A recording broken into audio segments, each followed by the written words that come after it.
Or to me, or anyone, the coordinators from Malawi Institute of Education, please do so that we help them for future references. Good morning, and I welcome you to the third day of the National Education Conference here in Mangochi. Today is the last day of our live streaming. However, we are on live from now up until 12:30 later today. Today there will be so many speakers that are concluding, or rather winding up their contributions towards a curriculum that will be efficient and create a self-reliant nation. Some of the speakers today include Patrick Chikumba, Lois Chisale, Michael Simao, and Duncan Watson. They will speak on topics such as teacher preparedness and others. In the afternoon, we'll have Asha Nkata and Wisdom Bunu. I am Diana Liabuba Chatata, and I'm your host from now up until close. So continue to like, share, and comment on our Facebook page.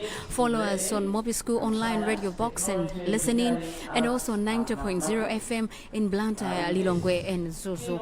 Kwa mini mwangu tekula kumene esambalato la Facebook ine ndi Diana Liabuba Chatata kuno ku Mangochi kumukuchitika mkumano wakuluakulu akatakwe amumuluzana pa nkhani za maphunziro amene akunikiranso bwino kwambiri curriculum kapena kuti ndondomeko zathu zimene timatsata pophunzitsana m'masukulu athu. Ndiye lero kukhala yankhulo osiyanasiyana mbali ina imene atakhala akuonapo si mwana yekhayo komanso kuti kodi aziphunzitsi akuyenera kukonzekera bwanji akamapita kukaphunzitsa. Ndiye palitu zambiri zomwe tikambirane komanso pali ambiri amene tikhale tikucheza nawo masana ano. Inuyo mukhale pomwepo osayiwala kupanga like, share, comment. Mwina amene simungathe kupitirira kuonera pa Facebook mutakupanga tune to 90.0 FM ndipo mutimvera ndithu ku Blantyre, Lilongwe komanso Mzuzu komanso online radio box ndithu mutipeza mosavuta. Ndine Diana, chonde mukhale nane zikomo.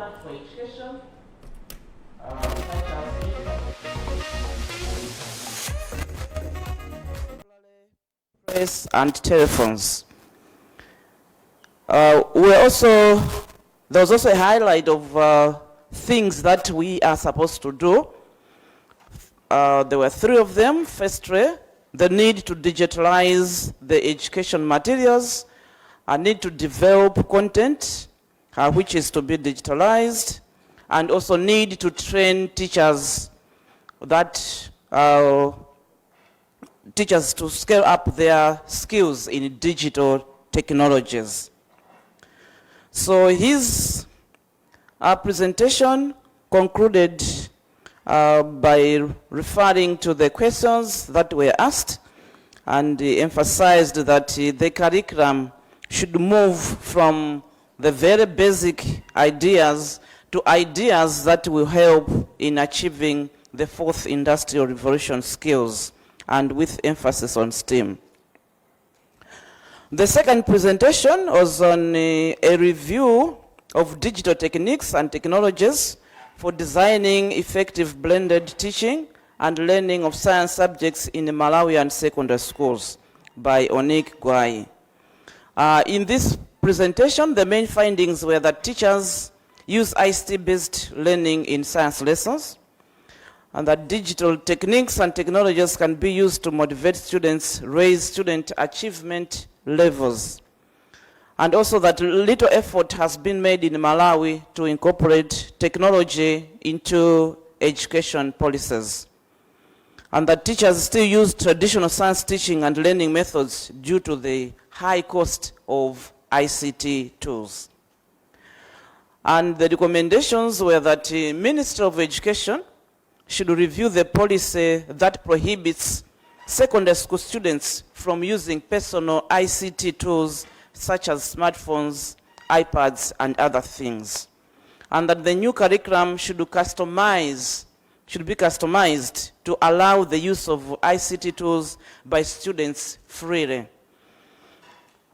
We need also to equip secondary school teachers with digital skills, just like in the first presentation. And that last, the Minister of Education should secure donor funding to connect the internet to all Malawian secondary schools.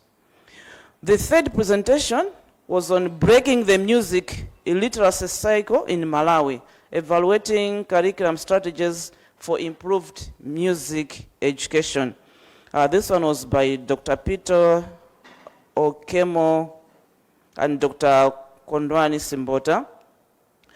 The main findings in this presentation are that there are no teachers to teach music in our schools, both in primary and secondary. And that music is part of expressive arts, and that is in primary school. As a result, it doesn't have enough time. And that the university does not see the immediate need for secondary school teachers because they are not training secondary school teachers as music teachers. So thus, this increases music illiteracy. And the recommendations were that the university should introduce bachelor's degree in music and a bachelor's degree in music education to produce more secondary school teachers, and a master's degree in music to resource TTCs.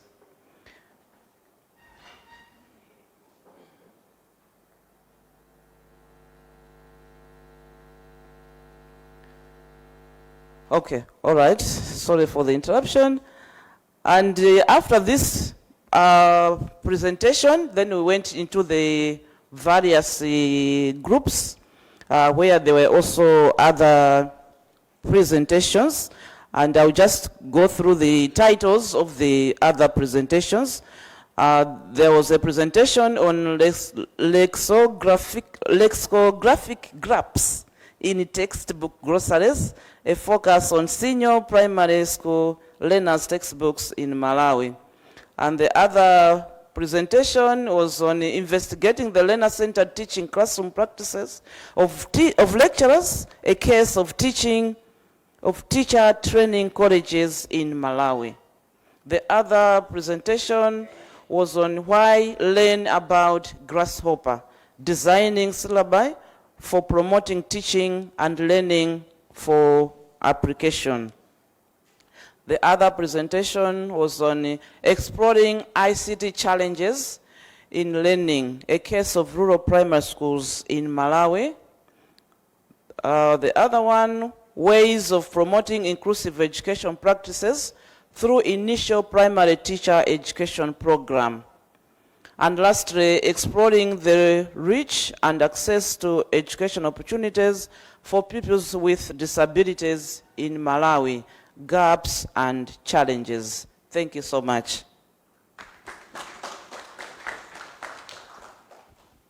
Thank you very much, Madam Naliet Molande, for that brief recap.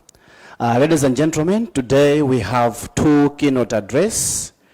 From there, we'll go straight into paper presentations. So at this time around, ladies and gentlemen, allow me to call the first keynote address. But before I call him, I will invite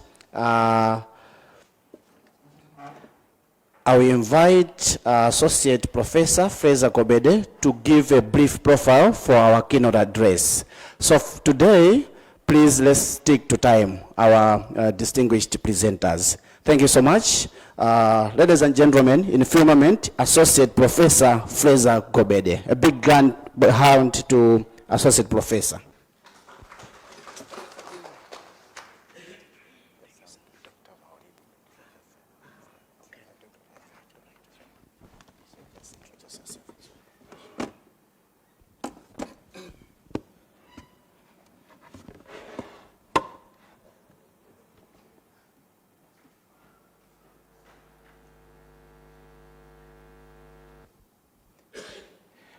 Good morning, ladies and gentlemen. My name is Felix Maulidi. I'm from Luana. The professor is going to come later. But I received the professorship. Yeah. So today, this is the last day, but just like the other 2 days we've had, it appears to be one of the fascinating days as well. The first keynote speaker, ladies and gentlemen, is a chartered teacher. Yes, you heard me right, a chartered teacher. I know some of us would want to be chartered teachers as well. But, so this gentleman, if you never had an idea of what a chartered teacher is, this is a person who has received recognition for high quality teaching and possibly evidence-informed practice. I think this is something that we should think about in Malawi. I would want to have a couple of chartered teachers as we go. So this gentleman has a background in theology and religious studies from the University of Bristol. And he has a postgraduate certificate in education from the University of Cambridge. And he embarked his teaching journey at Park High School in North London. And then he initially taught religious studies before transitioning to ICT, taking on the roles in website management and e-learning development.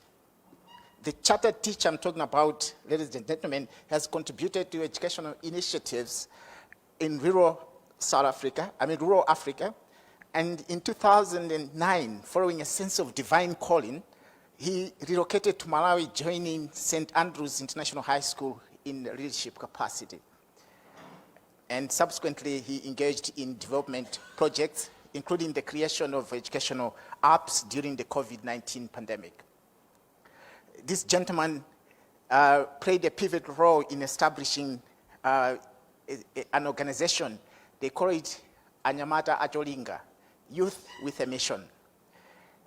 And the aim is he's also been into promoting teacher development and overseeing various projects, including the construction of a Plan 22 primary school. He's deeply committed in fostering a holistic approach to education, emphasizing mindset transformation and spiritual growth among educators as well as students. And he's a proponent of digital technology in education, collaborates with various organizations to support learning initiatives, and especially in rural Africa. He, by the way, is a proud holder of permanent residence in Malawi and he remains dedicated to his mission of uplifting communities through education. So ladies and gentlemen, I would like to introduce to you Mr. Chris Cart, a devoted Christian who was called to Africa, particularly in Malawi, where he advocates for the empowerment of students and teachers to reach their full potential. Mr. Chris Scott.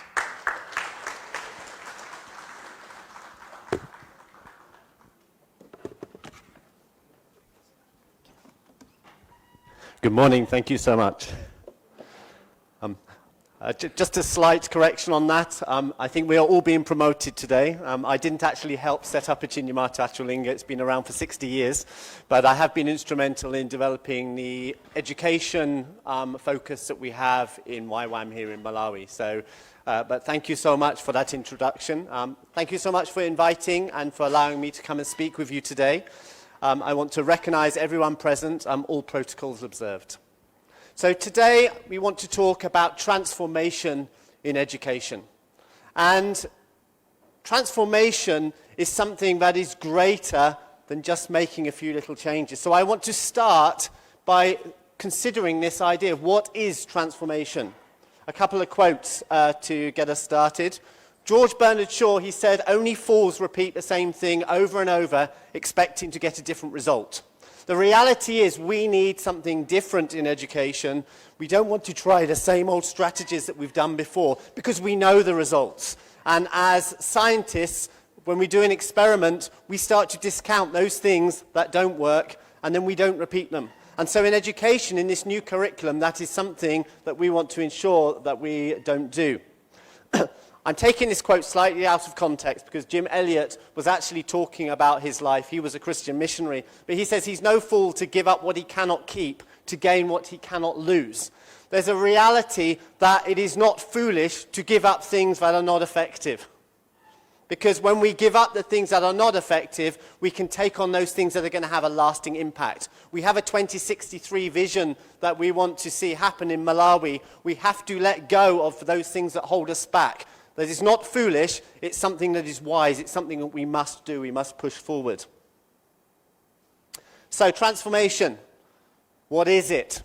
The Oxford definitions give us a few different ideas on what transformation means. A marked change in form, nature or appearance. The key word in there being marked, that it's not just a little tweak.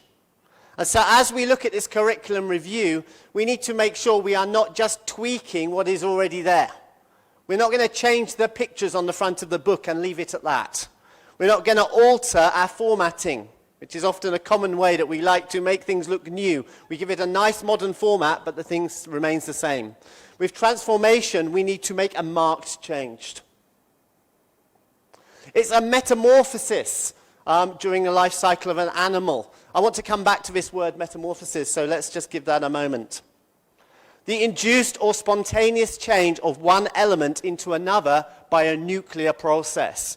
That change that is going to bring us in a different direction. That is going to, again, mark what the education system might look like. The genetic alteration of a cell by the introduction of extraneous DNA. When you have DNA, it will produce what is written in that DNA. But when we add something different, we can get a different result. Again, this process of transformation is injecting new DNA that will bring us to a different destination, the destination we desire to see with the Vision 2063.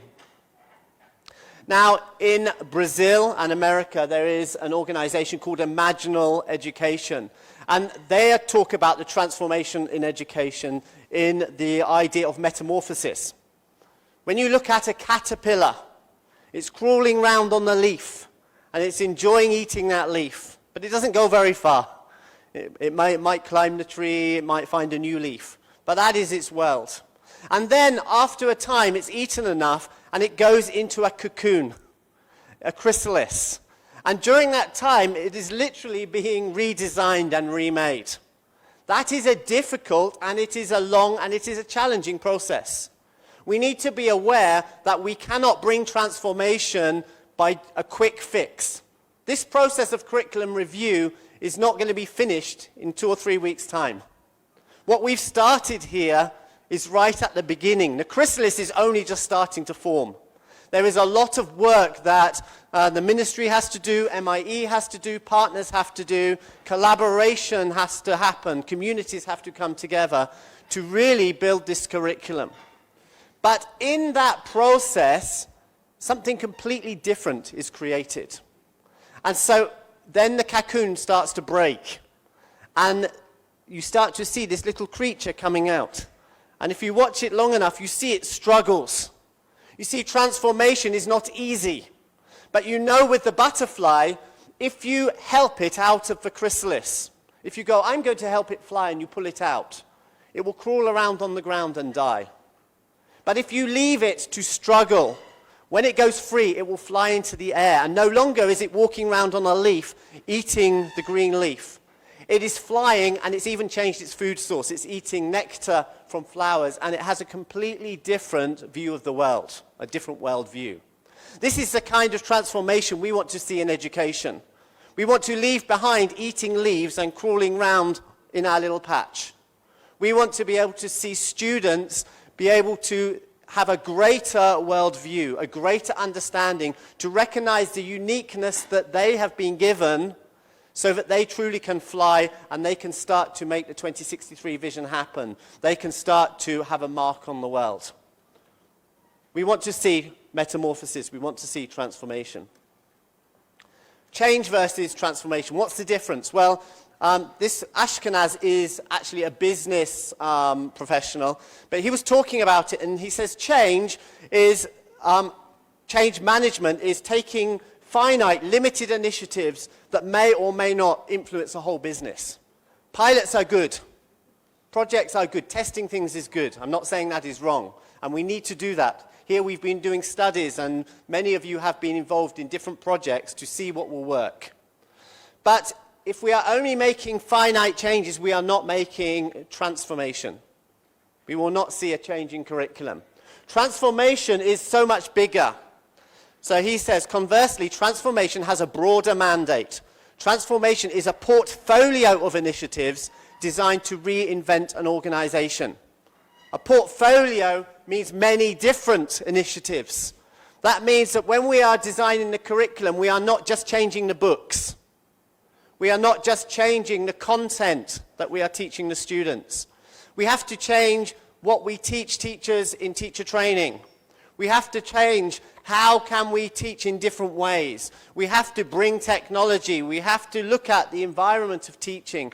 We've got to be very holistic if we really want to see a transformed curriculum. Otherwise, we will just have another variant of what we've already had. Education is not just about content. The aim is to discover and revise new business models, in our case, educational models, based on a new vision for the future. We have a vision. It's being shared strongly, this 2063 vision. A self-reliant, a wealthy nation, a nation where we actually build together. That has to shape what we choose to do in education. But it's also a high-risk process. And leaders of transformation need to become flexible and dynamically coordinate resources whilst collaborating across borders and communicating clearly in uncertainty. The reality is, it's going to take time for people to accept the new curriculum and to adapt with it. Teachers are going to need to change the way they think about education. They're going to need to change the way they think about who they are. What is the purpose of their role? They need to think differently about the students. They need to think differently about communities. This is just a fun little activity to break up what I'm saying. Many of you might have seen this. There's 9 dots on the screen. Use 4 lines to join all of the dots together. And I've given this activity to many people and watched them struggling to try and figure out how can we do this. But I promise you it's possible. For time, we'll go on.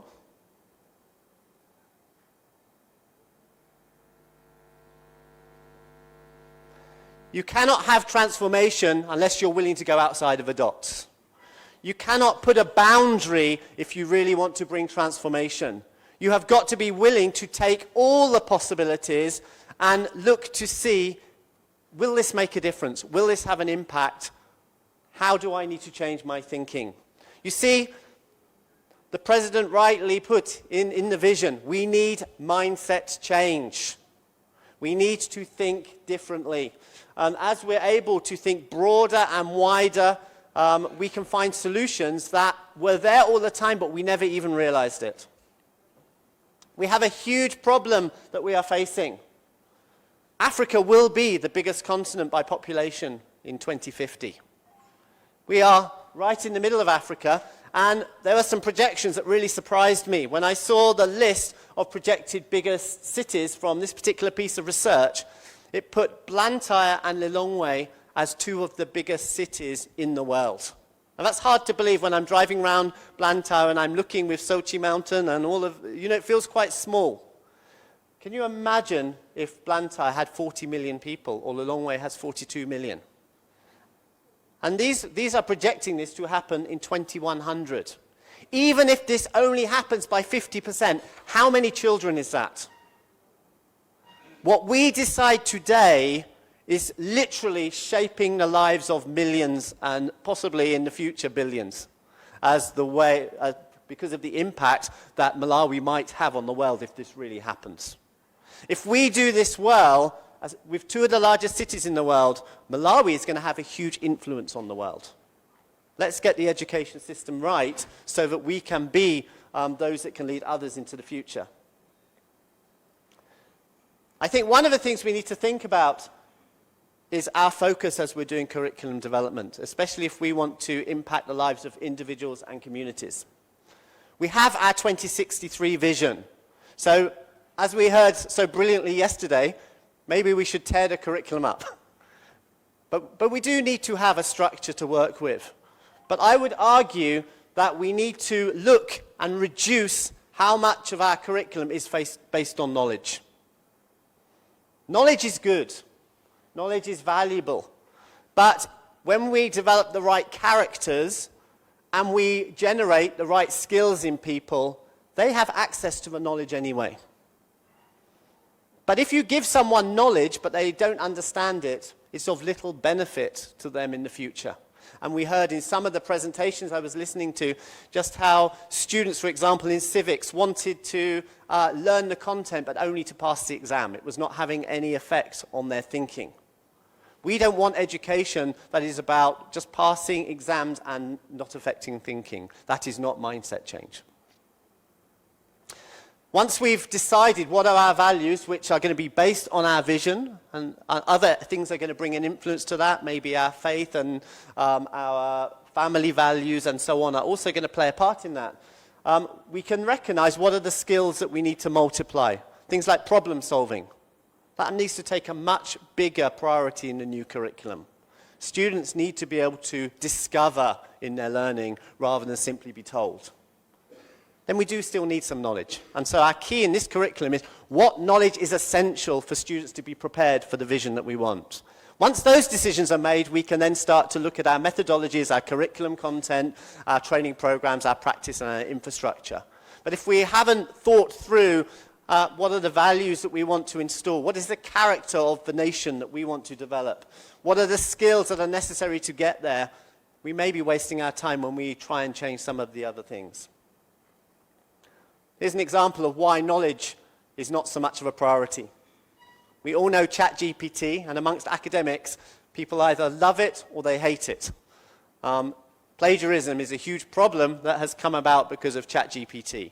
But on the flip side, there are many applications where it can be very useful. Here was my quick ChatGPT I was going to show you, but sadly my computer is a Mac and this is a Windows-based projector. They will not talk to each other. There is a language problem. Thought that was interesting considering the topic that we were talking about. So I cannot show you, but if you'd like to see a demonstration, come and see me afterwards and I can show you ChatGPT working. But in this case, I just wanted a lesson plan using locally available resources. And I put in just some very simple criteria at the top. It produced me a lesson plan in 8 seconds with all the resources, all of the activities, including group work. I then said I want it to be mapped to the SDG goals. So it rewrote the lesson plan and it told me how this lesson mapped to all of those goals. In teacher education, we spend a lot of time teaching teachers how to make lesson plans and how to link them to the different documents, when a computer can do it in about 9 seconds. So perhaps we should be teaching them the skills to use this rather than actually focusing more on the knowledge and just being able to produce the documents themselves. And then they could be more effective in what they really need to be doing, which is engaging with students, seeing how they learn, valuing them and helping them to become who God created them to be. We all probably recognize this man. A couple of years ago, this was going around on Facebook and YouTube, the education minister from Ghana, who said, "You can't memorize your way out of poverty." There's a recognition in Ghana that something has to change. And I'm glad, I feel that that is something that we are embracing here in Malawi as well. That simply memorizing knowledge is not going to lead us into the 2063 future. You see, individuals and communities, they need application, not just knowledge. When we have knowledge linked with understanding of context, common language where we can actually understand what we are talking about, the ability to question, the ability to interrogate, then we have something really good. We have learning, we have applied information. You know, I taught IT for many years, and there is a formula we use in IT, which is data plus context equals information. Our education system cannot just provide data for the students. Providing data is effectively meaningless facts. That's really the definition of data, is meaningless facts. It only becomes information when we understand why was the data recorded, why is it available. So our education system has got to help students to understand, why am I learning what I am learning? When I know the why, I value something. When I want to discover something, I value it. I now program apps, but I never studied computer studies. But I started to get interested in it. And so I used YouTube and I used websites and I looked for examples so that I could learn the concepts that I needed to be able to produce those apps.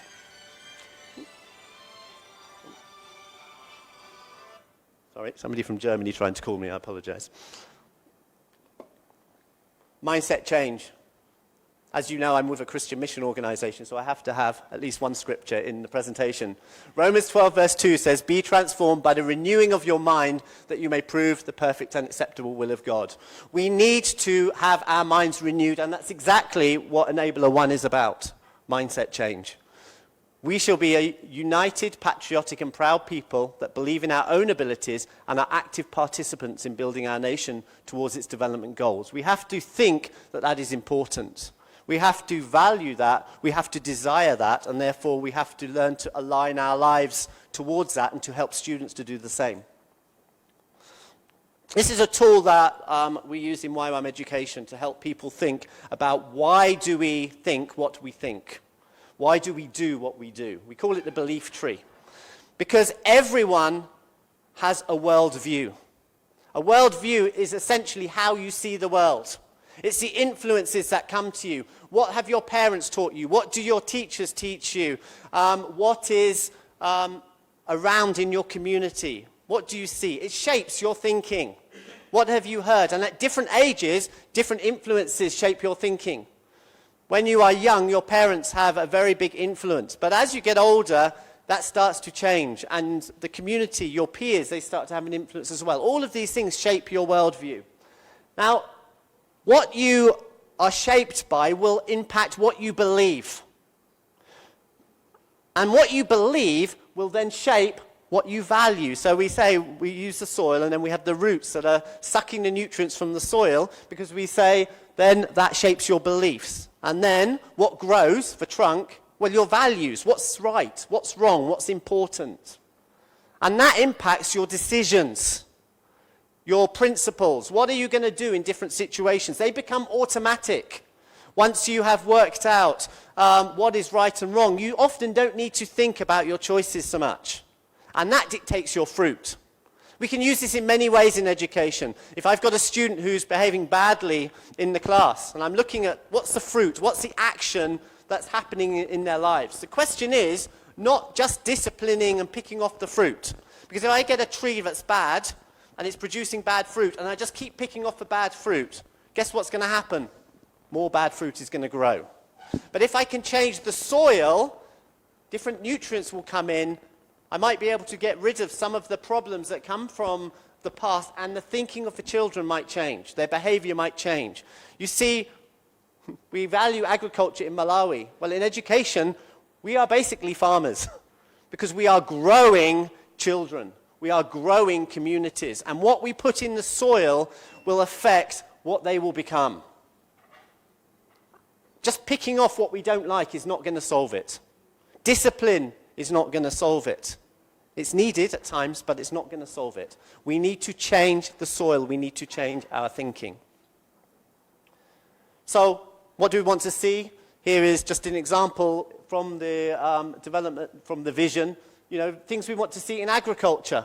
Well, if none of these things are in the worldview of the students, how do we expect the children to go there? We heard that very eloquently shared with us yesterday, of how students need to see something that is different. If you've never seen a tractor, you're not going to think of using a tractor in your agriculture. It's just not going to be there. So environment is very important as well. The messages that we bring in our curriculum is very important. The way that teachers respond is very, very important.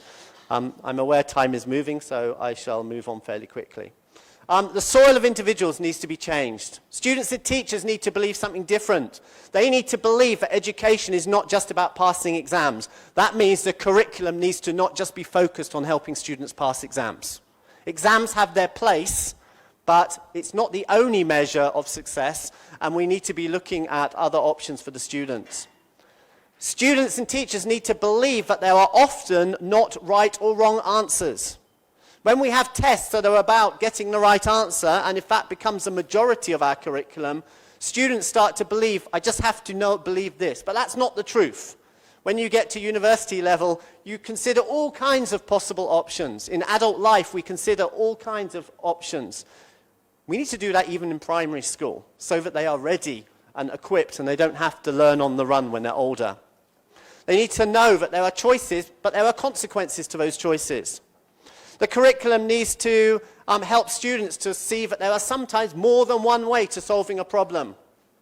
Rather than just teaching, this is how you do this. Actually, a science experiment, for example, often we can give the method to the students. Why not let the students work out what would be the best method and let them fail? It's okay. Because that's something else that we need to help our students realize. It is okay to get things wrong. Failure can be good. Some of my biggest lessons in life that have helped me to be successful have actually been because I failed. Because I got things wrong. And we need a society that values people when they get things wrong and actually celebrates them as they learn the lessons from what went wrong. Our curriculum needs to encourage the opportunity for students to get things wrong and learn from it. They need to know that it's essential to ask questions, but knowledge and understanding can be discovered. They need to know that the teacher is learning too. A lie that came with the missionaries when they set up the kind of education we've been given here was that the missionary was the expert, and I will take you from your community to my classroom. I will teach you everything you need to know, and then you can go and live your life differently to your community. That's a very sad impact of the curriculum that was bought. Now, we can't judge every missionary the same because there were many different views, and some did an excellent job and some did a really bad one. But the hidden curriculum there was really your community doesn't have anything to offer you, so come to the classroom and receive from a teacher. We need to change that thinking. The thinking needs to be that actually teachers are facilitators of learning because they are learners too. Teachers are lifelong learners. We will never stop learning. And if we do, we probably should not be teaching. We need to help students and teachers to know that everybody's contribution is valued, no matter how much. I hope I don't offend anyone here, but one of the things that pains me most going into schools is seeing the list of exam results published up weekly, putting them in number order. Because week after week, the same children at the top and the same children at the bottom, and the message to those children at the bottom is, I am useless, I can't go anywhere, I have no value. We need to think about our practices as we deliver this curriculum that doesn't make some children feel special and others not. Because the problem is that I might be number 1 in one school, but if you took me and put me in a different school, I could be number 53. It's meaningless. And all we do is we position students against one another and they lose their value. I believe that's morally wrong. Because every single individual intrinsically has qualities that are going to benefit. And for the 2063 vision, no one is supposed to be left behind. So our curriculum has got to make sure we are not creating a divide between those that can and those that can't. Our uniqueness is important. Let's try and move even faster. Communities also, to have transformation, they need to have belief change. The curriculum needs to help them to know that what the students learn at school is actually going to help in the community, not going to take them away. The problem we have at the moment is, if I am successful at school, what do? I go to secondary school. If I'm successful at secondary school, I go to university, and so I move to a city. And in the city, I have my nice life, and I might send a little bit of money back to my family. But now I become middle class, but my village is still the same. If I'm really successful, I get on a plane and I go to another country. There's a problem there. The community sees education as a threat because it's going to take the best people away from them. We need to change that if we want to see the nation transformed. All of our education needs to help the students to think, how can I apply what I'm doing in my community? How can we develop towns across the nation of Malawi so actually villages, in the way that they are rurally, start to change into more developed centres all over Malawi? We still need big cities, but we also need towns that are developed and connected. Communities need to know that the purpose of education is not to help students get away from their community. We need to know that there is a place for community members with expertise. Before the missionaries, if I wanted to learn, the person who knew the most about a certain thing would be the one who taught me in the village. I'd be sent to one uncle to learn this. I'd be sent to an auntie to learn that. I would maybe be an apprentice with, and that's how the community would grow. By not including them in the educational process, we are missing a huge amount of teaching potential because everyone has value that they can bring to the educational process, and teachers need to be taught to actually value that and bring that expertise into the classroom more and more. I know some teachers already do that very well. They need to know that the school is a place of learning where they too can continue life learning. As we think about the curriculum, let's think about those those people in communities who maybe were let down by the current curriculum. There are very, very clever people in our villages and in communities across Malawi who don't have secondary education yet, who maybe didn't even pass primary. Why couldn't the schools actually be open to allow them to come back and learn? Maybe parents could have some lessons with students together so that the community can develop. Just thinking a little bit outside the box there. They need to believe that the community doesn't need to remain the same as it always has. The community is made up of individuals that can bring change rather than waiting for others, for NGOs to turn up and solve the problems for them. Maybe the students actually need to be given problems from the community and the schools help solve them, and then the community partners to make sure it happens. But the community owns the education of their children, not that it's something that's put upon them. Okay, so in teacher training, some quick things. We need to promote teaching as a vocation. And I'm focused a lot on Christian teacher training. And it really upsets me that in Malawi, we are 77.3% Christian country, but our education level is so low. That's in the primary sector alone, I think that's about 65,500 Christian teachers.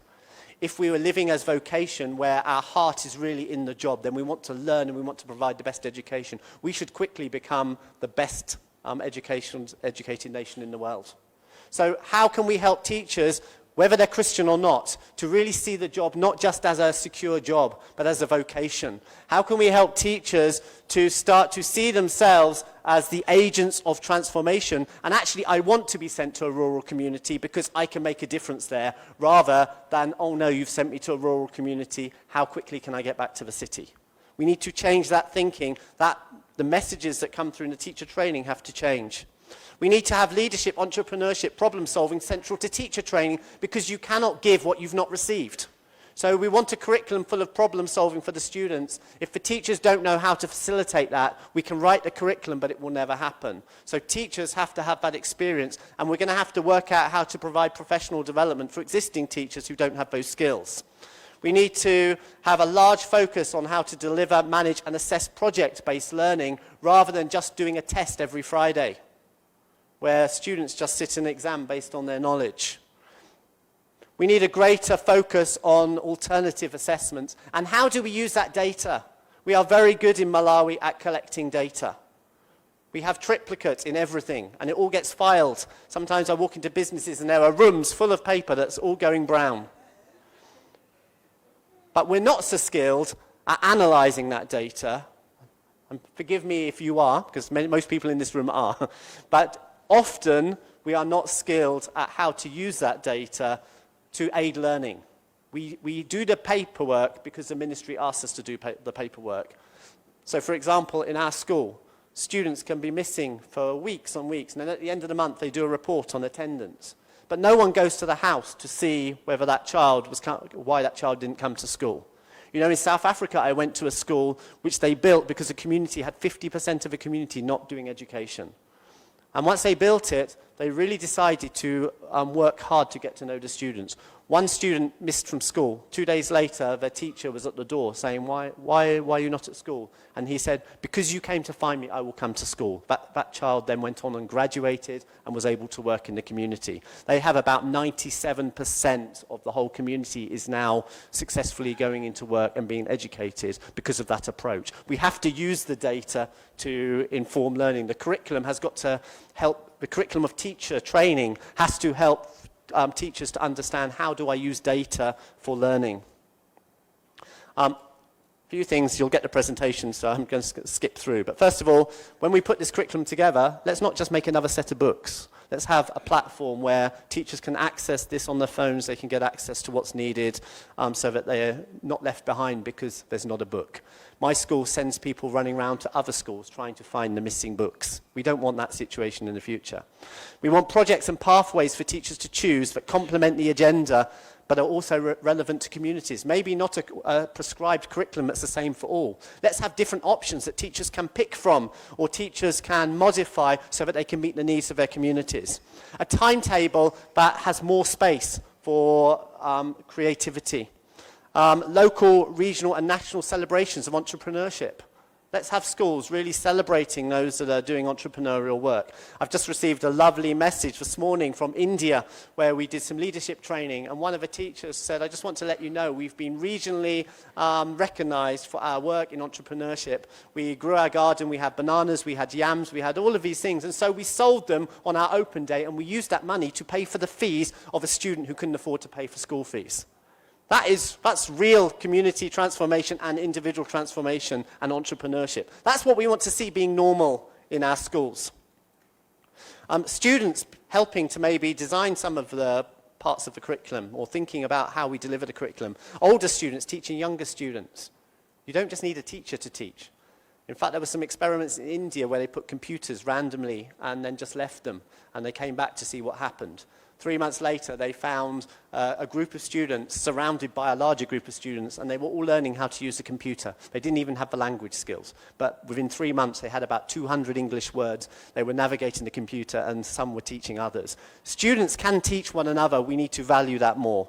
Older students can teach younger students. We need to get business involved, because if business can give us projects that are relevant to what they're actually doing, then we help to prepare the workforce that's actually going to shape Malawi in the future. We need to inspire. We need to give students an environment that helps them to think bigger. Visual technology in schools. Things like solar panels, water pumps, wind turbines, computers, pictures that we have up. When we can, screens. Technology is changing. The price of digital paper will drop. Eventually, we'll be able to put those up in classrooms. Students need to see where we want to go, because when they see it, they can then start to believe that they can get there. They need to realize that it's possible. We need digital administration. Teachers are still getting on minibuses and taking paper to district offices. That shouldn't be happening anymore. Students should be seeing teachers using their phones, using their computers to send data and doing that. They realize that this is the way that we do communication. And then we need blended and open distant learning, professional development for teachers. I really propose that part of this curriculum review, we should be setting up a national professional development platform. And that professional development platform should be a partnership between all the universities in Malawi and those who can bring quality professional development. And then we now require teachers to register. Why not ask those teachers to complete at least 1 or 2 courses every year in order to be able to renew their registration? Let's really foster this idea of continuous professional development and lifelong learning. We can make some decisions on that. Another scripture, I snuck a second one in. As a man thinks, so he is. Our thinking, our mindset will shape what happens. Once we change our mindset, the vision is possible. 2063 could happen. We could even go beyond 2063. And as educators, we are very privileged because we shape the ones who will do it. So, but this is an awesome responsibility as well. Just thinking differently. I used ChatGPT to generate what would a school in the middle of a village that was more modern look like. What could a container classroom look like? And then the last one, that's actually the school that we built, but those solar panels on the roof don't exist. And that electric vehicle in the car park doesn't exist, but I used an AI to adapt our picture. But imagine if our schools were centres where students are seeing these things happen. It would change their thinking. That's why every start of the year I take a team into our school. We make the classrooms look as beautiful as we can because the environment speaks as much as the curriculum. When you're preparing the curriculum, think about helping teachers to think about their environment. So often students go into classrooms that are broken. Now, if you're in a broken classroom, how is that going to shape your thinking of what life can be? But if you're in a beautiful classroom, you suddenly go, wow, and we can make it even better still. So, summary. Less focus on knowledge, more critical thinking. Ownership, getting everybody recognizing they're part of the process. Valuing individuals. Just like each flower, each child is valuable. I picked these up, but I've already trodden on them. In education, what we do is we take beautiful individuals and we kind of mince them all together to try and make them all the same, make them pass the exams the same, make them do the things we want. And we think that makes it beautiful, but suddenly it's not very nice looking at those flowers anymore. We need to think about our education. How do we help the individual uniqueness to be valued? Modeling our environments we talked about. Innovation and creativity being celebrated and communities really being valued. Why are we educating? Because we want to see communities transformed. So I leave you with this quote from Dr. Howard Hendricks on teaching to change lives. He says, as an effective teacher, you are not simply interested in inculcating principles. You want to infect people. Therefore, the way people learn determines how you teach. This is the law of education. I put it to you that the way we set up our curriculum and the way we train our teachers to deliver that curriculum will affect the success of this country. That we need to recognize how students genuinely learn. We need to recognize what we can do to allow them to become who God's made them to be. And then we can actually design an education system that is fit for the 2063 vision. Thank you very much.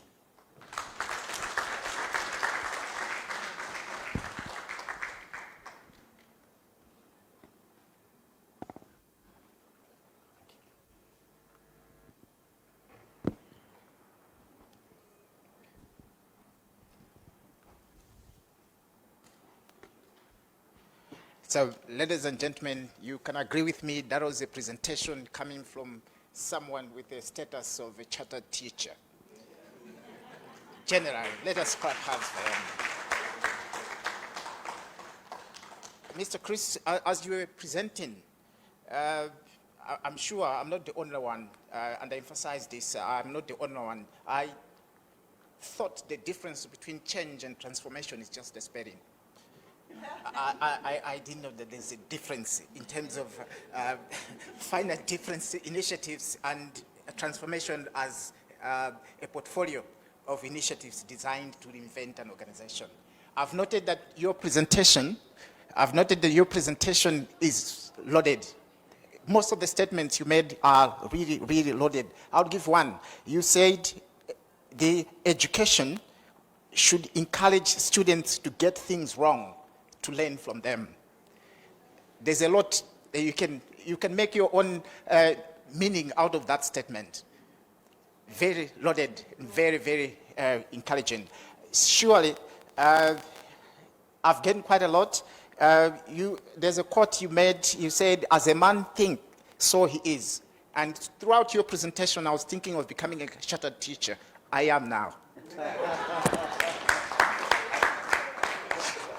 Okay, ladies and gentlemen, we may have some reactions to the presentation by Chris.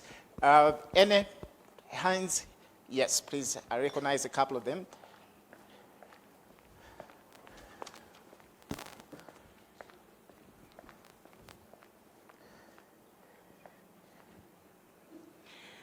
Thank you very much for recognizing me, and thank you very much for a very informative presentation. I'm Caroline from Directorate of Quality Assurance. I've seen that there's lots and lots of information, but what has struck me most is I'm seeing what you've presented with a connection in terms of education guidance and counseling. I think as a system, we are missing out on that one because education guidance and counseling will help us to create a safe and supportive environment, which will help our teachers and learners to explore as well as process emotions.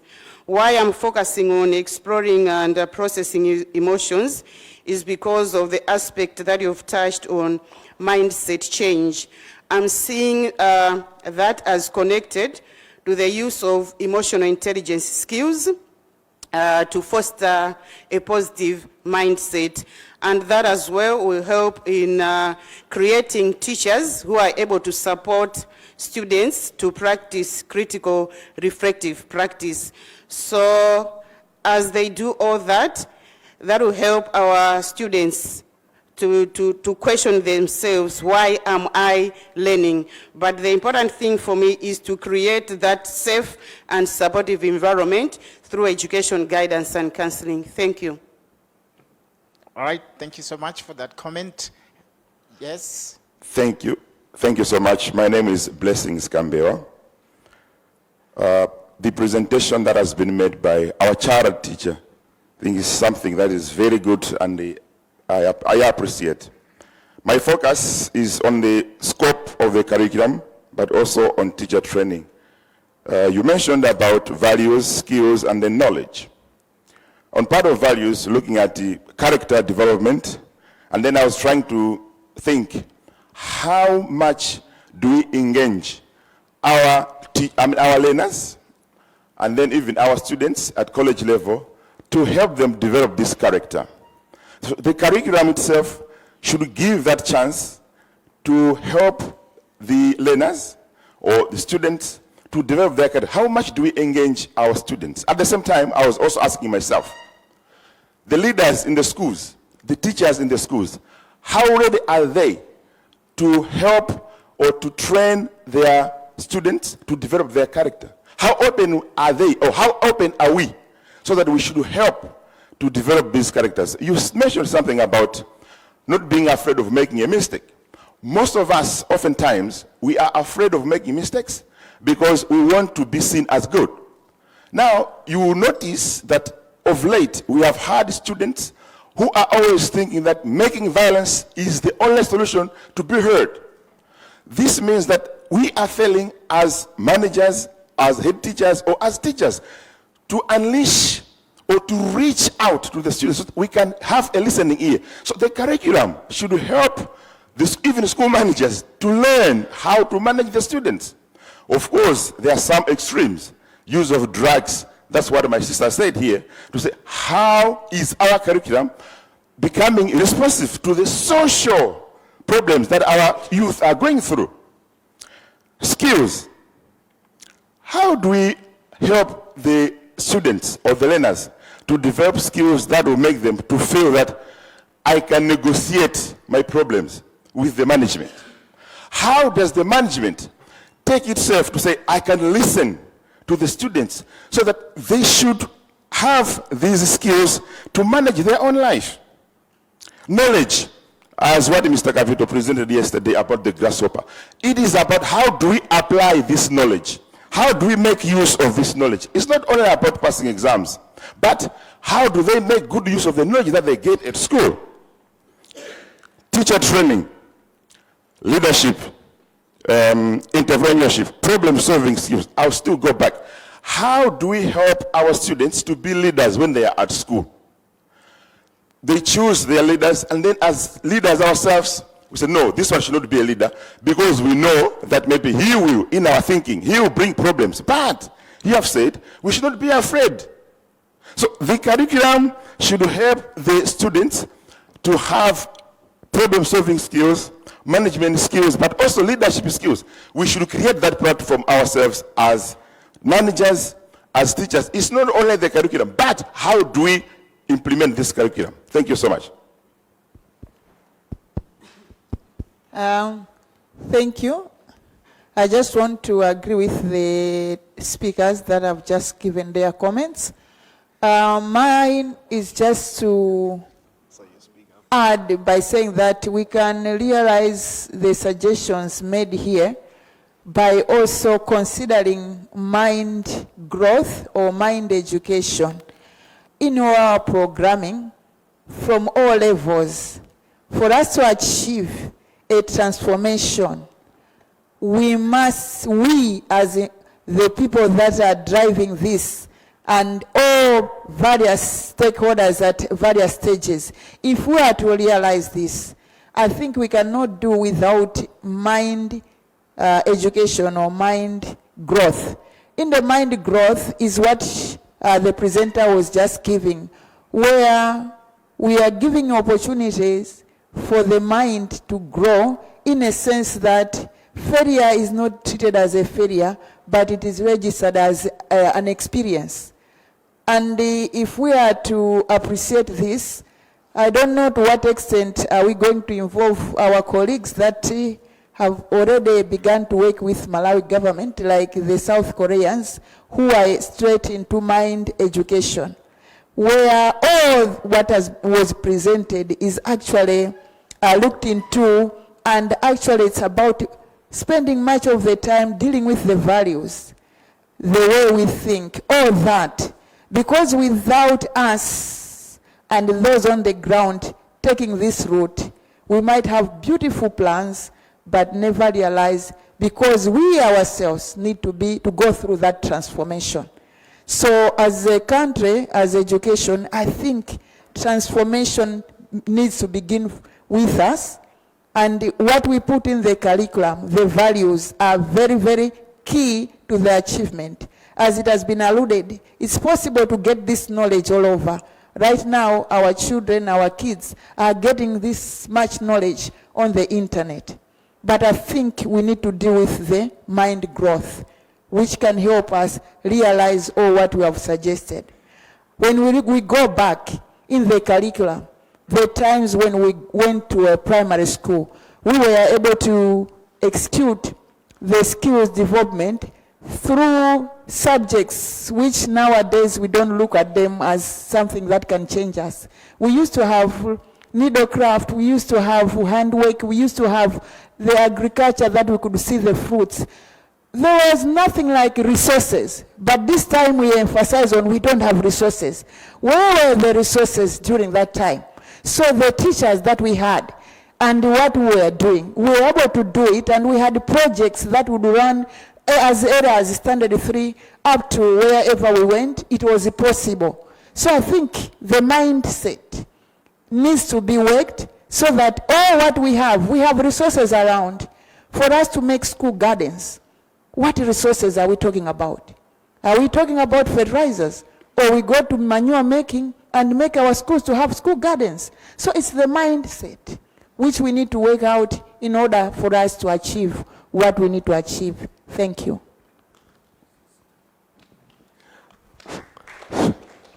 Thank you very much. Kudos to our master teacher.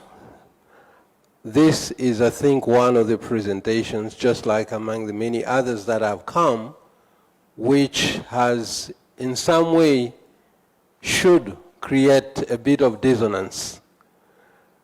The challenges that we have following their presentation are with us because of a number of factors. One spends what they have based on the value that they place on something. I like really the analogies that are given to consider that what we are doing is creating a situation where we change the soil to give it the necessary nutrients. It's caused a bit of imbalance, and it's still going to cause that disequilibrium in us who are so used to what we know and don't want to change and remain this, keep the status quo. But from the presentations that have gone before, including this one, we have to accept that we'll get into a situation where we become uncomfortable. And in that process of uncomfortability, we need to develop something that's going to bring the change that is desired. Thank you. Thank you so much. I know there are lots of comments that may come in, and all the comments are valuable, but we need to be mindful of the time. I can just get one more, Paul. There's a gentleman at the back, and then we can move on. Thank you very much for recognizing me. My name is David Mulera. I'm from UNESCO National Commission. Firstly, I would like to commend the presenter for a very beautiful presentation. And I like the reference to the belief tree. You are what you eat. I quoted that. You are what you eat. Now, looking at our context as a country, I would say that, of course, in the past there have been efforts to review the curriculum, and the curriculum has been, in my opinion, one of the well-written curricula, but it's the issue of implementation that has been the challenge over the years. And yesterday, there was a very beautiful presentation by Patrick Mavuto Capito on why learn about grasshopper. Very inspirational. And basically, the message, as others have already alluded to, was about the relevance and the application of the curriculum. And that's what we needed to focus much more. Now, going back to the belief tree, I was touched when I saw the soil. And what is the soil in our context? To me, it's the community, the family. That's where we start from. And if we don't involve the family, the communities, we are going to come up with something very beautiful, but after many years, we will also realize that it's not transforming the communities. So how do we transform the communities? So I like the involvement of the communities in the management of the schools. Just to share with the participants here, we are also running a project called Bridge Project with the support from our sister national commission in South Korea, where we are promoting the concept of community learning centers, where everything educational takes place, starting with the after-school classes, early childhood development classes, adult literacy and education. We're emphasizing on adult education, not just literacy, so that we also incorporate issues of entrepreneurship and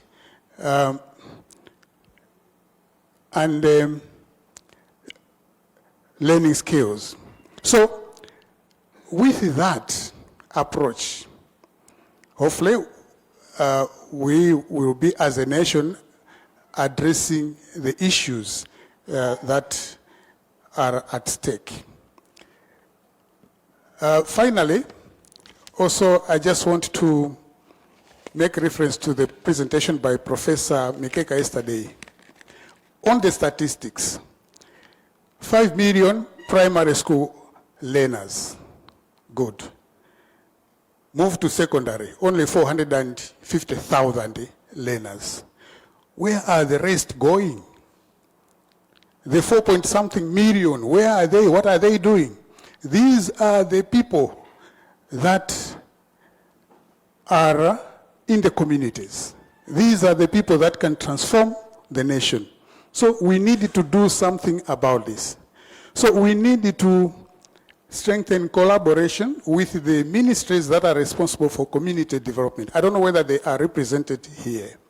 But as we're developing the curriculum, it should not be just only the Ministry of Education, but the other ministries as well, so that we can promote collaborative partnership and foster development as we move forward. Thank you very much for giving me the floor. Thanks. All right, thank you so much, sir, for that comment. I'll give Chris just 20 seconds. Let's just react to the comments. Well, thank you so much for not asking any questions. I think all of the comments you made are very, very valid and valuable. I'm just, because of time, just to pick up from when David says, I think this collaboration is very, very important. I really encourage government departments to work together as well. We want to put technology into schools. We need internet everywhere. Let's force the internet companies to provide internet for all schools as part of their licenses, with MACRA, for example. Let's get the ESCOM to work with education department to do that. Let's get universities working together to put this professional development programs together. I think as we start to work together on these things, I think unity will bring strength, and then we will see some of this transformation of the mind as we create those opportunities. If anyone is interested in looking at mindset change training, please come and talk to me afterwards. Thank you. All right, thank you so much, Chris. One of the things he mentioned was transformation is about thinking outside the box. Let me add, if possible, don't even think about the box. Throw it away. Let's just think big. It's possible. It's possible. Thank you so much, everyone, and thank you so much, Chris. Thank you.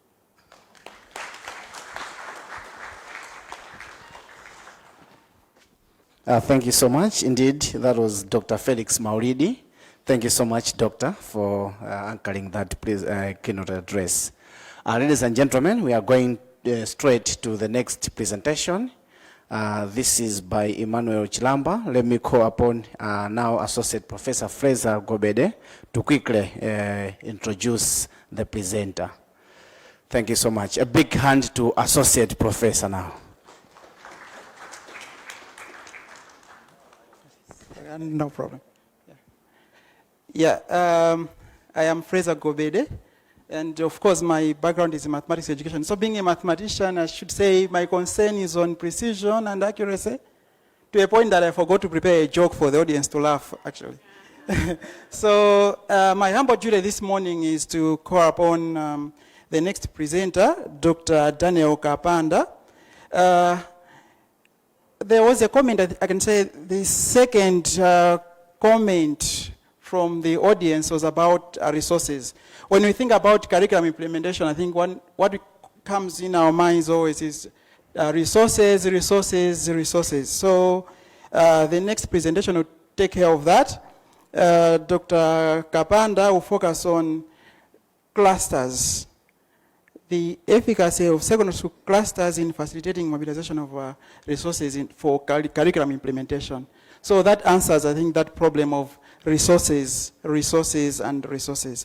Dr. Kapanda holds a PhD in Education Economics and Management from Central China Normal University, and a Master of Education in Policy Planning and Leadership from UNIMA, as well as a Bachelor of Education Humanities. We had a presentation from a chartered teacher, and now we have one which is coming from a chartered teacher educator, one who makes teachers. So we hope we'll learn quite a lot from him. He has been teaching for 15 years as a secondary school teacher, and now he's a lecturer in Education Foundations at Domas College of Education. The floor now is being left to Dr. Daniel Kapanda. A big hand for him, please.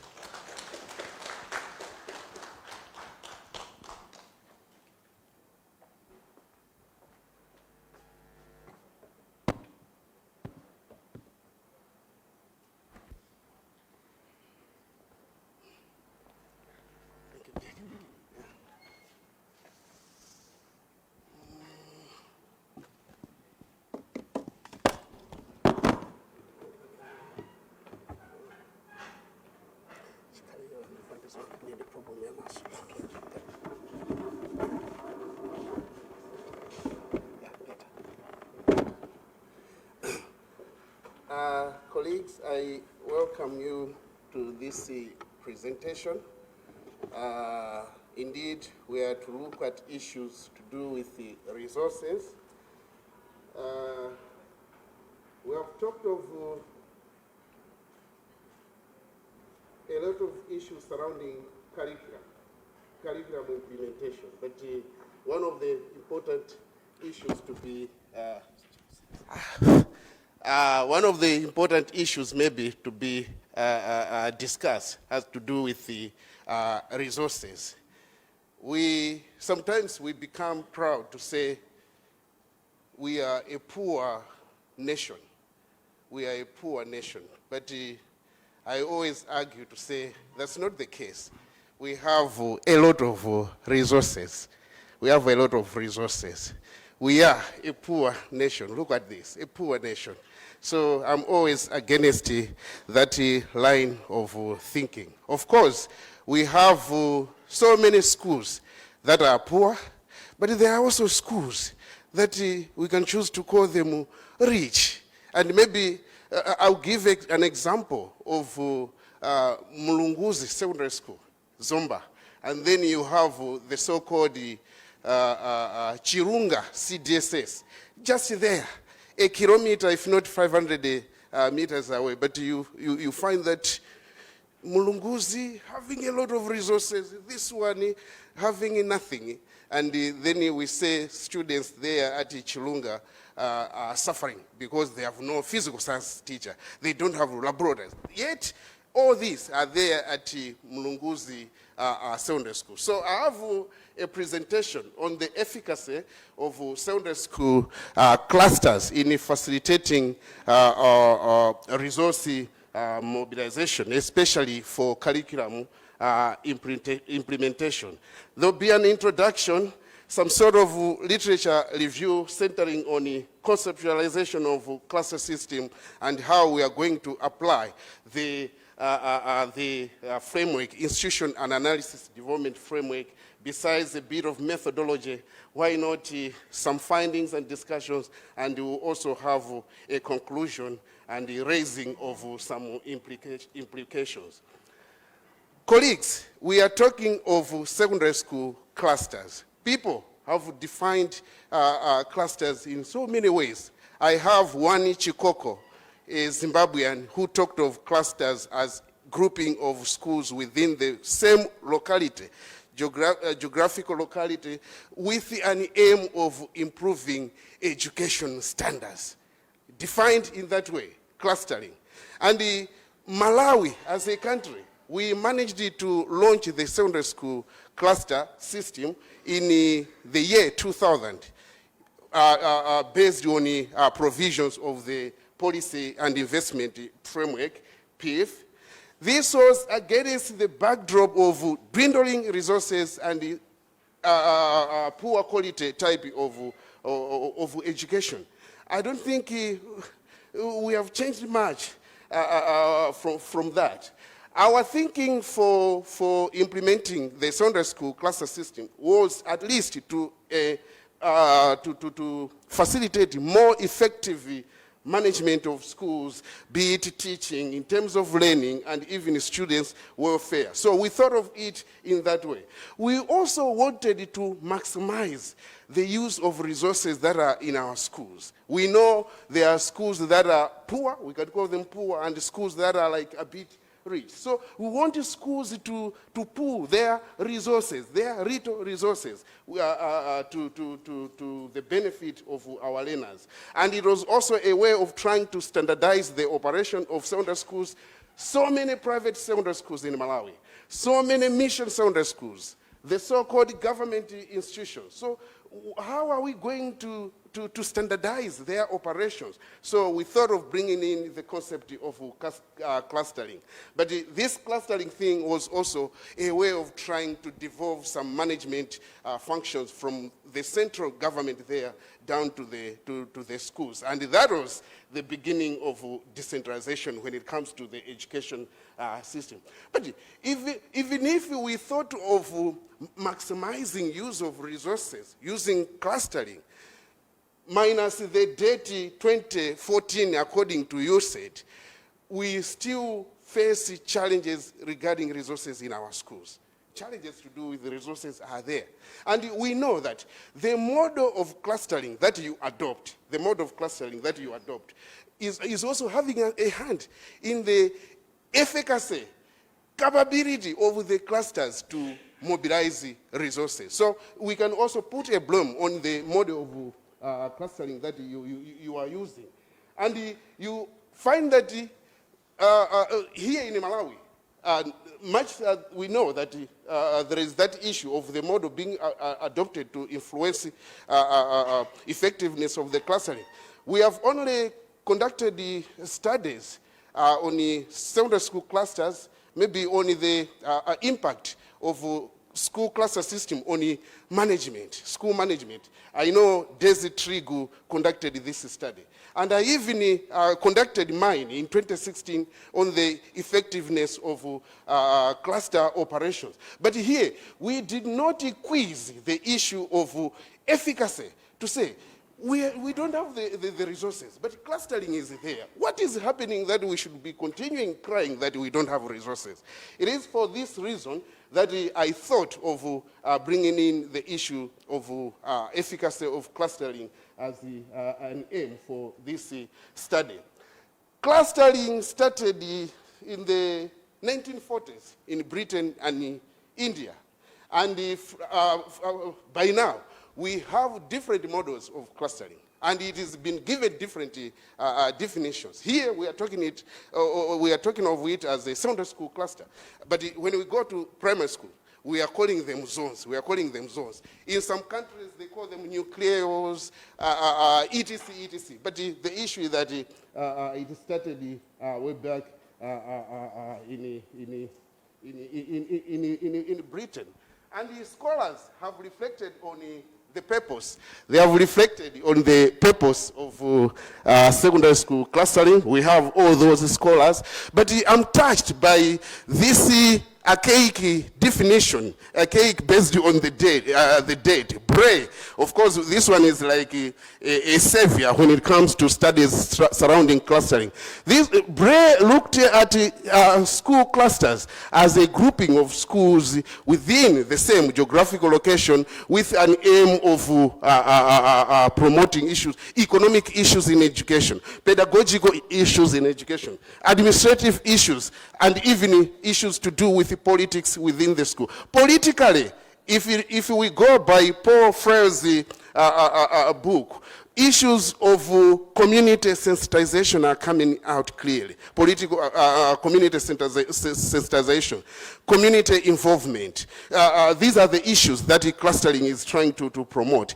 Administratively, we have talked of management issues. After all, we are talking of decentralization. So clustering is also there to promote issues regarding management. Pedagogically, issues of curriculum development, the training of teachers. Clusters are there to do that. And the key economic objective, because we are talking of resource mobilization and we are touching a lot on the economic aspect of clustering. This one is there to improve cost effectiveness and reduce the regional social inequalities that exist between schools. Because the idea here is if we have well-endowed schools in resources, let these share their resources with the other schools. So the thinking is in that way. And Bray talked of resource mobilization as more of a peripheral objective of clustering. And you find that I'm emphasizing this issue of resource mobilization, looking at it or thinking of it as having something to do with the economic objective of clustering. We are also appreciating the fact that clusters vary when it comes to how they are organized, the scope, the way they are function, the activities there. And it is very difficult for us to come up with a clear model to say this is the mode of clustering that we are supposed to use. But we are fortunate.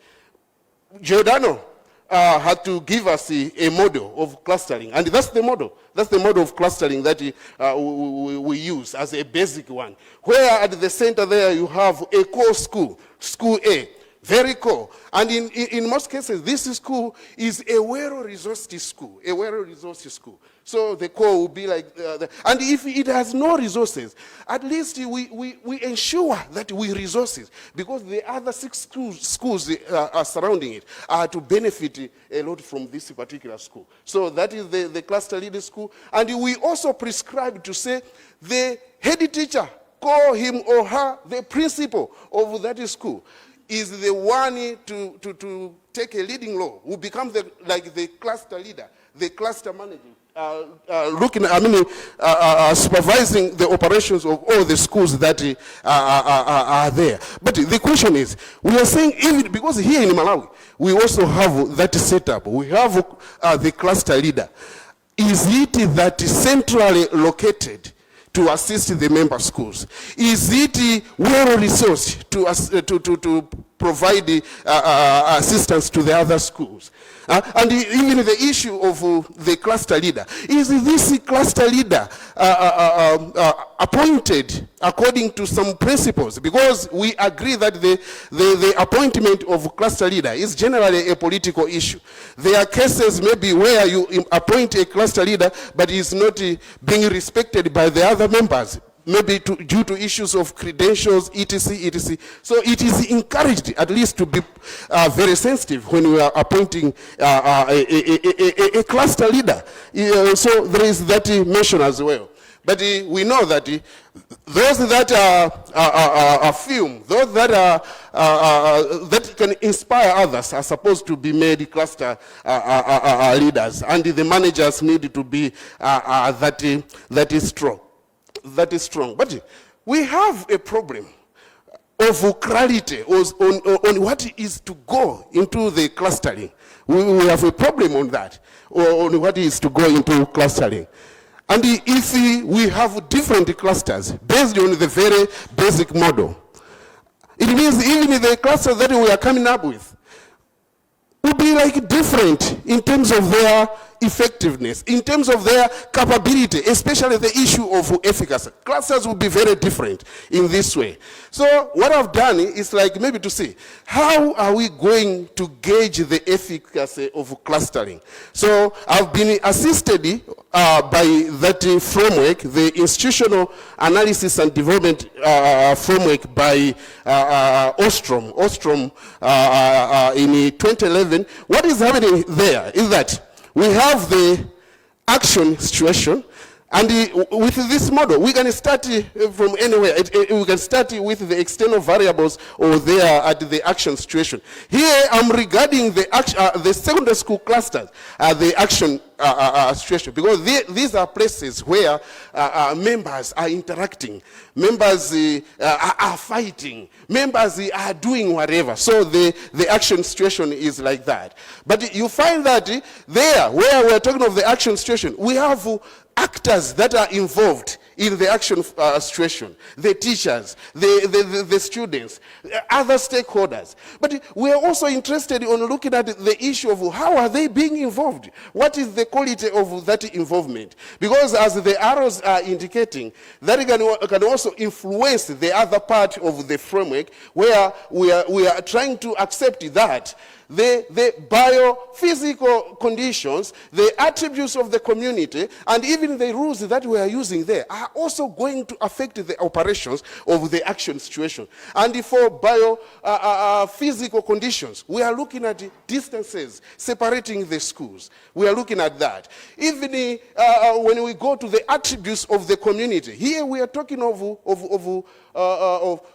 homogeneity or the heterogeneity of the cluster stakeholders there. We are looking at the managers. Who are like the managers? We are looking at the leaders. What are the qualities of the leaders? And we are also looking at as whether we have some rules guiding operations of the action situation. And you find that when you combine what is happening in that part of external variables and what is happening in the action situation, this one will also give us a picture of the kind of interactions that are going to take place there, the type of strategies that are going to be employed there. Because basically these are based on people's judgment on the cost and benefit of what they are going to get.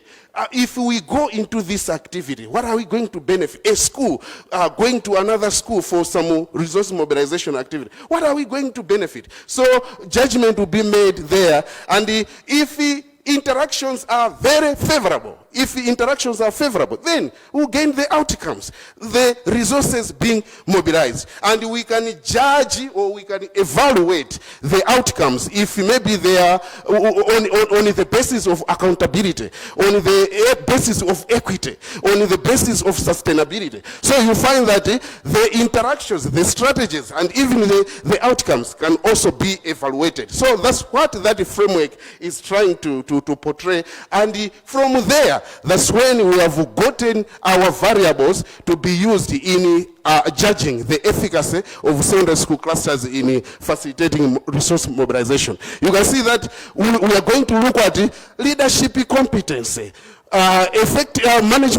effectiveness of management. We're going to look at the kind of rules that are guiding the operations of the resource mobilization activities in the clusters. We are looking at the strategies that are being used. Even resources stock. We are talking of resource mobilization, but clusters need to have some starter pack. Do we have the resources there? And from there, you can now consider issues of stakeholder involvement as a variable. Community members' commitment. Are the community members committed to resource mobilization? Otherwise, this will lead to resource mobilization or the resources that we are going to get. So these are the variables that have assisted this study. Methodology, concurrent, embedded, mixed methods. That's multiple case study. I went to 6 clusters in one of in seed, particularly in Zomba. That's the sample. Head teachers, talk of teachers, inspectors, and the students.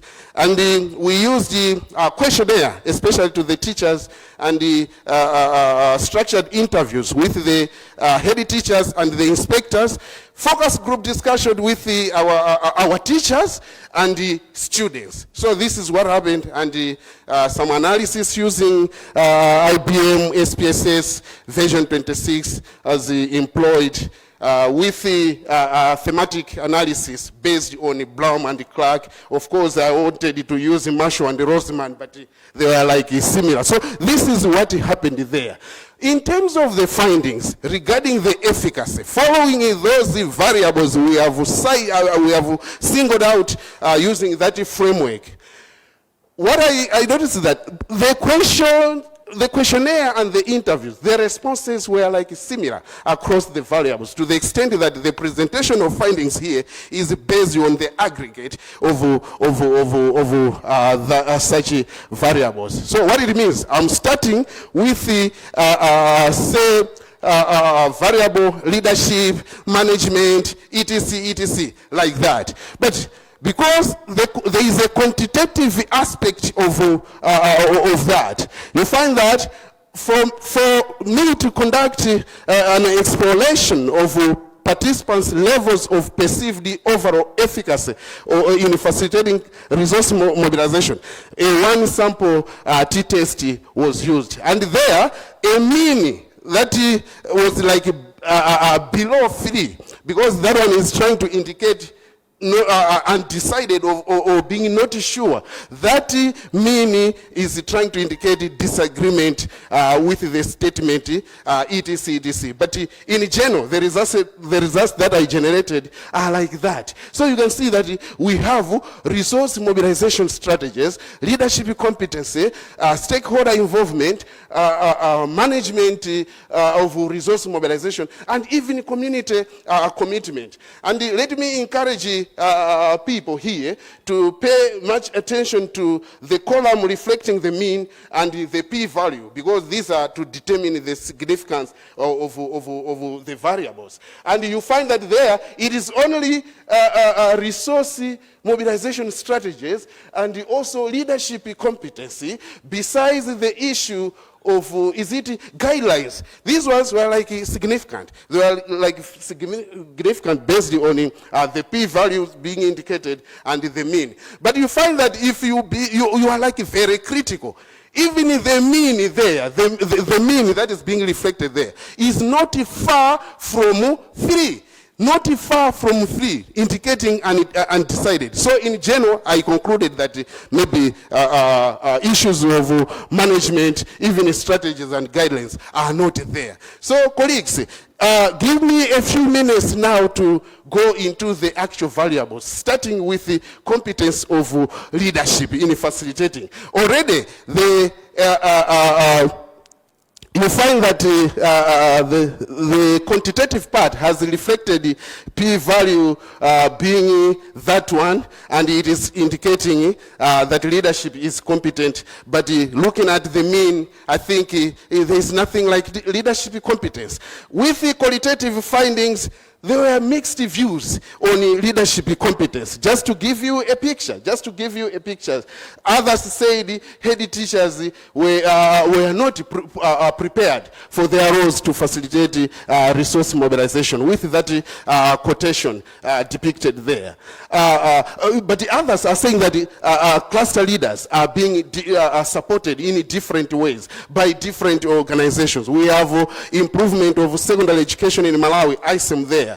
Campaign for female education. They are there trying to support leadership of clusters in various ways. But what the teachers have indicated is that schools are receiving limited support, and they mainly rely on contributions through PAs and the mother group. So that's what has come out clearly out of that. And if we go by competence of management, I've already indicated that the quantitative part has indicated that it's not that significant with that mean.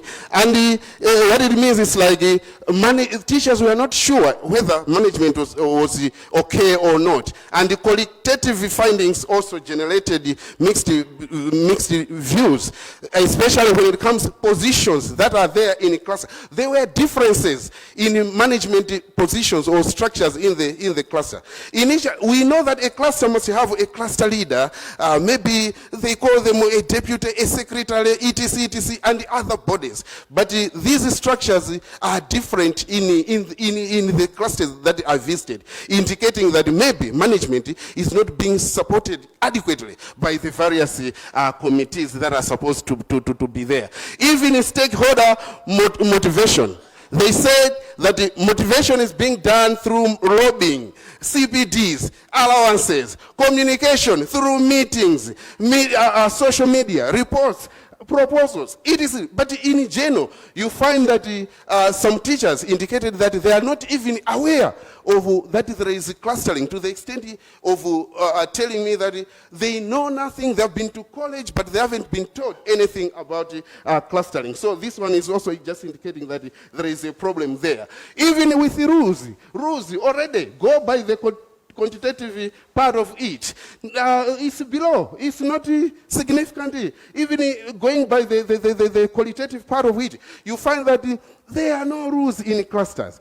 Clusters need to be guided by rules that they are generating within there. Of course, I know of existence of a booklet that is talking of how we can establish clusters. But the clusters are not there to sit down and make their own resource mobilization rules to the extent that operations are being hampered. So the main point from there is like that. Of course, others are saying that they are using rules laid down by Danida and even ISEM, but and they are even saying that when they make rules, the rules are being respected by organizations, but in some cases they are not being respected. But the general picture is that our clusters are lacking well-established operational policies to guide resource mobilization. And even the issue of strategies, what we are seeing there is that clusters are using very few and even unfocused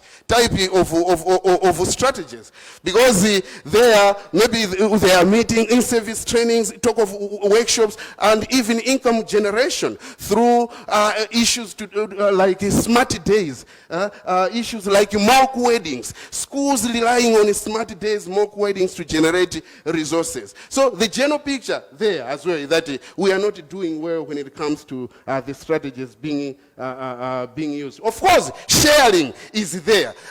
Sharing is there. Schools are sharing like facilities, football pitches. But there is a problem that the schools that are well-to-do are going for being independent. They don't want to support the other schools. So this one is also becoming a problem in the clusters.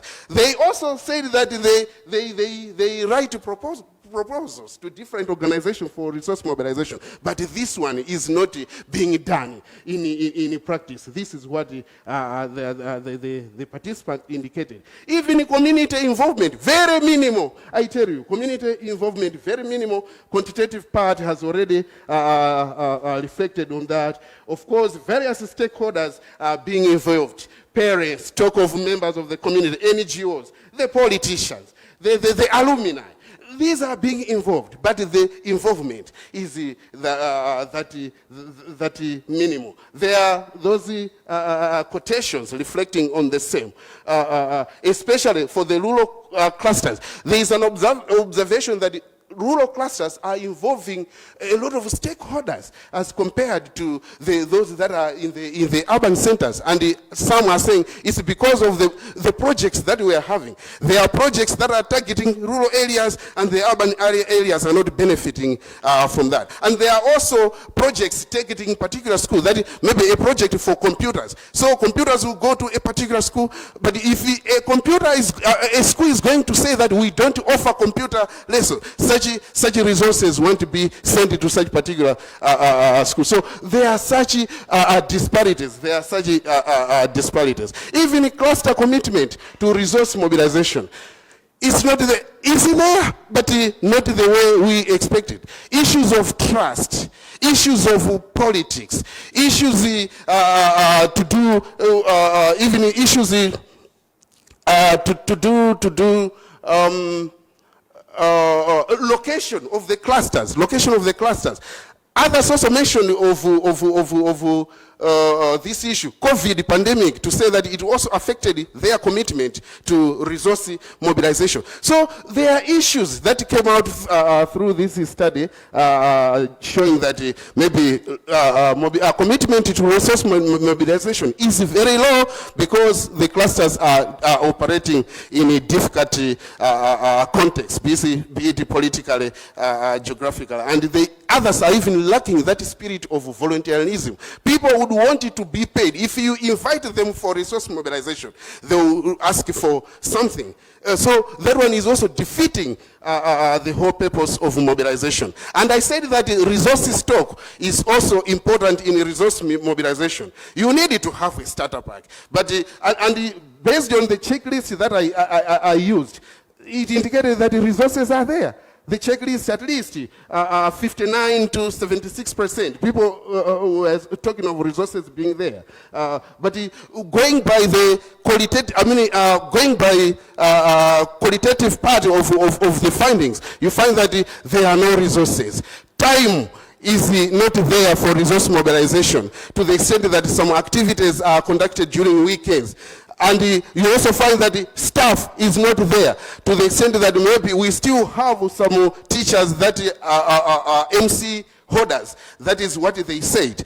Laboratories are not there, and it is here that I even captured Elena to say we do not have a laboratory. So we, and we do not try out experiments before handling them during exams. And the teachers had to concur to say procurement, especially of science materials, is not being given that much attention. And the resources, especially the financial one, are not there because others talked of abolition of school fees. It appears that the others would want fees to be paid to be assisting schools in their operations. Others attributed the issues to pulling out of Danida. They said during Danida time, resources were there, but minus Danida, everything is like down. So these are the issues that the study has generated. And in general, you find that the efficacy of secondary school clusters in facilitating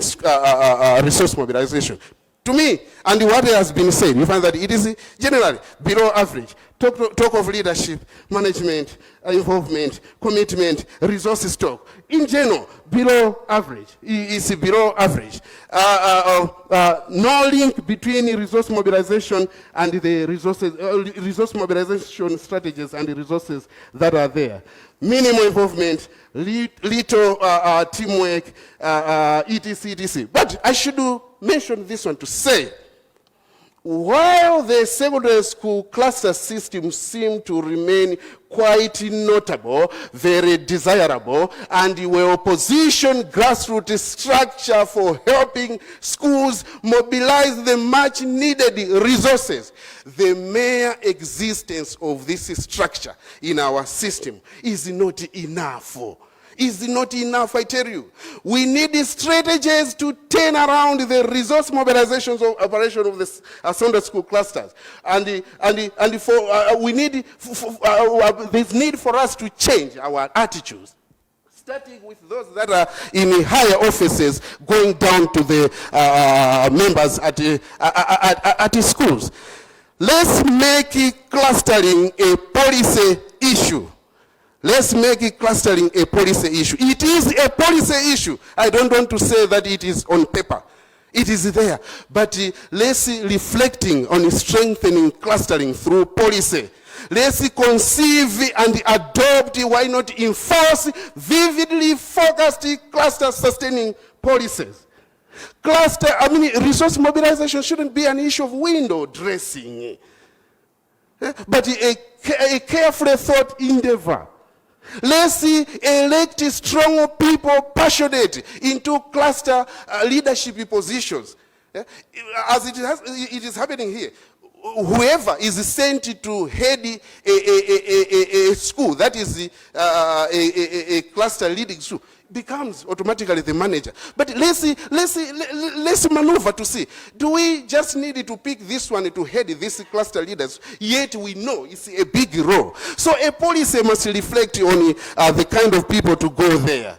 Let's bring entrepreneurship skills to our head teachers, students, for us to be innovative regarding resource mobilization. Otherwise, colleagues, we can even choose to train our head teachers, and the training should even go to should be infused in the in-service training system to ensure that we have a good one for resource mobilization. Otherwise, this long presentation has been done in this way with a lot of thanks to you for being very attentive. I thank you, good people.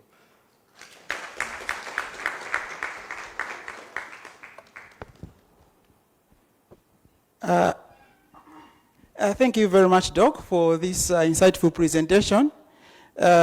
Sorry for putting you under pressure towards the end. There are so many insights, I think, that we could get from the findings and the conclusions. But, so in other words, you can simply say that this presentation is also a resource on its own. But we don't have to forget that time is also another important resource. So because time is also a resource that we don't want to waste, and as I said, I'm a mathematics educator, and precision and accuracy is one of the things that we value most. To save time, we'll have just one brief comment, and in math we say one and only one.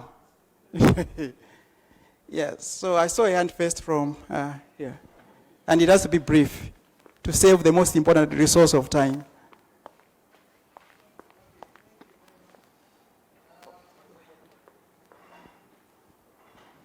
Thank you very much. I just want to comment on this one, borrowing from primary. I'm director for basic education. We have teacher development centers, which is, can be equated to cluster centers. So for the clusters to work properly, they should have their own infrastructure. In primary, the TDCs are separate infrastructure, and they're there for teacher development and other things. So the cluster system, I don't think there is a separate infrastructure. It's just a secondary school which has been identified. I don't know how the trainings are done. Maybe they just isolate a classroom. But we need a separate infrastructure with people dedicated to that infrastructure as cluster manager. Not just speaking a head teacher of a secondary school to be heading a school and also managing the cluster. In terms of resources, in primary we have what we call ZIG, zonal grants, which are given to zones to do CPDs. So the same centrally, secondary school department can do that. Give them, he mentioned about seed money, which is good. You can give them seed money, they can be given seed money as a starter pack. So it's cluster system is very good. It's just operation, which is a challenge, but they can borrow a leaf from primary. That's what I'm trying to say. Thank you. Primary is well organized. And thank you very much for being brief. And since this curriculum review is to get comments from all those of us who are in attendance, we have that opportunity. You can write a brief note of whatever you wanted to say, and then you bring it over to the facilitation team that is here. I think there are also other avenues like social media and so on that you can also share your comments. Thank you very much.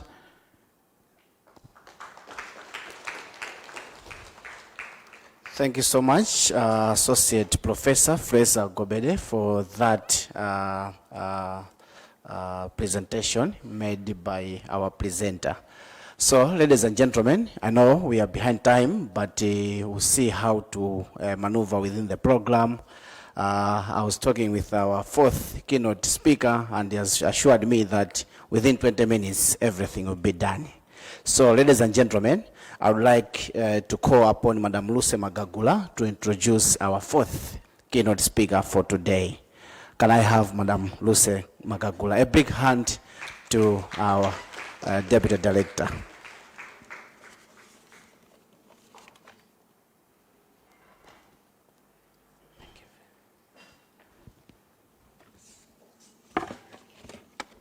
Good morning, ladies and gentlemen.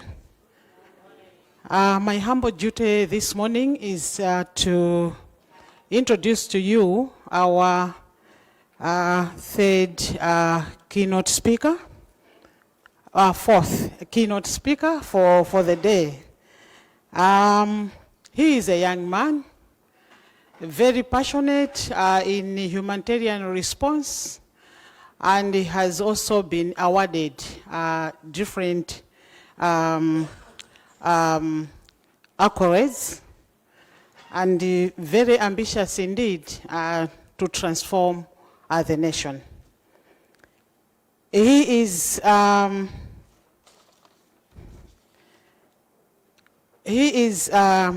holds a Master of Science in Entrepreneurship from the University of Science and Technology.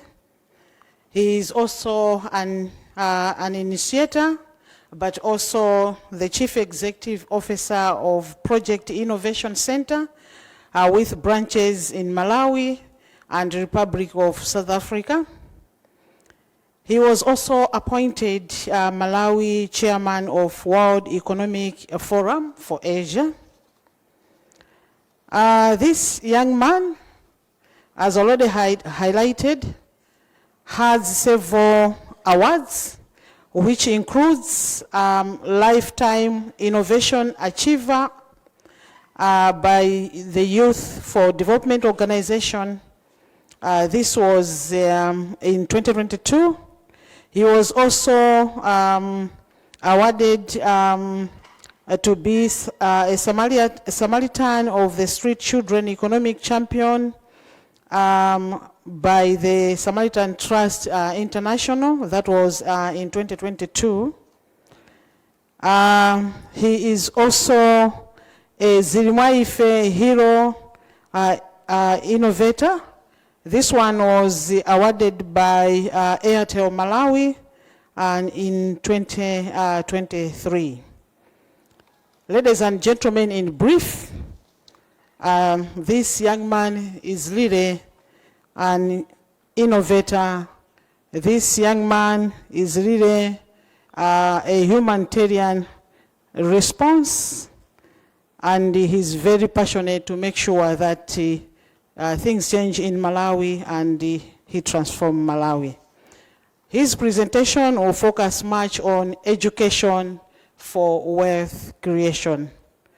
Distinguished guests, ladies and gentlemen, allow me now to invite our keynote speaker, that's Kondwani Kachamba Ngwira. Thank you so much.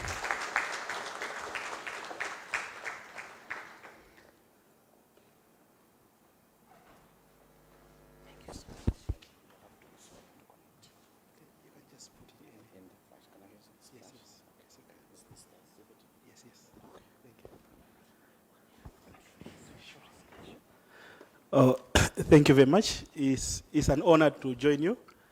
Let me put it clear. I am an entrepreneur, not an educationist. And I'm still a student doing Master of Science in Entrepreneurship in the final year.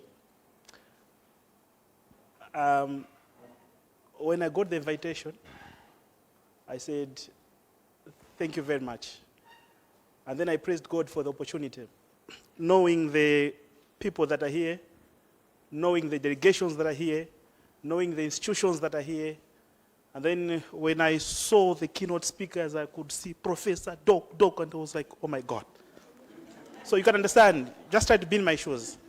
You get an invitation and you only see Prof, Doc, Prof. And then someone would even greet me by saying, you are Professor who? I say, you're not even. So that's what we call grace, the grace of God. I will not take much of the time. You know, when I was listening to the presentations, I was praising God in my heart. I'm a Christian, and I was praising God in my heart, and I was saying, Father, thank you for changing Malawi. Finally, that time has come. Why? Because the main barrier of change starts when the very same people God has empowered do not want change. For example, when a prof says we should not teach about grasshoppers, and then someone says, no, grasshoppers are good, then that debate only becomes a very sour environment for change. But when prof says, let's not have grasshoppers, and then everyone says, yes, we agree. Before I even say anything, I get an invitation and already written, you are going to talk about wealth creation in education. So the minister is already convinced that we need this. You check other topics, they're talking about entrepreneurship. Already they have decided we need this. It will not be right for me to repeat the importance of this because everyone here has decided and is already willing to embrace this kind of change. Therefore, we need to congratulate ourselves. We need to congratulate ourselves that finally the Holy Spirit, the Spirit of God, is moving in Malawi and is using his children. You might not know that God is moving you. You might not know that God is pushing you to change this generation. If you check the Bible says, to some he called to be prophets, to some he called to be pastors, to some he called to be administrators. So you are in office and the Lord pushes you to push some policies that will transform his children. Because there is poverty out there. Because people are suffering out there. And you don't know that you are being driven by the Holy Spirit to change the entire curriculum so that his children will finally cross the line. That's what I'm saying. Please, this is not just, this kind of gathering is not just a gathering. There is God involved in this. Because finally someone is going to move out of the chain of poverty that has entangled Malawi for a long time. I will stick to education for wealth creation in Malawi. I think that one, sorry. Thank you. Yes, I think that's better. Yes, that's better now. Education and wealth creation in Malawi. Brothers and sisters, allow me to call you that way. Because to me, this gathering is inspired by God. So the best title I can refer you to is brothers and sisters. A typo error there. Okay. The whole nation, 20 million plus, God has given us the responsibility. Today, what we are going to agree today will either change this nation or make us move the same circle. This is not the first curriculum review. We have had visions. This is not the first one. But it's my prayer that God will use this one and will go in history as the day director so. Thank you. Oh, so he was telling me they have changed the gadgets. That's why you have some typos, but it's okay. Let's move. When you check the Bible, it says during the time of King Uzziah, during the time of let it go in history that, during the time director so, during the time head so was in office, they changed the curriculum and Malawi became prosperous. Industrial Revolution came with this team, and this is the team. There is a very short statement. 1-0 and Indarama in Chichewa. If you say you are wise, then show us the money. If you don't have the money and say you are wise, what kind of wisdom is that? You don't have money and you say you are wise. No, this one is very wise but does not have money. Are you sure? What kind of wisdom? People who are wise have money and are making money. Question the wisdom. If you cling to say you are wise and you are broke, you are not wise. Therefore, if the curriculum that we develop today does not remove Malawi out of poverty and does not help someone create wealth, then it's useless. We need a curriculum that transforms this nation. By saying this nation, we are not talking about learners only, even the stakeholders. So without wasting much time, I was at Chamba Secondary School.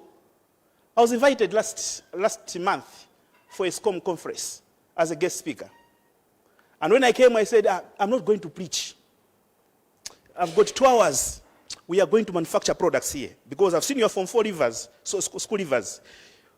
Today, in 2 hours, we will train you how to prepare bread, zintuisa, body lotion, soaps. 2 hours is enough. And all students were happy and teachers. You can't even, they started jumping. From nowhere, even some students started coming and the entire hall was full to capacity. Just by mentioning that, there was too much joy. And guess what? And I was saying, what's happening? So here we are talking about wealth creation, and then students on the ground, when they heard that he will simply take us through manufacturing so that we start making money out there. Everyone loved the topic. So there is already a willingness on the ground. So it's a clear path the Lord has prepared. Management is willing. Students on the ground are willing. I can assure you we have trained so many people in manufacturing, and 3/4 are teachers that attend our training, teachers that have been certified by MBS through us. Teachers are willing. Students are willing. Management here is willing. What's the main thing that we need to do? Simple. The implementation strategy. How do we do it? That's what I'll focus on. So let's understand that curriculum, whatever we are developing here, has that impact. The first one, the curriculum has impact, poverty eradication or creation.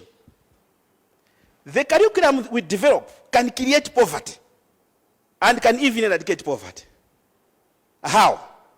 If we restrict and reduce access to technical information that is important for industrialization, the curriculum abhors that, says no to this one, we are creating poverty.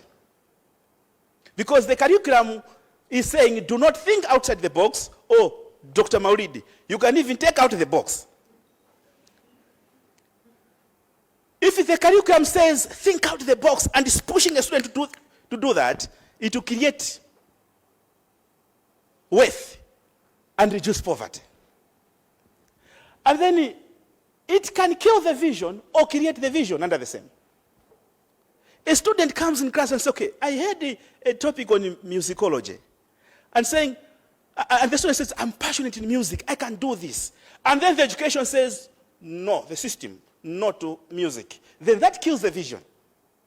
So I was very happy when I was listening to the presentations. Clearly shows that the research that was conducted has seen that if we go this route, we'll be able to create that. Let's talk about mindset change. To me, I'm a very straightforward person. It's a waste of time financing conferences about mindset change. Education is the only tool that brings mindset change in a nation. This is the only platform. You cannot teach an old dog new tricks. It's impossible. Mindset change, the entire program of mindset change in Malawi must be headed by the Ministry of Education. Because this is where we develop curriculum, this is where we align the goals, this is where we have got experts that can change that mindset. Not someone in office like me who has never done education, and then I just come, today mindset change. What are we talking about? Then you talk about creating leaders or rebels. It's the same curriculum. What we factor in here can create leaders or rebels.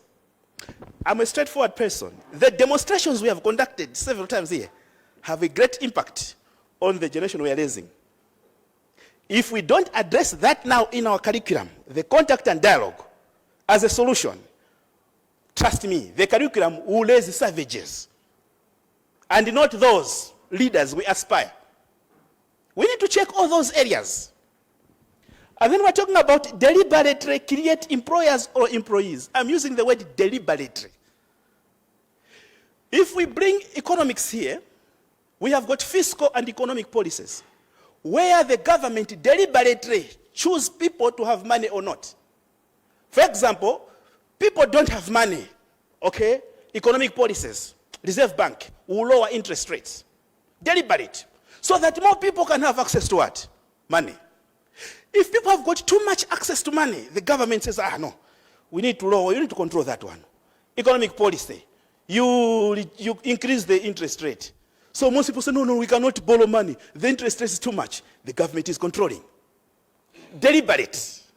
So it's the same thing with education. We can deliberately choose to create employers or employees.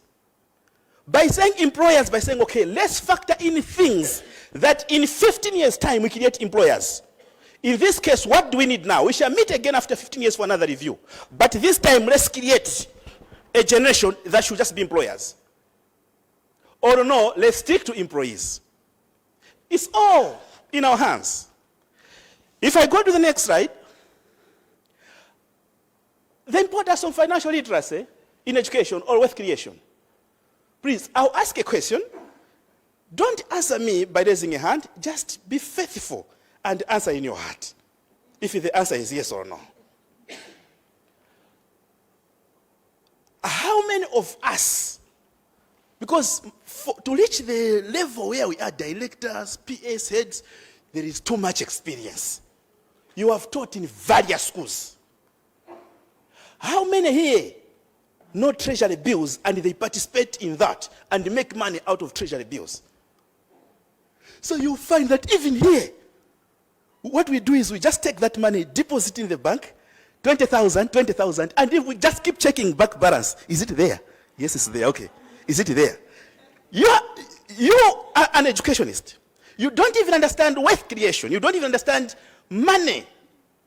Because what the Amanyas are doing out there, what rich people are doing out there, before they just deposit in the account, they go to the bank and look at the opportunities. Are there treasury bills here? Yes, they are. Okay, I will not need this money for 2 months. So can I do treasury bills? When that money comes back, it comes back with profits.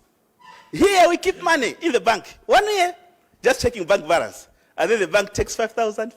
Even the account, we put that money. We call it savings account, yet it's transaction account. Savings, they don't cut. Transaction, they will remove the bank charges. You don't even know which account is best. Why? Because our school did not factor in wealth creation and financial. We need to take that knowledge now. They will know from primary school financial decisions. They will know, should I put money in the account? Should I invest in this? They will know that when we come to credit management, there are so many things that our teachers even don't know out there that we need to gather and factor in the curriculum and ensure that our people understand. Issues of budgeting, issues of borrowing. Let me give an example. Most of our teachers get loans, most of them. And then they become even more poor than before because of what we call credit trap. Okay? When they get a loan, the financial provider is looking for collateral. And now is more interested in the collateral than the loan itself. But the rules are clear. Assuming you borrowed the money, and you see that you can't pay back, you can go to the bank and discuss 2 options. Either loan restructuring to accommodate your capacity, or even together sell the collateral so that you give them what you borrowed and you keep what you have. Or if you decide to pay the total amount today, they are not supposed to charge you future interests. How many know this? They don't. There is that serious gap of financial knowledge that we need to look at. Talk about risk management. We need to look into all those things as we do wealth creation. So wealth creation will have, usually, that's the content that I suggest.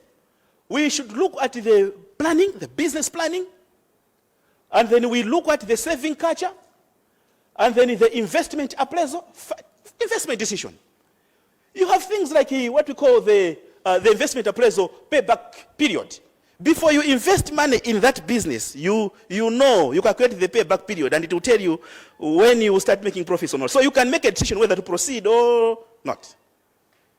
All those things that are there, we need to take them, factor them, so that right away from lower classes, they understand. So this is a good business I can invest in or not. Then we're talking about wealth creation objectives. As we design this curriculum to embrace wealth creation, my suggestion is for primary education, let's put that information that should focus at laying the foundation. Just laying the foundation. We cannot talk much about money there, but laying the foundation. Learning the foundation will mean new metrics in finances. They understand things like exchange rates. They can understand at that level. You're talking about international business. They can understand at that level. Just laying the foundation. Then come to secondary school, we focus on pathway to opportunities that are there in business and entrepreneurship. Then at tertiary level, we focus at specialized skills and innovation. Specialized. What does that mean, specialized? Now this person is mature. Last month I was invited by the United Nations, UNDP in South Africa, as one of the judges and panelists. We were looking at business plans across Africa. And those that had good proposals, we are given so much money, close to 40 million Mangochi. Imagine, students at the university. You know, because they are doing that. They are doing specialized skills and innovation. Because that student has embraced entrepreneurship and has decided, when I leave this university, this is what I'm going to do. And that person is going to be an employer. The system has already organized that.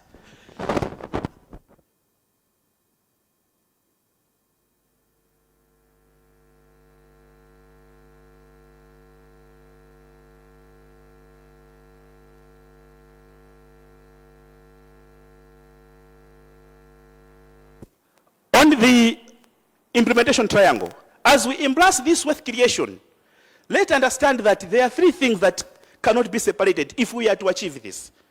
If we employ some concepts from project management, there is a triangle which we call resources, time, and scope. If you change the time of a project, resources also be affected. And if the resources are affected, automatically the scope is going to be affected. So you change one, automatically affects the other. It's the same thing here. The curriculum, we are looking at the content, fine. And we are looking at the monitoring and evaluation to ensure that it's indeed implemented. It's okay. But there's another player that is key, and that's a teacher. And for that person, we need two things. Positive motivation, especially capacity building. Positive motivation, what I mean is that the ministry should not only focus much on negative motivation. You know, negative is regulatory. By tomorrow, all teachers should do ABCD. The demo is coming. By 23rd, everyone should. If you fail, that is negative motivation, where teachers work with fear. They even insert you as you come. They insert you. Now, if that teacher's pen is inserting you, do you think that teacher is going to come up to implement this concept? It's impossible. So we need positive motivation. What is positive motivation? Which teacher, which school, which zone is performing well? How do we motivate these people? Let them feel appreciated. So we need some motivational programs just centered on them. Teacher retirement. We cannot talk about wealth creation if the teacher is not worth. Can we, at ministry level, come up with some policies just targeting a teacher? There are so many opportunities out there. Let me give an example. Finance project here, Reserve Bank. How many teachers have access to that? Did we even tell teachers to say, colleagues, there is too much money you can take. Everyone is taking this money. Teachers are not even aware. So what we need to do is, at that ministry level, look at so many programs that focus on teacher motivation, bring them. Because we want the teacher even to inspire the very STEM students that he's teaching. Without that, it will be a problem. And on retirement, what I was saying was, 5 years before retiring, 10 years before retiring, some financial literacy courses, preparing that teacher, so that when he retires, students will not be demotivated. Otherwise, you want to become a teacher, and then they see a teacher, say, no, I don't want to become a teacher, and I cannot. Then, in the interest of time, allow me to stop there, and thank you very much for your attention, and say, please, let's ensure the curriculum creates wealth. Thank you.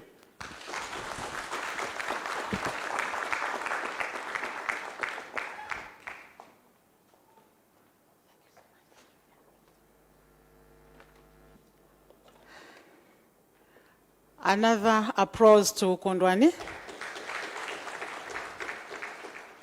Once again, thank you, Kondwani, for preaching the gospel. It's very clear. You have emphasized on the need to take this exercise very seriously because you have highlighted that the curriculum is in two folds. It can create wealth, but also it can create poverty. What we need is to make sure that we do justice in terms of alignment, what should be included in the curriculum, so that at the end of the day, our learners should really acquire the required skills for national development. So education is key, very key to Malawi development, hence the need for us to take the exercise seriously and make sure that we align the current aspirations of Malawi government to this particular exercise. Ladies and gentlemen, we are running short of time, but still I will request just a few, one or two, for comments, maybe questions. Any hands? Yes, one over there. At least if you could have two. Yes, thank you so much. A brief one, sir. Be brief, please. Yeah, I'll be very brief, like the presenter. I think my comment is a sorry teacher could not fit in the direction that the new curriculum or the vision 2063 we are following. There is need, I think there was also talk of the radical transition. I can foresee that most of the teachers could be transitioned out in the process if we are to make a change, because sticking to the same nature of the teacher we have currently to carry out the curriculum 2063, I think we may have some challenges.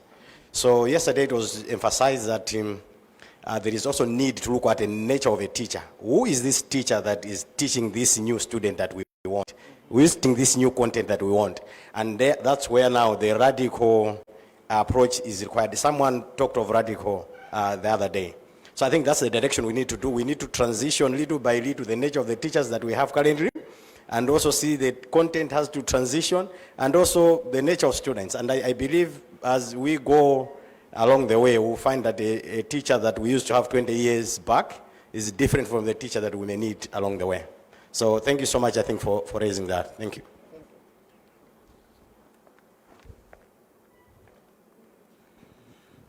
Thank you. My name is Limbani Sapato from Educans and Civil Society. Also just quick comments. Firstly, I think I will highlight that for resource mobilization, I think it is not only needed at the secondary level, I think it is at all levels. But I wanted to draw the fact that we need leadership that leads in resource mobilization. And the leadership should be trusted. One issue that I've noticed is that the leadership vacuums in our system. You find some positions are not filled. You find that in some institutions, people are acting for 10 years as the leaders of those institutions. They don't have a mandate, and they are always challenged. We have situations where we have leaders that are there but are not prepared. I think our colleague mentioned about capacity building. Their capacity is not enhanced. They go and attend a 2-day workshop. It's not enough. You need to be properly developed. So I think we need to address these. I think lastly, thanks for the motivation speaker on the wealth creation. I think going forward, we might need to have a special unit, whether maybe we put it in the planning department, which should be coordinating wealth creation and entrepreneurship activities.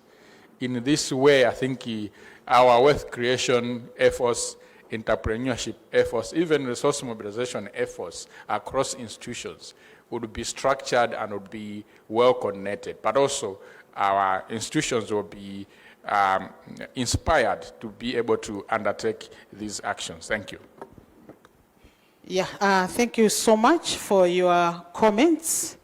I know Kondwani will give us his final word based on the presentation. However, let me once again thank you, Kondwani, for the thought-provoking presentation on wealth creation. This is not only focusing on government as such, but even us as individuals, because you have already pointed out on such. And to my colleagues from Ministry of Education, Kondwani has also recommended policy analysis, especially aligning our current policies to wealth creation strategies. Similarly, as we are reviewing our curriculum, let us make sure that issues of skills development are really spelled out so that our learners have the required knowledge and skills to move the nation to another level. Kondwani, any final word? 1 minute. 1 Bwana minute. Kondwani. Thank you. Yes, thank you very much. And I also have a question here. So how can we link curricula to production and school level? That is lesson level. So maybe I will just summarize on that one. Indeed, first of all, we should understand that Malawi has resources. In the presentation, I mentioned that sometimes we create poverty looking at what we put inside the text box. I'll give an example. A topic that says gypsum is found, okay, you're training, maybe you're teaching learners on a subject, maybe I say feed production, chicken feed.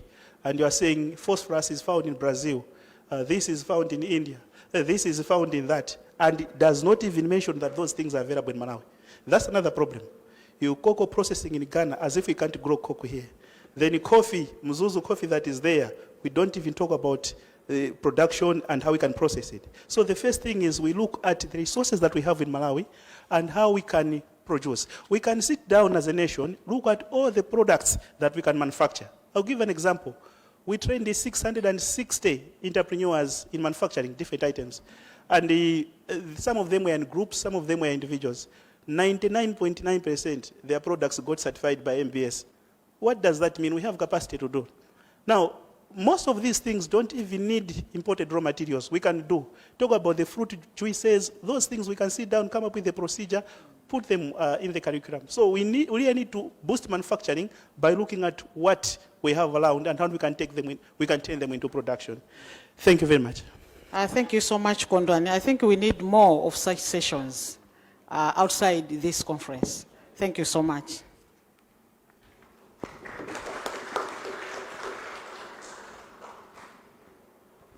Thank you so much. Another big hand for Madam Luce Magagula for anchoring that presentation. Thank you so much. So, ladies and gentlemen, we need to break for refreshments. I know sugar levels are low, are down. So this is how we move forward. We're supposed to have a paper presentation by Manasseh Nyangulu as we have gathered this way. So instead, that presentation will be made in parallel sessions. So immediately after refreshments, we'll go into our respective parallel session. And this is how the rooms will be like. Room 1, there will be a presentation by Manasseh Nyangulu. The first one. The second one will be made by Patrick Chikumba. And the third one will be made by Susan Lemani. That's room 1. Room 2, there will be 3 presentations as well. The first one will be made by Mr. Michael Smao. The second one will be made by Duncan Watson.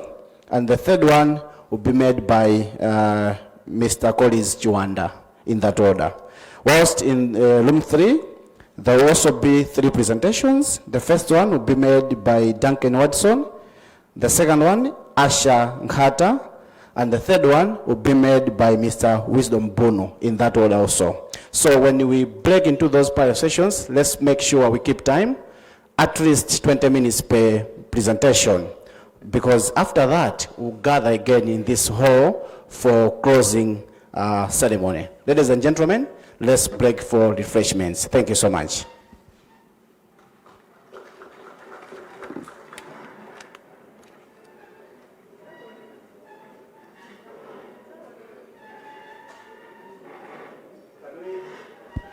Can we have 15 minutes only for refreshments?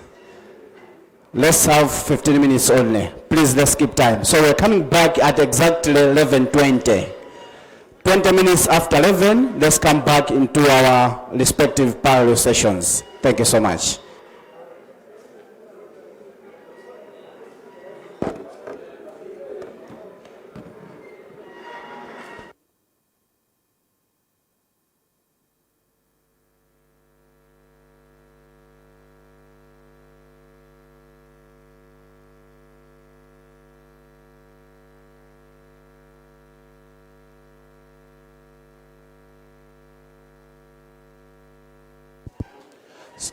So as we'll be demarcating the rooms, we can still do it as a working break. Let's go into our rooms. Let's grab a cup of tea and come back into our rooms. Please, let's keep time, 15 minutes. Let's get back. Thank you so much.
Conference from Sunbird Nkopola in Mangochi. With me is Kondwani Kachamba Ngwira, our renowned entrepreneur. Welcome.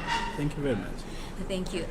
This morning, as one of the keynote speakers, there were several things you talked about when it comes to the relationship between education and entrepreneurship. If you can just give us a recap. Thank you very much. The first thing that I said was to congratulate the government, especially the Minister of Education, for this initiative. This is what we need as a nation, and this is what we have always wanted. And I'm glad that everyone here is positive on it. My presentation focused on three main areas. Number one, understanding that the curriculum has power to build this notion or destroy it, because we are raising the generations. Now, I gave examples on how this curriculum can destroy this nation or build. Number one, we have got some skilled pupils, skilled children. Right away, maybe Sunday 1, 2, 3, 4, you see that someone is good at singing, but then the curriculum does not capture music and has not even factored music teachers.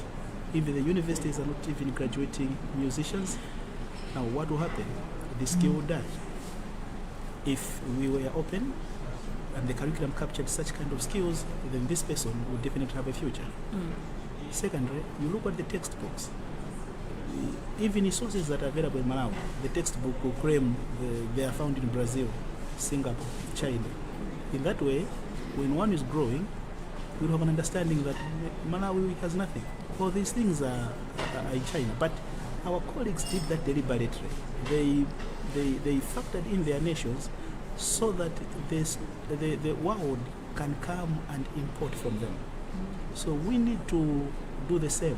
We have got gold, we have diamond, we have got coffee, we have cotton. Let this be in the textbook and even mention areas where they're found. In this case, when we are raising these children, they will know exactly what Malawi has and what we don't have. Then I also said the curriculum can deliberately create employers or employees. It's a deliberate move, that it's an objective that we decide as a nation. Should we create employers? Then we've come up with a period. Okay, can we, for the first 15 years, ensure that we raise employers? That would mean inclusion of vocational courses in all schools, starting from primary, secondary to tertiary education. We need this. I also talked about the triangle, saying we have this triangle that we cannot run away from. This curriculum that we are developing has three main angles. The first one is the curriculum itself, which is the content. Yes. Then the second part, or the second angle, is the teacher, the one who is going to deliver the message. So we have to motivate the teachers. We have to come up with programs that motivate the teachers. Not only the negative motivation, which we have been practicing. Negative motivation is more like regulatory. Okay, comply. By this date, do this. By this date, do this. If you don't do this, we punish you. Okay, so then the teacher is not happy. The teacher even goes in class angry. You don't expect that kind of a teacher to deliver. You asking a teacher who has not eaten in the morning because of poor salaries to go and teach wealth creation.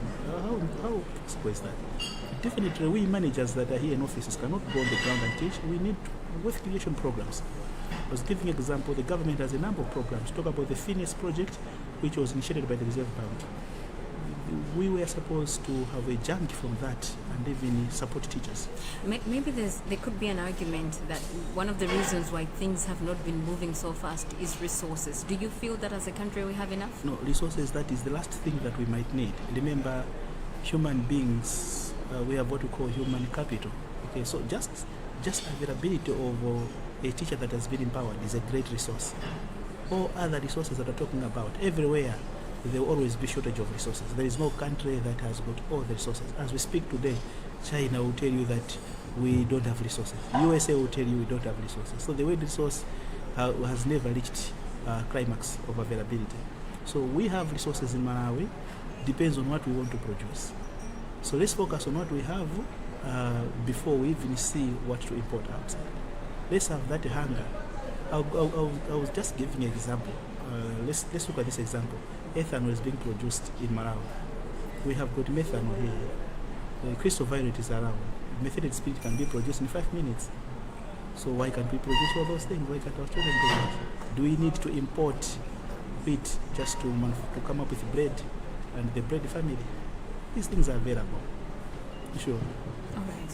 One more thing that I wanted to ask you is, you're talking about all these changes, but the one thing that I wanted to look at is the young Malawian with the white collar suit. You have been teaching people how to make certain products and that can be fit for the market. For someone who feels like not having an office is not enough, what can you tell them? Oh, that's the best move. Times have changed. In this session, go and look for white collar jobs. You are not promised. You are not promised. The best thing to do is to look for business. And if you are thinking of business, then you are thinking the right way. The only thing you need to do is to ensure that you don't compete with anyone. Be true to yourself. Do not come up with a business idea just to impress the communities. It's nothing like communal impression. It's about making money. So I would advise that be yourself, be confident, choose an idea you can manage, okay, something you are capable of. It's always possible to start a business that has never been done, because it's like maybe you are running a research, at the same time you are running business. As a startup entrepreneur, I don't encourage that. I encourage you to pick a business that has got a history, it's running and it's prospering, you can see others do that, take that one, polish it up and move forward. So I'm going to thank you very much for your time. Thank you very much. And definitely we're going to have more talks, and we will then communicate to our viewers when we'll have another one. But thank you so much for your time. Thank you. That was Kondwanika Jamba Ngira, one of our key presenters this morning, talking about the need for having our curriculum having included entrepreneurship and creating employers and not employees. I am Diana Aliabuba. Stay tuned, there's still more to come, there's still more presenters to talk about certain areas of the curriculum that need to be changed. Good morning. It's not visible. I can see, but you cannot see. I don't know what has happened.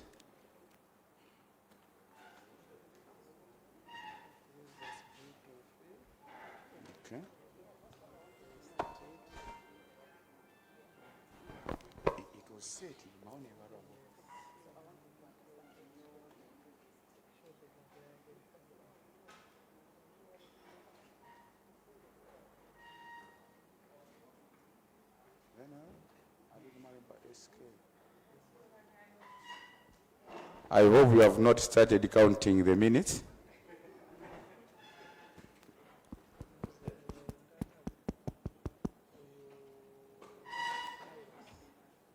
Who is the one responsible for this?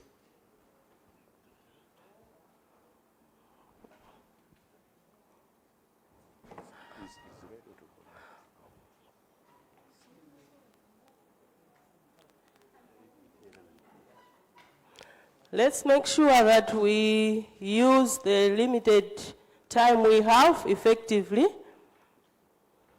even when commenting. Okay, so sorry for that hiccup. My presentation, as an introduction, I will dwell a bit on the research questions, the methodology, the findings, and then conclusions and implications for practice. So as a starting point, I think we all agree that permanent and significant learning can only be achieved if the learner takes the center stage. And then the teacher's role becomes a facilitator in this. And the research has shown that learners who have been exposed to effective study strategies are best achievers than learners who are not. And another thing that we also have to consider is when learners are transitioning from primary to secondary school, there are a lot of adjustment issues that take place. One of which is they are changing into adolescence, where they have a lot of adjustments taking place in their physical and emotional aspects. but also they are changing to a level where they are being taught by a wide range of teachers. Unlike in many primary schools in Malawi, you find that in a class, learners are being taught by 1 or 2 teachers. But when they go to secondary school, they have to be taught by as many teachers, maybe as the subjects they are taking, with each teacher coming in with his or her own teaching strategies and style. So this is a transition challenge that the learner has. So, in order for these students to be able to cope with all this, they need to have a toolbox. They need to have effective study skills. But they cannot develop this thing on their own. They need to be assisted. The assumption is that when students come in school, we assume that they know how to learn.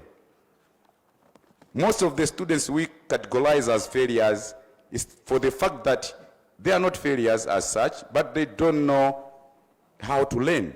And we have not taught them how they should learn when they are in school. So I had 3 questions. What do secondary school students and teachers understand by the term studying? And then, how are the secondary schools integrating study strategies instruction? And lastly, how best can secondary schools, as they're implementing the curricula, integrate study strategies instruction? It was a case of 3 secondary schools, sampled 15 teachers, 30 students, interviews and focus group discussions, and then the data was qualitatively analyzed. When it comes to the findings, on the first question, there appeared to be lack of understanding.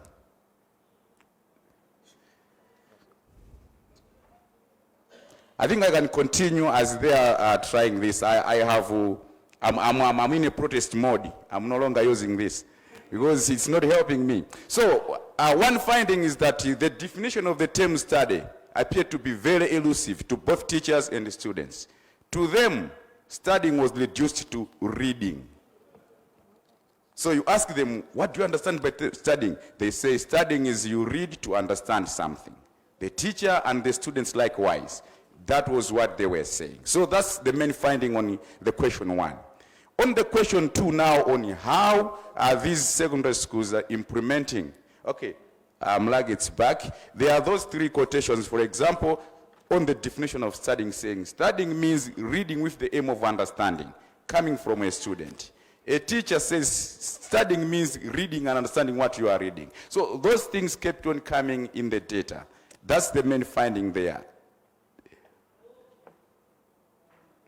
However, if we go to the correct understanding of studying, studying is a competence which one has in acquiring, recording, organizing, synthesizing, remembering, and using information and ideas.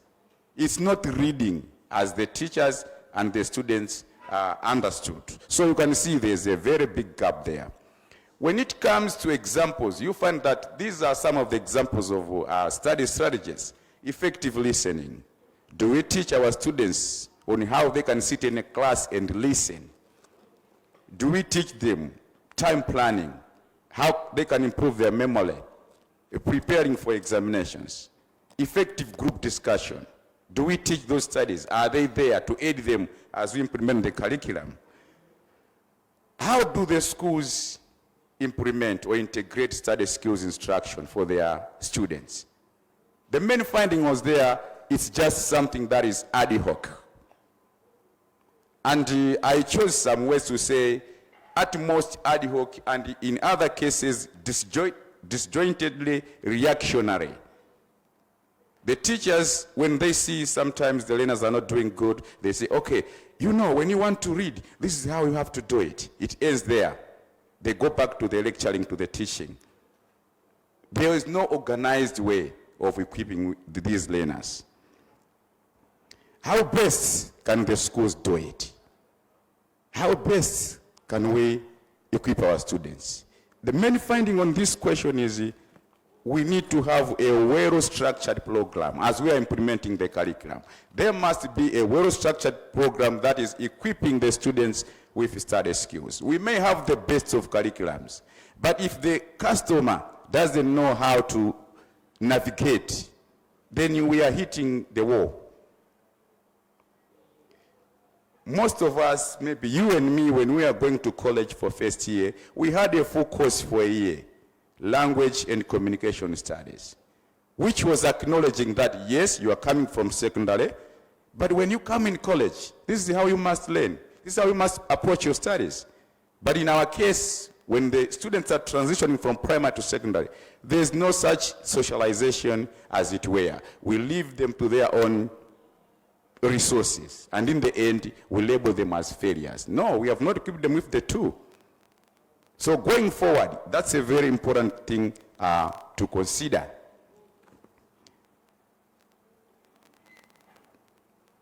Let me talk about the implication.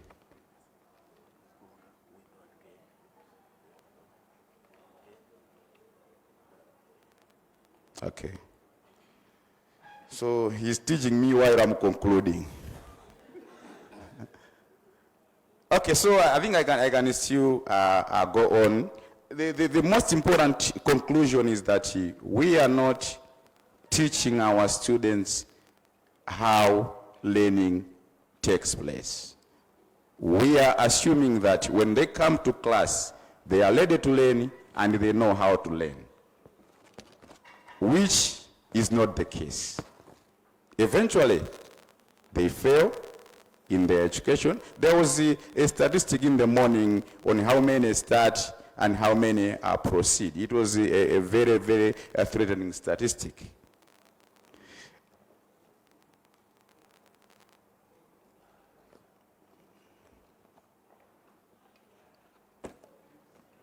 No, it is just...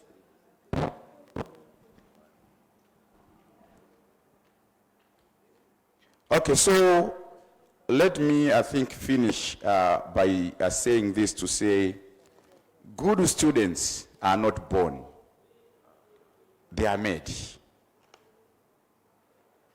If we want to have good students going forward, we must first of all teach them how to learn. They must learn to learn. It's something that has been neglected.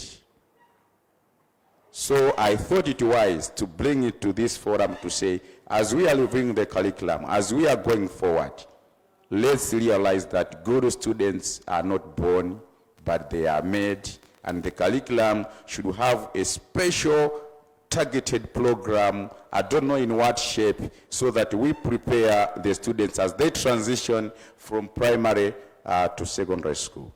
Let me stop there. Thank you, and let me apologize for the technical hitches. I hope it's not me, it's not my making. Thank you so much.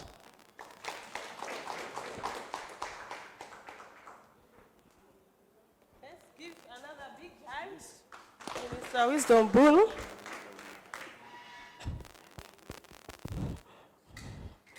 Thank you, Mr. Wisdom Bunu, for that presentation. The keynote from this presentation is learners need to be assisted to develop study skills. They need not to be left alone. So this time, allow me invite questions or comments.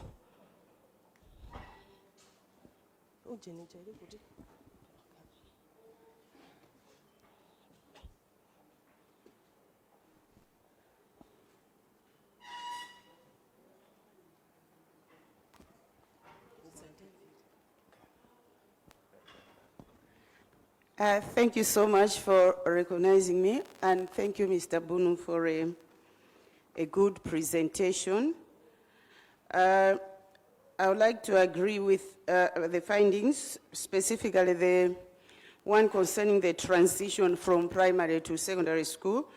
And it's not just from primary to secondary. I remember when we were doing the secondary school curriculum survey, the ones we found at the university, they also complained of a gap, that they have difficulties, especially those coming from remote areas, rural areas. There are difficulties to adjust to university life. So I think we really have a big gap which we are supposed to address as a system. I'll come back to the suggestion that I made in the morning regarding guidance and counseling, because the issues that we have pointed out, they're supposed to be sorted out. For instance, when we're covering career guidance, career education, career advice, and career information, those are the things that we're supposed to equip our students with. And in addition to that, I remember in the past we used to have form periods. During the form periods, we were equipped with relevant information, but currently, in some of the schools, you find that the form period is indicated on the timetable, but the way they are using it now is something different. But the challenge is we haven't equipped the teachers, the form teachers, with the necessary information on how best they can use that form period. So I agree with you, we need to do something to address the issue. Thank you. Second to comment, that one.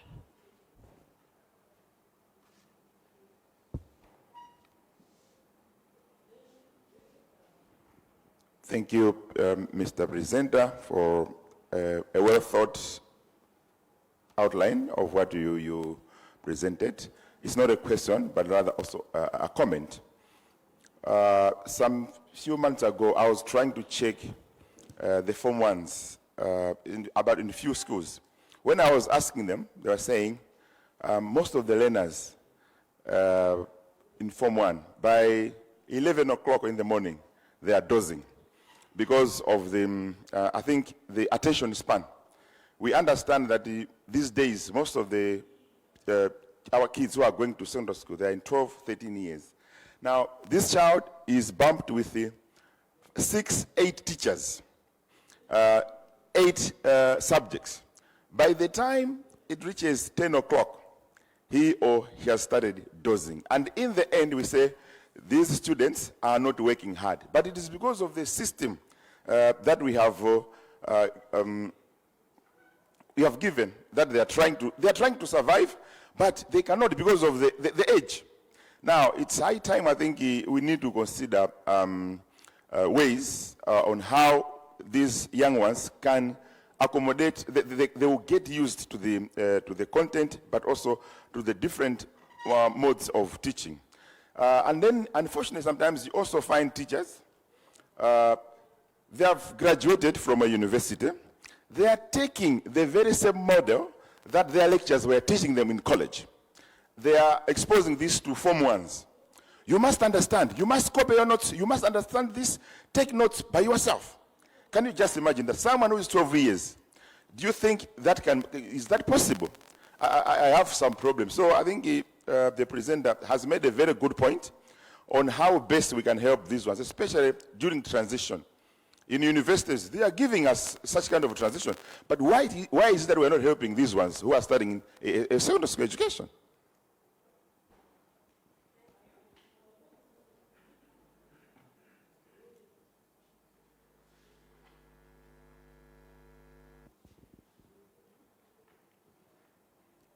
Thank you very much. Sorry, I missed most of your presentation. I thought it was coming a bit later, so you know I was delayed outside. But from the bit that I was able to catch, and you might find that I'll probably repeat some of the things that you have already said. Please understand. I just want us to go back to what was said yesterday. There was a presentation on participatory or learner-centered methods or learner-centered teaching. And there was a comment that came up to say, you know, some of these things are, you know, are taken from the West and then they are brought, you know, into our context. I think we really need to think about, to also recognize that even where we think these participatory methods are coming from, they also had similar challenges. And they came up with these approaches that have actually helped. The bottom line is that, and it also ties into what Chris's presentation this morning, The bottom line is that if you're going to ensure that the learner is taking part in their learning, they must actively be involved in that learning. And what does that mean? We need to use participatory methods. The learner has to be at the center of our teaching. That's how the world is going now. Because we talk about there's so much information out there, these learners are learning too many things and so on, but we want them to bring it into the classroom, share what they're experiencing, and then we guide them as the teachers that this is, this is the correct way of moving, or, get them to get to the correct way of thinking. My colleague there has talked about learners being bored or falling asleep by 10 o'clock in the morning. Yes, if we go in and we are getting them to take notes, we are telling them, we are talking to them, we are telling them to keep quiet and listen, and then they have to take notes and, maybe ask questions here and there, they're going to get tired. We get tired as adults. Sitting in conferences for an hour. We want to walk about, we want to take part. Imagine what these kids are going through. So the methods that we are using, we really need to move towards where we are putting the learner in the center of our teaching. That's my contribution. Thank you. Thank you. The last to comment, yes.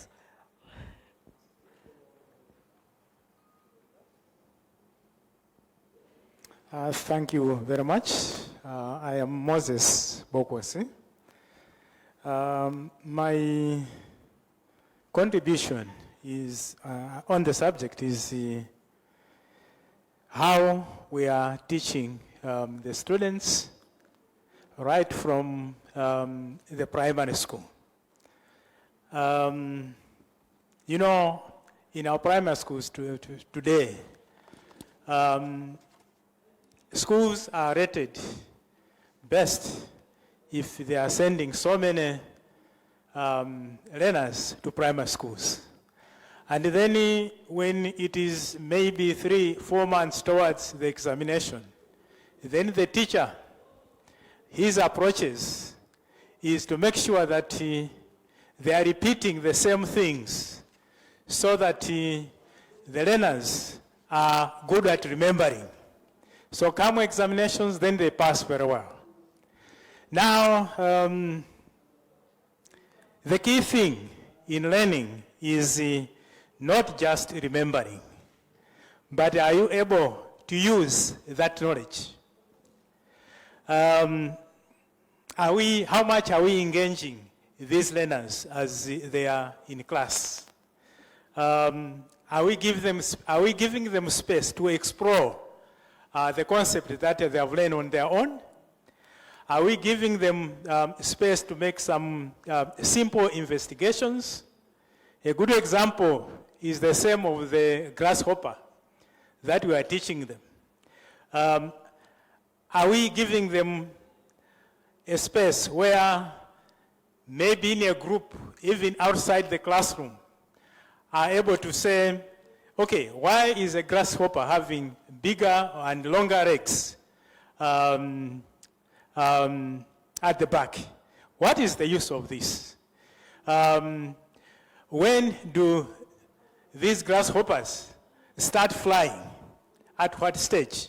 These exploratory activities, they will help them to actually effectively learn what they have been given in class. But then if they concentrate on remembering, even when they go next step to secondary school, then they continue promoting the same way of studying, that of reading and memorize. Thank you. Yeah, Madam, you can comment last, yes. Thank you very much, moderator. I would like to thank Mr. Bruno for the presentation. I like the very last thing that you said, terms of good learners are made and are not born, because all you hear these days are the complaints from sometimes teachers or even communities, learners of these days. Learners of these days, we did not want, we are better off than, maybe during our time, would be saying we are better off as compared to learners of these days. So every time I'm asking, say, where did we go wrong? What happened in those days that is not happening now? So maybe it's the debate on the table. Many people are talking about it. But one thing about learners getting bored, a colleague talked about school going age. You know, in government, we made it deliberately that the primary school going age should be 6 to 13. Maybe studies showed that by the time someone is 13, 14, can grasp the stuff that is being taught at Sunday school level. But you'd find that parents sometimes they think otherwise. I have a colleague who had sent a child at Kamsa Academy, and in Form 1, that child was 11 years. Because during high school, you know, some of the schools, primary school is at stand 6. So when it was 11 years in Form 1, by the time he reached Form 3, the child found it very hard, to the extent that she had to be withdrawn first, so that he stayed, I think, 2 years at home, then had to start again. So maybe the issue of age has also to be looked into. Someone at the age of 11, 12, they really find it very hard when they get to Form 4, because MSc syllabus is not a joke. It needs someone who is grown up and who can really understand their stuff. So if we can also look into that issue, being very strict at the school going age, that would also help out. Thank you all for the comments. And the key highlights from the comments are, there is a need, there is a need for career guidance so that our students know their path and know how or what to study. And there is a need to revise the timetable to include the study period, and also learners to be actively involved in learning. Mr. Wisdom Bunu, you might wish to conclude.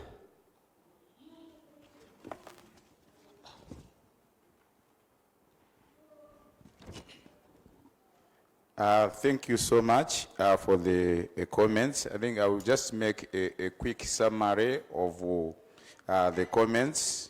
One important thing coming out is that we all agree that students or learners have to be at the center of learning. From the comments again, I was getting something to say like the way we are assessing may also be something we have to consider, because our assessment mainly is they must show through pen and paper what they have grasped. So they may be overwhelmed.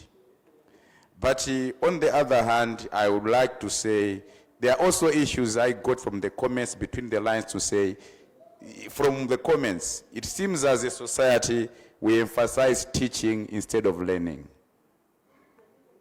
We emphasize a lot on teaching instead of emphasizing on learning. So when the learners come in school, the teacher has to teach. And the definition of teaching in our case is, I stand in front, I dish out the knowledge, which also has to be questioned as we move forward. At the same time, there's a contradiction in the practice and the aspirations that we have. We are talking about lifelong learning as one of the 21st century skills. How do we achieve lifelong learning if we don't teach the students how to learn? Let's teach them how to learn, so that even when they're out of school, they graduate, they'll continue to learn on their own, because we have taught them research skills, we have taught them taking notes, we have taught them how to speak, we have taught them how to write, we have taught them how to plan their time. Then they can become lifelong learners on their own.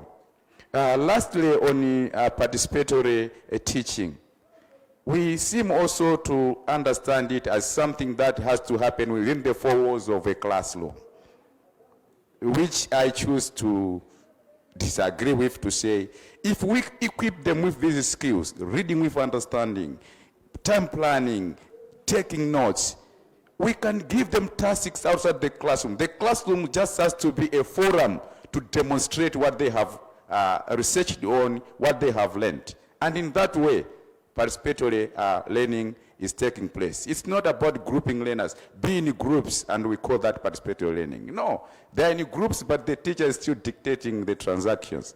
So thank you so much for the comments and for the attention. Thank you. Bunu. Thank you. This time, let me introduce to you our second presenter, who is Mr. Asha Nkata. Mr. Asha Nkata has a master's degree in teacher education from Zuzu University and also a bachelor's degree of education from UNIMA.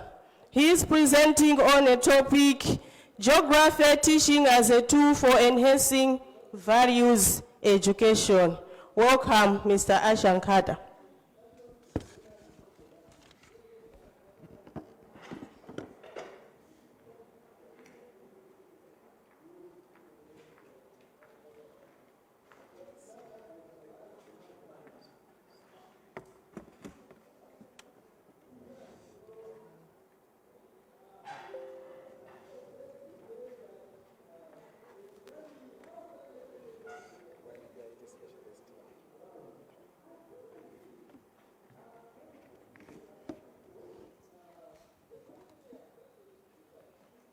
So, good morning.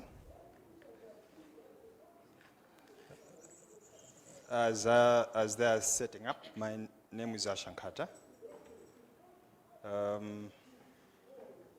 And my presentation will basically dwell on values education, which can be imparted in different subjects, not only in geography.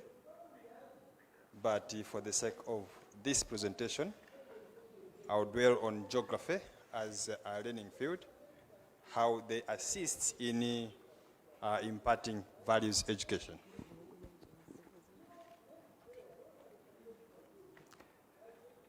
Thank you. So, to begin with, as of now, we are all aware that an ideal education system is supposed to groom a student in all three domains. We're talking about the cognitive domain, psychomotor, and the affective domain. However, research has shown that the affective domain is a very poor sister of those two big brothers, the knowledge and the skill-based, and values and attitude are lagging behind. Here in Malawi local as well, we have also noticed that values education, which is under affective domain, is also lagging behind. Why? The reason is we mainly focus on examinable knowledge and skills. And teachers mainly focus on approaches that will help students acquire knowledge, which they will apply during exams. As a result, our curriculum is labeled as exam-oriented. So this results into rote learning, where learners only get knowledge after exam, then they dump that knowledge. However, a good education system should also impart values and attitude. Besides knowledge and skills, these values help these learners to apply the knowledge and skills that they acquire in a classroom setup. So this is going to transform learners' thinking. What is the problem then? Saying education, a good education system, is supposed to help students to acquire sustainable development values. So this is just one type of the values that students can acquire. However, it is very regrettable to note that sustainable development lacks relevance and applicability on the ground. Why? Because much focus is on examination, as I've already alluded to. So this also appears that education is failing to do its job. One of its job is instilling values of sustainable development in learners. So this is very dangerous because we cannot achieve the common goals that we set forth for a sustainable world as well as sustainable Malawi. So hence education system in Malawi has no choice but to push these sustainable development values which are embedded in geography education. Therefore, it is the aim of this study to look into how geography education is used as a tool to instill values, particularly the sustainable development values. The purpose is to find out how best the teaching of geography in Malawian secondary school helps to impart geographical values, particularly the SDVs. These are the sustainable development values in Malawi citizenry. Specifically, I also want to examine how geographical values are addressed in secondary geography syllabus. Then we also look at, we also investigate how secondary school geography teachers address geographical values through the teaching of geography. Lastly, I will explore challenges facing the promotion of geographical values through the teaching of geography. So this study was based on transformative learning theory by Menzo. This theory holds that learning is supposed to be reflective. A learner should learn and then reflect on what that particular learner has acquired. And then learning should also facilitate action and practice. Lastly, learning should also induce change in the flame of reference. So after learning, a learner should be transformed. Therefore, education should transform learners' thinking and perception. As a result, geography education as well needs to assist learners to think and question things critically. They should also visit their initial assumptions and initial belief and then develop new values and new perceptions, which eventually would transform those learners. So there were a number of notable literature that were related to this study, but I just picked a few. And from those a few, it was noticed that it is not clear if geography teachers in Malawi or in Malawian secondary schools are following what we call transformative learning approaches, which also help to impart values apart from just knowledge and skills for learners to acquire. And then it is also not very much clear on how secondary school geography curriculum helps to promote values education in Malawi. In terms of methodology, this one was a mixed research where I involved both qualitative and quantitative research methods. And then it is a case study simply because I just had to use, I just went through a few schools in the Northern Education Division. Sampling technique, I used 3: purposive, systematic, and random. In terms of population, I involved 70 geography teachers who teach in secondary schools. And then this is for quantitative study. And then for qualitative, I interviewed 10 teachers. I used document analysis to analyze junior and senior secondary school geography syllabus. I also used questionnaire to collect quantitative data and interview to collect qualitative data. The research findings are based on the objectives. So the first objective is examining how geography or geographical values are addressed in secondary school geography syllabus. So it was noticed that out of 106 success criteria in secondary school junior secondary school geography syllabus, only 16% were able to address values, and these are sustainable development values. And in senior secondary school geography syllabus, only 22% of the success criteria were able to address the SDVs. Why was it this case? Because most of the success criteria were starting with the action verbs like mention, to identify, define, give, describe, and others. So these are the action verbs that only allow learners to acquire information, just to acquire knowledge. And then after acquiring that knowledge can easily be applied somewhere, either during exams, and then learners forget about that knowledge. So these are success criteria that begin with such kind of verbs are failing to impart values in students. One of the interviewees also agreed that we don't have success criteria that focus on values. So they much focus on defining something else or explaining something else, not involving learners into what they are learning. So on the contrary, if our friends in Germany, they are using success criteria that begin with action verbs like to demonstrate, or design, or analyze, or create, evaluate, among others.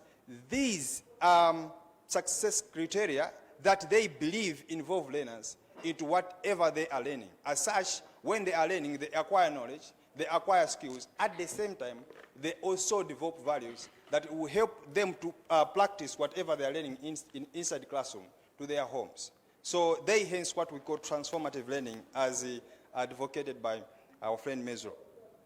The second objective was to look on how secondary school geography teachers address geographical values through the teaching of geography. So I looked into 3 areas. The first area was how they plan their lessons, and then how they select teaching and learning methods, and then also how they select teaching and learning resources. So in terms of planning, most geography teachers agreed that they don't consider values when they are planning for their lessons. When interviewed, one said, values are not assessed, so are not even indicated in the syllabus. So that when the teacher is planning, should take note of them. So values are just time wasters. So this is a comment that was coming from a teacher, a geography teacher, saying that values are just time wasters because they are not assessed. They don't come during exams. So I don't have to waste my time teaching about values. So this is very dangerous. And it is contrary to what our friends are doing, which says, like Lepage, who said that instilling of values require teachers to plan for lessons which will engage students in more practical activities that will make their minds absorbed in what they are doing and develop values in the process. As such kind of teaching would transform learners' minds. In terms of the selection of teaching and learning methods and how they use these teaching and learning methods, I categorize these methods into 2. So we have traditional methods and the action learning methods. So traditional methods includes lecturing, discussion, question and answers, among others. I just selected a few. And then the action learning methods include case study, debate, field trips, projects, and others. The research here shows that most teachers prefer the traditional methods of teaching, which include lecturing, discussion, and the question and answer, if you can look at the green column. So they disregard the case studies, the case studies, the debate, field trip, and project. When I interviewed one of them, said, I just explained discussion layerly when there is a need. He laughed. And then I should be honest with you, no field work and projects is due to time factor. So they say they don't have time for those action learning techniques, simply because they need someone to plan for them, and then to execute them will require a lot of time for them to do that. So they may not be able to cover the syllabus if they use such kind of learning methods. However, in South Africa, most geography teachers use action learning techniques in order to address issues of values in students. These include drama, projects, case studies, experiment, excursions, and others. That's according to our friend there. In terms of teaching and learning resources, the study shown that 54% of geography teachers indicated that they consider values when they are selecting the teaching and learning method. This is a bit good news, simply because a good number of them indicated that they consider values. However, when I interviewed them, one of them said when selecting and using them are basically focused on achieving success criteria and not values. That's what I am told to achieve. So this means whether the success criteria addresses values or not, the teacher will only select a resource for the sake of achieving that particular success criteria. So basically, it is very much attached to the success criteria. So this is contrary to Penula, who said, with the proper use of teaching and learning materials during the teaching and learning process, teachers can also effectively transfer values in students. The last objective was to explore the challenges facing, challenges that teachers or students face when addressing issues of geographical values through the teaching of geography. So here are some of the challenges in the first column, like the size of the classroom, poor selection of teaching and learning methods, lack of teaching and learning resources, amongst others. So we can see on the column with blue figures that a number of students, teachers agreed that those are really the challenges that they're facing when they are trying to address issues of values inside a classroom. And most of them, like on the first column, which is the first row, which is the size of the classroom, 51% of them agreed that the size of class really affect them to address issues of values. So the large classes have a very big bearing on the issues of addressing values inside a geography classroom. But Mkizi agrees that the overcrowded and disruptive classrooms really affect the correct way of teaching the issues of values in students. So the summary of the findings. The study found out that most success criteria in both junior and senior secondary school geography syllabus do not help to promote the issues of values, basically the sustainable development values that we're talking about. The majority of geography teachers do not consider issues of values when they are planning for geography lessons. And then the other finding was most geography teachers use traditional methods and resources when they want to impart knowledge, skills, and values inside their geography classrooms.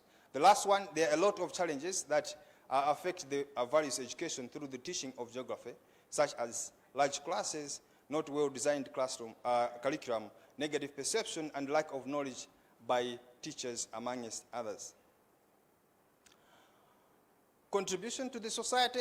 I found out that my findings could be a call for members of society to use acquired sustainable development values to solve their social problems. This could include the issues of poor waste management, amongst others. If also well taken care of, my findings could be a wake-up call for all stakeholders to invest more in values education to achieve national and global agenda. These could include the 2030 Agenda for Sustainable Development and the Malawi 2063. And it can also act as a monitoring and evaluation tool for Ministry of Education and MIE on the role of values education in addressing the different social needs. So we should look up at our syllabus. How does our syllabus help to address this issue of values, the teaching approaches, and the content in our curriculum? And then finally, it can also be a tool for further studies on how values education can affect learning in other fields, not only in geography. So what should we do then? I propose that the ministry or the MIE should revisit the success criteria in geography syllabus so as to promote learning through practice. One of the presenters yesterday suggested that we can categorize the success criteria in 3 categories. So we should have success criteria that can address awareness, and other success criteria that can address understanding. Others should address application. I agreed with him. And I also had my own suggestion that if we can have those 3 categories, but the first category should be the knowledge-based success criteria. And then we should also have skill-based success criteria. And we should also have value-based success criteria under each and every topic that we put in our syllabus. The other recommendation could be Ministry of Education and the MIE should revisit the entire geography curriculum so as to put more emphasis on values, not just on knowledge and skills that we need our learners to acquire. We should also encourage education authorities and teachers to use more action learning approaches that will involve learners, that will put learners to learn through practice, not just sitting down and then listening to a teacher preaching in front of them. We should also use more CPDs and school-based insights on values education to be conducted in different schools, and these are secondary schools. Why? Because the research has also shown that most geography teachers are not aware of the issues of values. Some of them are aware, but they have got negative perception towards issues of values because they're saying they're just time wasters. Instead, they're just focusing on issues of knowledge and the skills. Ministry of Education should also train and deploy more qualified geography teachers in secondary schools. This will help very much simply because the research also discovered that in some secondary schools, geography is not taught by qualified geography teachers. So someone learned geography somewhere in a secondary school, and he says, no, because we don't have a geography teacher, I can teach this subject. So that teacher will not teach that subject with all the skills that he has and with all the knowledge and with all the information that is required. As such, he just dwells on the information that he is good with, leaving other important issues aside. We also need to bridge the gap between the number of students in a classroom with the teacher. So student-teacher ratio should also be well taken care of. Colleges and universities should also be encouraged to impart more value-based teaching skills in teachers. So teachers, yes, are trained to teach, but they are not well trained on how to address issues of values. So they just impart knowledge and skills. They also have got some knowledge gap on how best they can help students to acquire values besides knowledge and skills. Lastly, I also suggest that stakeholders should provide more resources in schools that may help to promote values education. These resources could also include issues of projectors and computers and TVs, so that if a teacher fails to go outside the classroom, fails to use what we call an excursion or a field trip, a teacher can show learners what is happening outside through video lessons. In conclusion, schools or secondary school geography education in Malawi leaves a lot to be desired in as far as promoting geographical values is concerned. As such, we need to do a lot in order to improve the status quo. Thank you very much.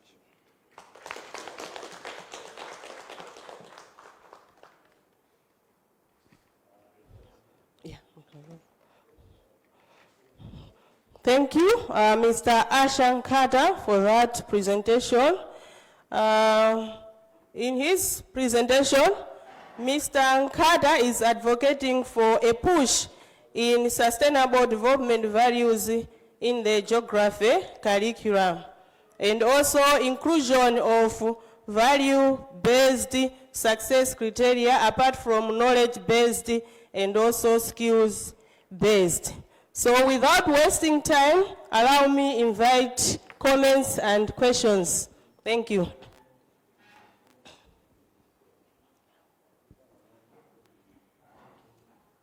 Thank you again for another really inspiring, thought-provoking presentation. As I was reflecting on what you were saying, and I've been hearing time and time again through a number of the presentations these last few days, is the power of examinations to influence teachers. And I feel like we need to reflect on that. We could do with our colleagues from MANEB to be here as well to reflect on that, because it seems like examinations are taking the steering wheel of where we're going, when really an examination should be more like a COF to check that we're going in the right direction. And that means that we need to rethink the way we examine. For example, if we want to have case studies, then examination questions should be open enough that students could come with their own case studies and still be able to address the exam criteria. That's harder for the markers because they can't have the tick box answers, but it would allow critical thinking and applied thinking. But looking at different ways of assessing the students may help teachers to start to change their thinking. Maybe the examinations need to have part on it where they reflect on what are the consequences of doing X, Y, and Z in terms of thinking about the moral and the impact that it might have on communities, especially as we're talking about a vision where we want to see communities transformed. Then it needs to be more than just about knowing this happened, A, B, and C. But if A happens, how would this impact the community? How would this bring transformation? So as we are reviewing the curriculum, let's think about how do we review the assessment? Should examinations really have the steering wheel, or maybe can it be driven from a different angle? Thank you.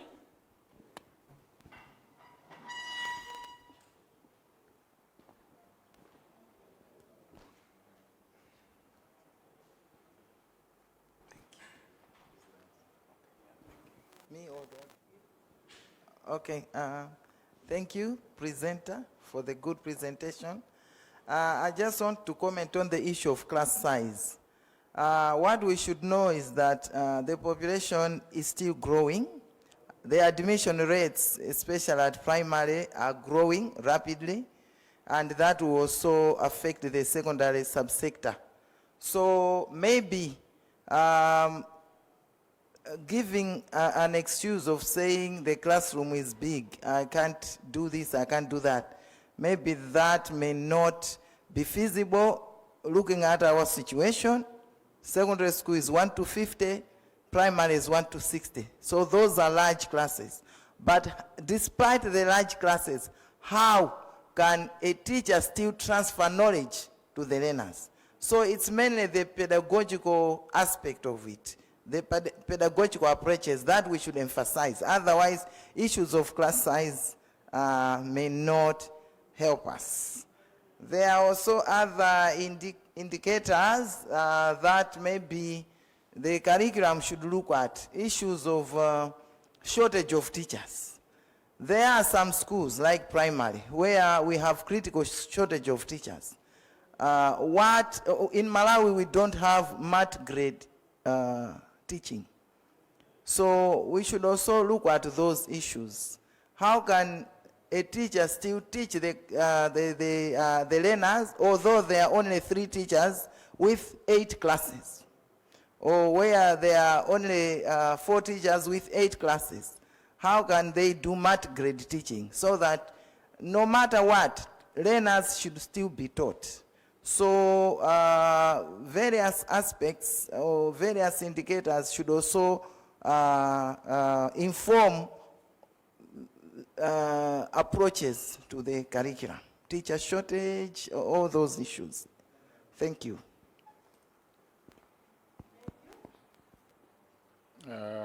Thank you.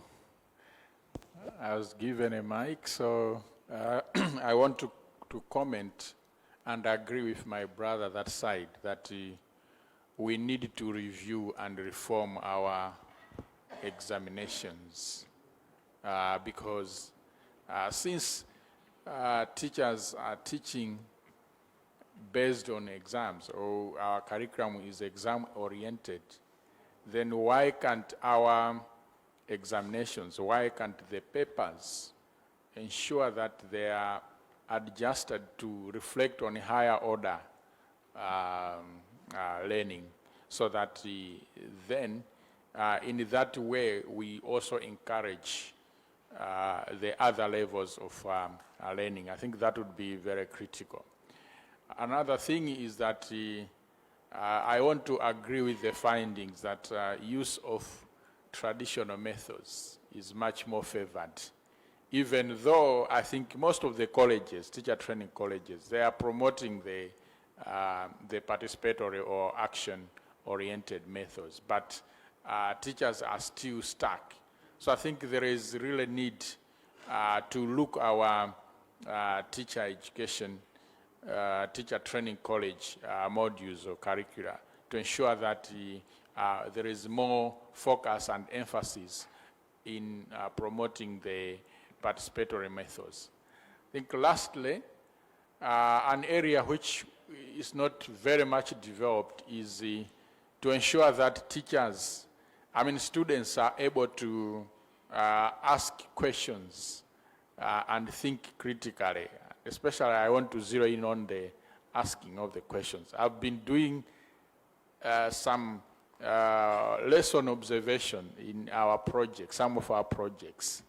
And I've noted that towards the end, the teachers mostly don't encourage the students to ask questions. But also when the students are asking questions, they are asking lower order questions. So I think this is an area that we need to look at, because if we can develop students' capacity to ask questions, critical questions, analytical questions, I think that would be very helpful. Thank you. Thank you. I'm being reminded of time, so Madam Director Detailed will be the last one to comment. Thank you very much. In fact, I'm Deputy Director. Thank you. Mine will be a short one. I'll concur with what Director Basic has indicated, has said already about the large classroom and the population boom. For your own information, ladies and gentlemen, at DTED, we developed a CPD framework. And in the CPD framework, there are issues which are concerning the capacity building of teachers. And the teachers have to be trained at different levels. They can be trained at national level, cluster level, as well as the school level. So the issue of having large classrooms and the teachers bemoaning that, it is something which is already being identified as a challenge within our schools. So at the school level, people can organize a capacity building activity which they can invite somebody who is in the know on how to manage large classrooms. This should not be a thing which people would say, I haven't done A, B, C, D because I'm teaching a large classroom. So we would want to encourage using our, I think when we are developing curriculum,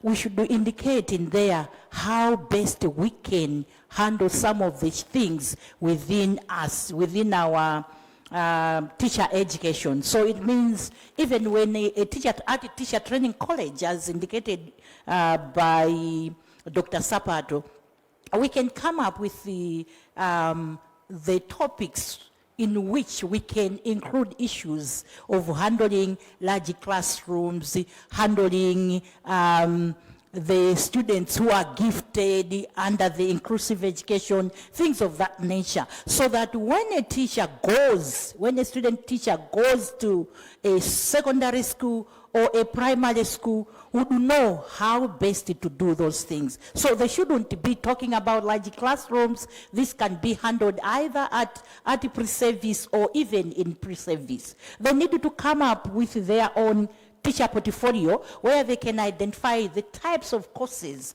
or trainings which they would not want to undertake maybe by the end of the year. So this should be encouraged in all schools by division managers, by district managers, so that they shouldn't run away from the teaching of large classes. Thank you very much. Thank you all for the comments. Mr. Ashankada, what are your concluding remarks? All right, thank you. It seems most were just comments. Maybe just one comment which looked like a question. You was talking about the power of exam affecting teachers. Yes, this is very, very true and serious out there, simply because if we can see, if we are grading schools which best performing schools nowadays, we're basing on how many students have they produced to university. So that criteria is basically dwelling on exams, national exams. So teachers are affected simply because they want to produce a lot of students going to university. As such, they'll be teaching basically to make their students pass. And we also have the awarding system.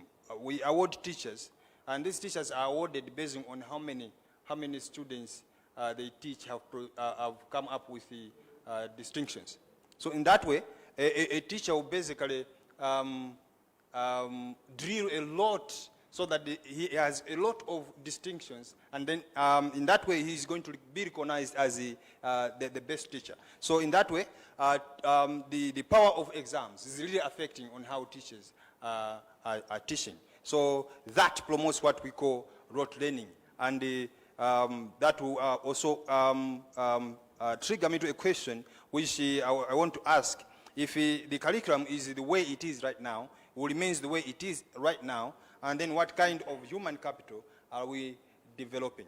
So it's the issue of job seekers versus job creators. Are we producing people who are going to create jobs, or those who have certificates who go out to look for jobs themselves? Secondly, are we really affecting the mindset change in our students? So if yes, then what kind of change? If we're only basing on students performing very well during a national exam, and if not, then why? And what are we doing? So there is need for a transformative approach of education. Thank you so much. Thank you. Let's give another big hand to Mr. Ashankada. Now, this time, let me call upon Mr. Benjamin David to introduce our last presenter for today. Thank you.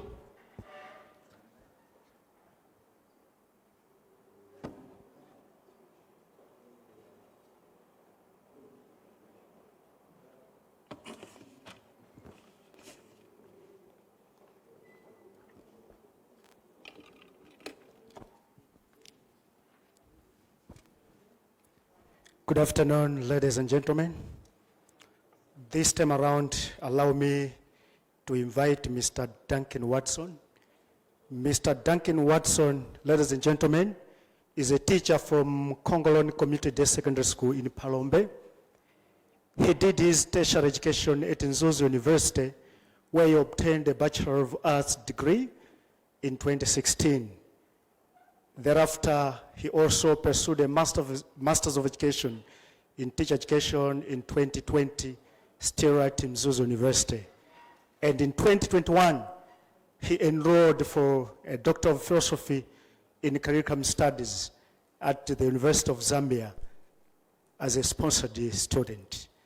Mr. Duncan has successfully defended his PhD and is expected to graduate on 20th May 2024. His research interests are in curriculum implementation, climate change education, educational evaluation, and teacher education. His doctoral thesis examined the implementation of climate change education in a senior secondary school curriculum in Malawi. So, Mr. Watson Duncan is presenting to us on the title, Implementation of Climate Change Education in a Senior Secondary School Curriculum in Malawi. Let's welcome him with a round of applause.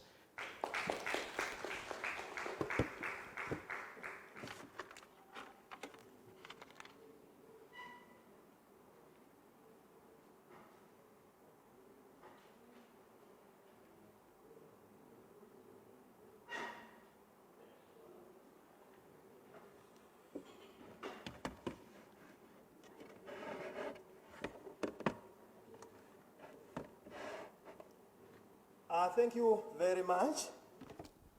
Thank you very much. So, as already introduced, my name is Duncan Watson. So, I conducted a study, and the title of the study was Implementation of climate change education in senior secondary school curriculum in Malawi. So I was supposed to present 2 papers here, so I've just merged them. Everything is here. Yeah, so, but I can't start presenting without mentioning my supervisors, Professor Innocent Mutale Mulenga and Dr. Inonge Milupi. They are also following this in Zambia. They are following it. So that's the outline of the presentation. Now, climate change is a very serious concern of our time. You can agree with me that we are really at war with nature. Climate change is very serious. It's a crucial issue now. And the evidence for climate change is almost everywhere. For instance,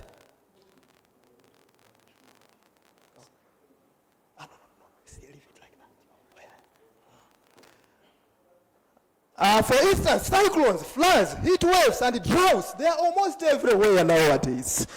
And an ecologist, Hubert Reeves, once said, we are at war with nature. If we win it, we are lost.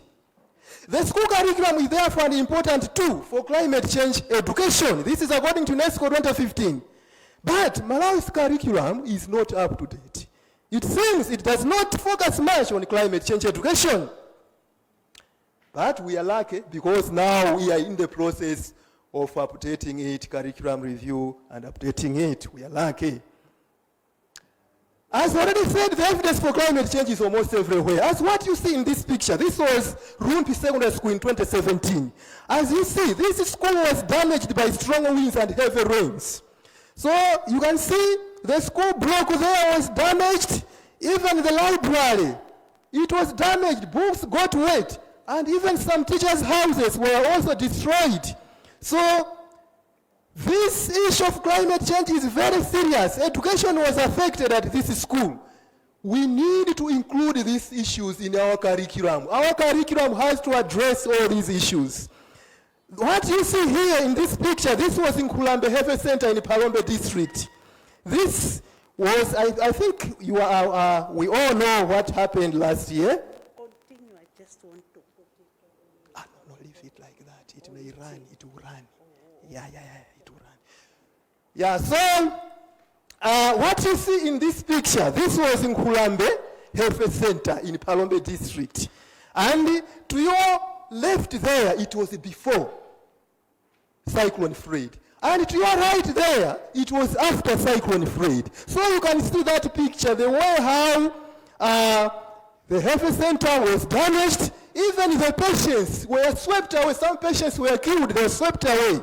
This issue is very serious, climate change. It is treating us badly. So our curriculum need to address these issues. When people in the southern region of Malawi were complaining about Cyclone Fred, it was a different case in Karonga district, in the northern region of Malawi, because there was a drought. So in the south, people were complaining about Cyclone Fred. In the north, they are complaining about drought. And this year, we have also experienced the drought, and even the state president declared a state of disaster. So really, climate change is a big concern in these days. Now what you see here, in this table, this is an observed average seasonal mean temperature changes in Malawi from 1931 to 2020. So this is a period of 89 years. As you can see, as the number of years are passing, there is that increase in temperature. Global warming is taking place. This is a clear evidence for climate change. Now, UNESCO 2015 described the school curriculum as an important tool for offering climate change education. But the sounder school curriculum is expected to respond to climate change, which poses a threat to present and future generations.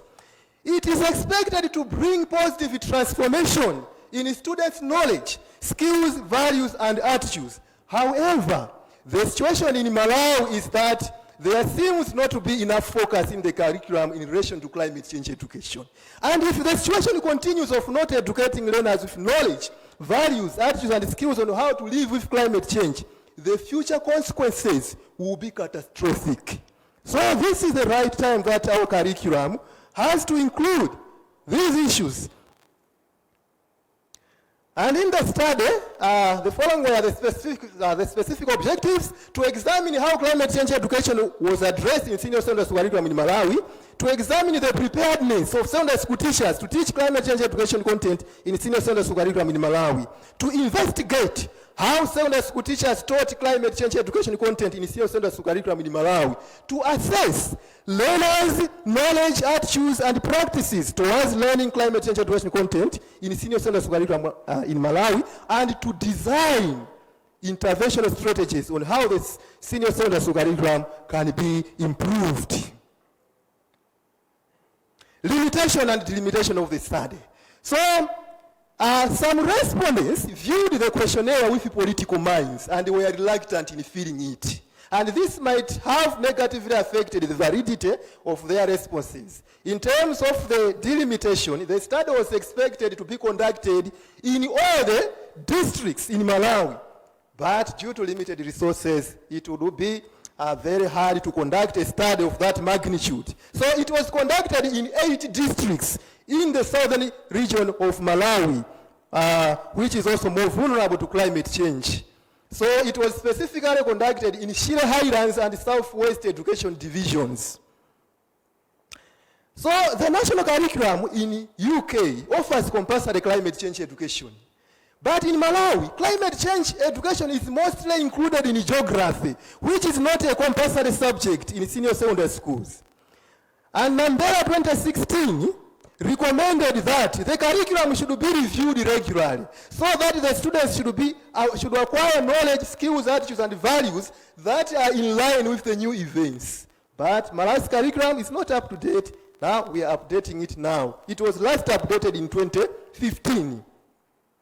This study was guided by the transformative learning theory. So this theory was really very important. The teaching of climate change education should assist to transform the learners' knowledge, values, attitudes, and practices on how they can interact with the environment. They need to take part. They should be changed. They should change their mindset on how they view the environment. They should say, this is the right time that we need to take action. The study area, this study was conducted in the southern region of Malawi, as already stated. So in this map, it is showing that that southern region is more vulnerable to climate change.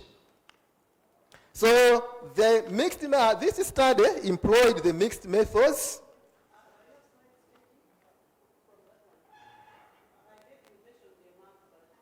It is not. Oh. So maybe the technicians.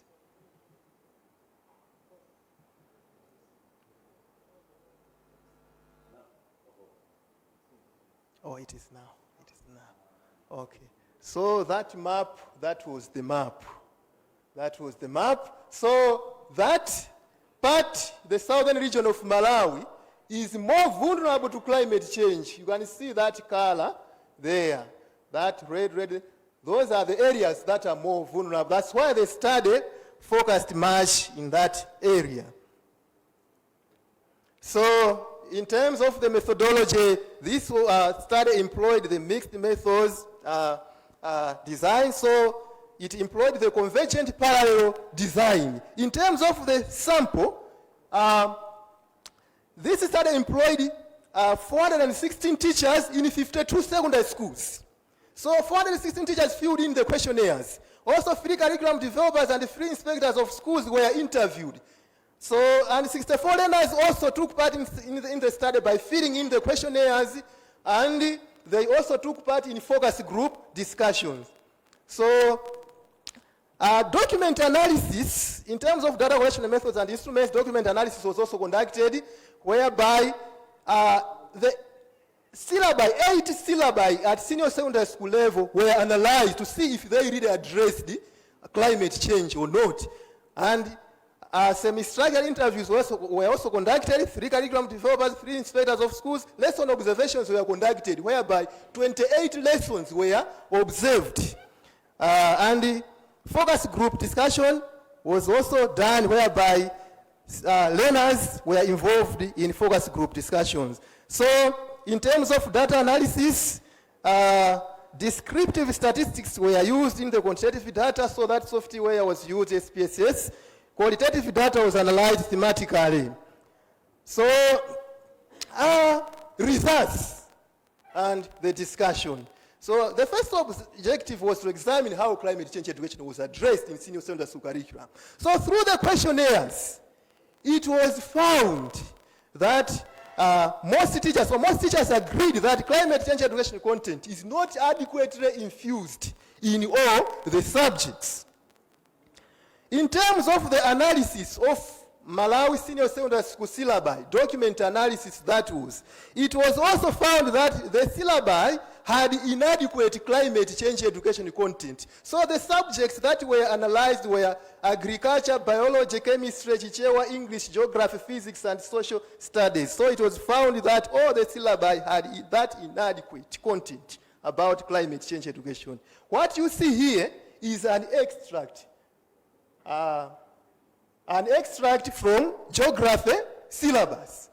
So to your left there, to your left you see that we have those success criteria. Explain the meaning of the term climate change. Explain climate change mitigation and adaptation measures. Examine causes and effects of climate change. If you can see those success criteria, they are theoretical in nature. They are not practical. So this cannot transform the learners. What is needed is to come up with, to formulate, to design the success criteria that will assist learners to take action, to do something, to do more practical activities in climate change mitigation and adaptation, doing different projects that we are going to see later. So, through document analysis, questionnaires, lesson observations, it was observed that it was found that climate change education content was not adequately infused in all the subjects. As one curriculum developer said, the curriculum does not offer climate change education in all the subjects. It is already overloaded, and we cannot force ourselves to infuse more climate change education content in the subjects that are already overloaded. Instead, we have the career subjects, which have content about climate change education. These are geography, social studies, and agriculture. This is contrary to what UNESCO 2021 recommended, that climate change education should be infused in all the subjects. In other ways, it has to be interdisciplinary. It has to be across, not just in geography. Because if we just put it in geography, what about those learners who don't take geography? Those learners will not benefit. They will not have that knowledge. So it should be, even in mathematics, there must be something about climate change. So it was also found that much content would not assist in solving local problems related to climate change. This was also found in a study that was conducted by Muchanga and Nakazwe in Zambia. They also found the same result. In terms of teacher preparedness to teach climate change education content, so the results revealed that most teachers were not well prepared to teach climate change education content. For instance, 93.2% did not attend any climate change education training. And one inspector of schools said, when you go to different schools, you will find that most teachers have not attended any training about climate change education due to inadequate funding. On the other hand, trainings were offered to few secondary school teachers about 7 years ago with an aim that they should teach their fellow teachers in schools. But this did not happen due to lack of funding. And one curriculum developer said, what happened after developing the current curriculum, we oriented few teachers about some changes that were made. But the focus was not on climate change. The orientation was more of methodology rather than content.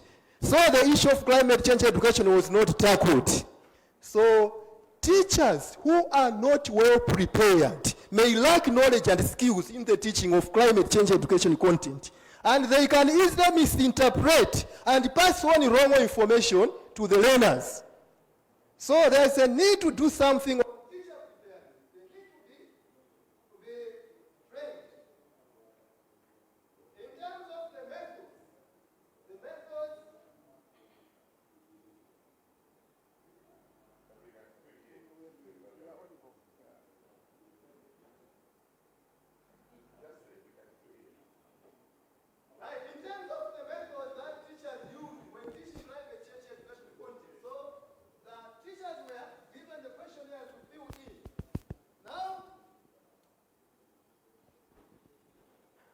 Most teachers indicated, it was found that most teachers do not use the transformative teaching methods, such as projects, field trip, whole school approach, case studies, experiments. Most teachers do not use these transformative teaching methods.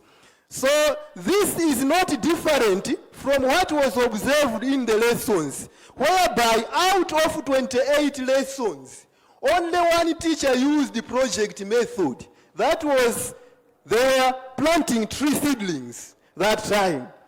But this is different from what was found in a study by Laru et al. 2016 in Seychelles. In Seychelles, it was found that secondary school students were taking part in doing different projects like rainwater harvesting as a means of adapting to water problems caused by climate change. This is also what is supposed to be done in our curriculum. This has to be included. Projects should be there.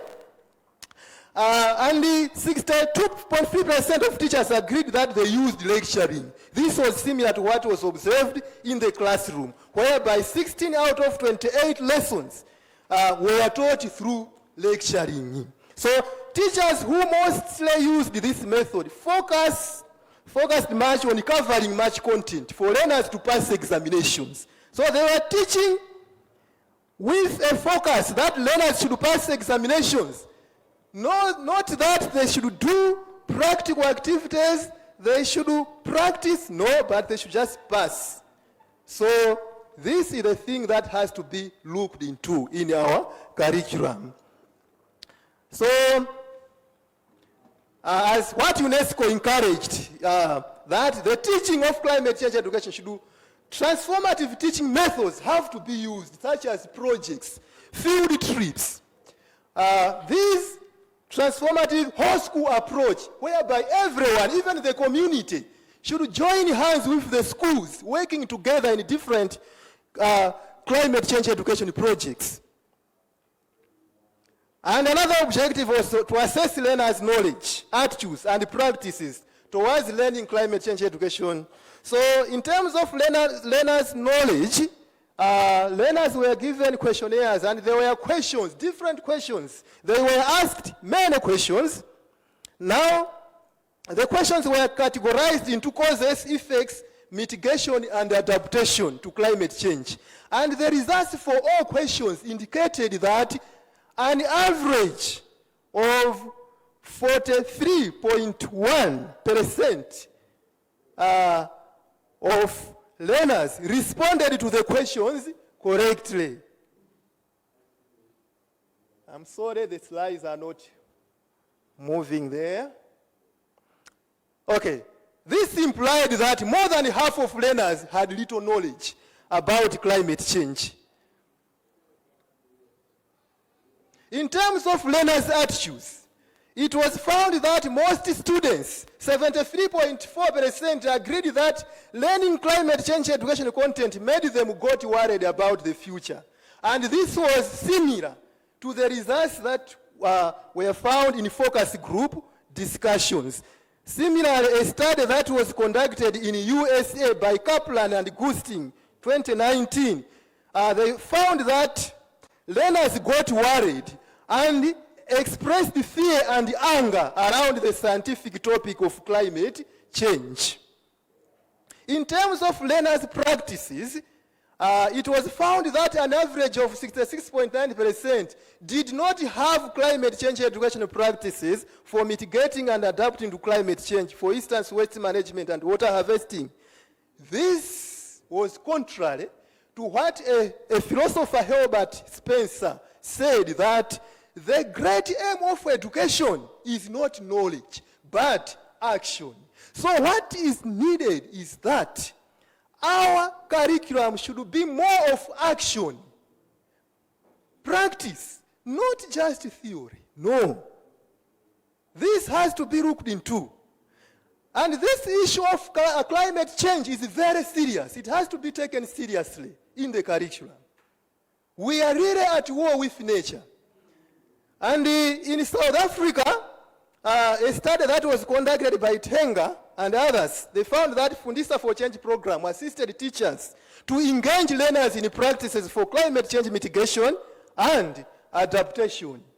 In terms of the interventional strategies on improving climate change education, the question is, what should we do? What should be done? That's the question. Now, in terms of the projects, like in the subject agriculture, students can design school garden, they may have that school garden, they can plant drought-tolerant crops such as cassava, millet, sorghum, and potatoes. They have to start doing this at school so that when they go back to their homes, they should also do the same in their communities. They have to do the same. It should start at school, and they can also organize research projects about climate change mitigation and adaptation practices in their communities. Research learners in secondary schools can also have those mini projects, research. They can design irrigation projects at a school whereby students can plant and irrigate crops in a school garden even in the dry season. They can design water conservation projects such as making box ridges, terraces on the land, on the farm. In geography, they can organize tree planting projects. They can design rainwater harvesting projects such as collecting water from rooftops into tanks and constructing a dam for collecting runoff. They can organize surveys on climate change mitigation and adaptation strategies in their communities. In English, we can organize essay competitions, essay projects on themes about climate change. So best essays can be published and best writers can be awarded. And this can be good. This has to be really done in our curriculum. We can design projects of writing poems and short stories with messages about climate change. Field trips can be conducted to farms where drought-resistant crops are grown and others. So this study is very important. It contributes to a body of knowledge. There are 2 publications that have already been made from this study, and one is likely also to be published next month, a 3rd one. So this study brings new knowledge that climate change education should be taught in all the subjects or across the curricula, not just in 1 subject or 3 subjects. No, even in mathematics, all the subjects, there must be something about climate change. So that can assist to transform the learners holistically. Recommendation: the curriculum developers should integrate climate change education content in all the subjects. Let me stop there. Thank you very much.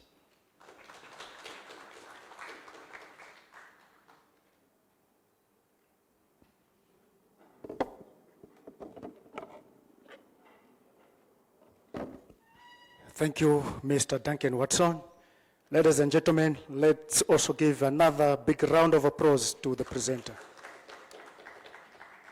Just to highlight key issues from the presentation, Mr. Duncan mentioned that climate change education is not adequately covered in our curriculum. And because of this, it shows there isn't enough focus in climate change education. And the content, rather success criteria for climate change, mitigation and adaptation are theoretically covered rather than practical. So he proposed that climate change should be interdisciplinary. That point has been emphasized. And he also mentioned that most teachers are not prepared to teach climate change due to a number of factors, lack of training as well as funding. And also most teachers do not use transformative methods for teaching climate change, which he preferred the use of projects, field trips, research, and the like. These are some of the issues. This time around, let me welcome comments and questions.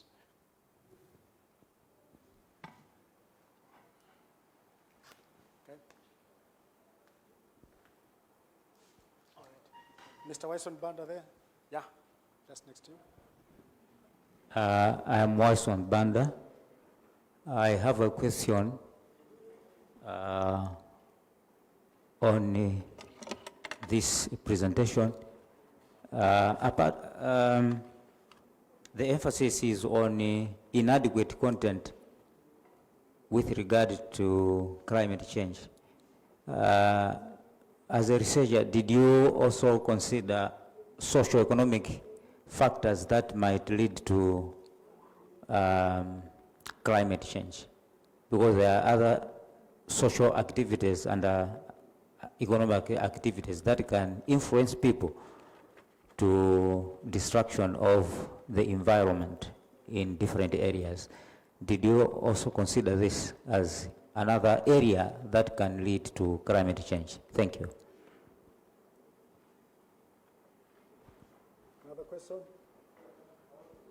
All right, come here. Okay, thanks for recognizing me. I'm Evans Luala from Zuni. Thank you, Duncan, for the wonderful presentation.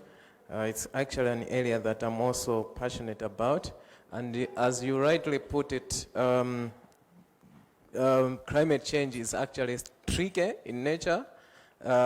Its impacts are physically visible, the cyclones, the droughts, as you mentioned. However, climate change as a phenomenon itself, it's highly scientific, which means that when we talk about climate change education, if it is going to be effective, it has to address this. It has to be effective in a way that it ensures people understand the whole science behind climate change. So in 2021, I conducted a study as part of my master's. So my study was basically looking at how is climate change communicated in Malawian languages, mostly Chichewa.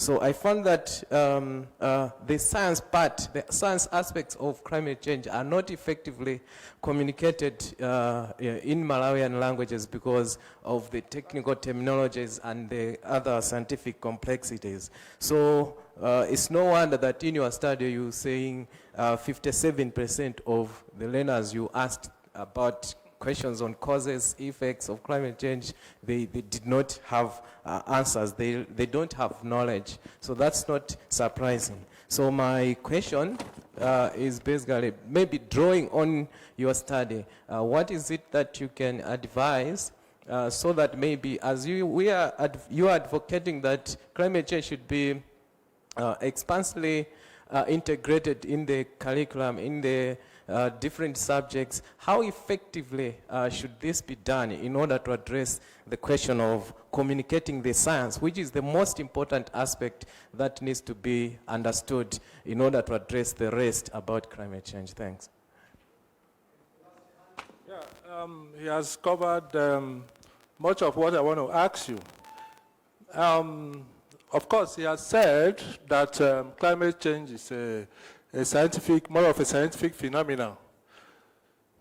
I am doubtful what somebody in secondary school will be doing with trying to know the various components of the gases you find in climate change that cause climate change. That should separately, which should have been covered enough in chemistry, in physics, and in agricultural science. So I think if you want to carve out climate change, you are basically going to be repeating the same things. And the child is going to have information overload.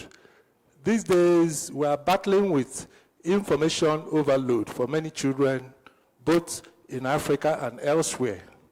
Too many information are available on the online. Our children don't know what to do with them. Mind you, as he has said, climate change is a scientific phenomenon, basically. A child who was taught basic chemistry in secondary school should know what is nitrous oxide, what is sulfur oxide, what is carbon dioxide, and their relationship with nature. What is methane? When you're cooking, what is biogas? What is that gas? Biogas. That's why you can use cow dung to generate biogas, and that methane is also a problem in nature. It's part of what is causing climate change. So what I'm trying to say is that your emphasis on teaching climate change in secondary school, that whole effort can be directed by government to the farmers, to the rural farmers, who are creating much of the problems of climate change. Deforestation, burning waste, burning charcoal, burning fossils, and a lot of things they do. Reckless keeping of cattle in the cities. The dung is not well disposed. You can go all over, not just in Malawi, all over Africa, you see waste in the cities. Sometimes these things are littered. So what I'm saying is that if a child is able to go through secondary school and come into the university, he has several opportunities to be informed of the impact of climate change, how to mitigate climate change under so many platforms, under the General Studies program. And this is also studied under BSc in Environmental Science in about 2 or 3 universities in Malawi. So I think it's not fine to begin to burden secondary school curriculum with such broad and scientific area like climate change. I will just stop here for now. Then finally,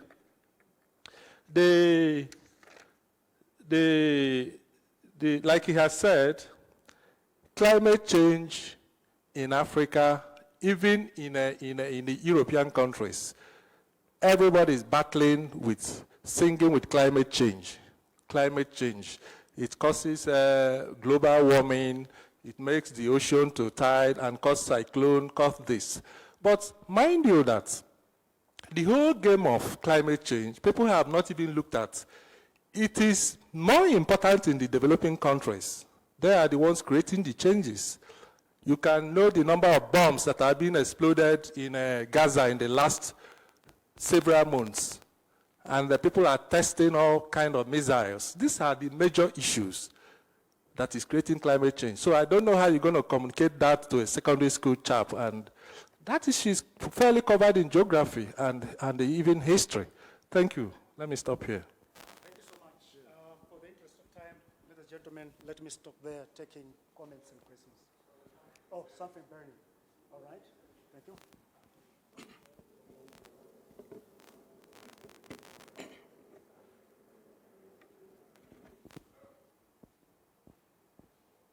Hello? Yes.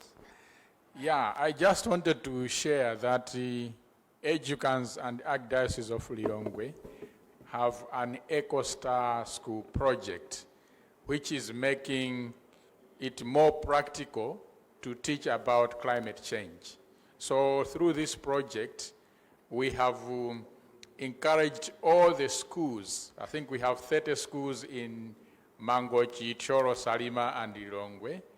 We have encouraged them to have school land, school woodlots. They are having orchards and vegetable gardens. These are used to teach the students in a more practical way. So it doesn't matter about the subject. It doesn't have to be geography always, but every subject a teacher can go and use those gardens.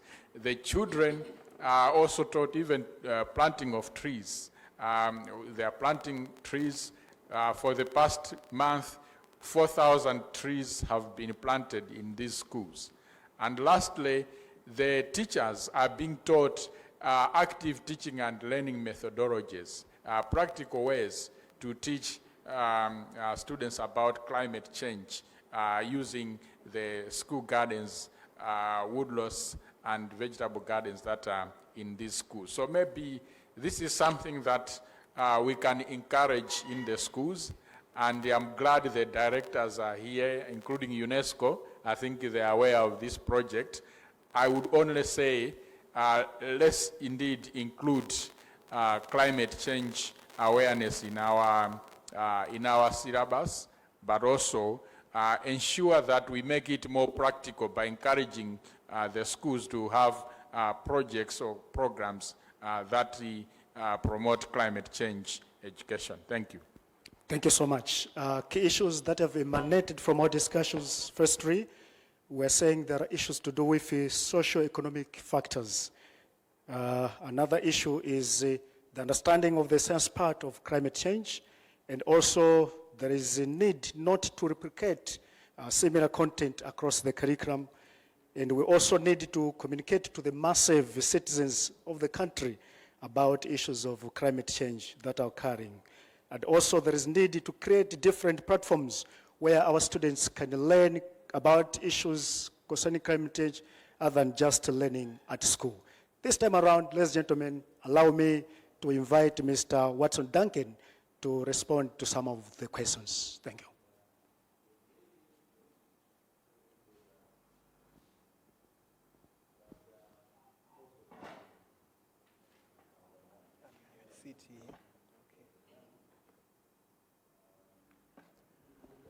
Thank you very much for the comments as well as the questions. Yeah, there was a question that did you consider the socioeconomic factors?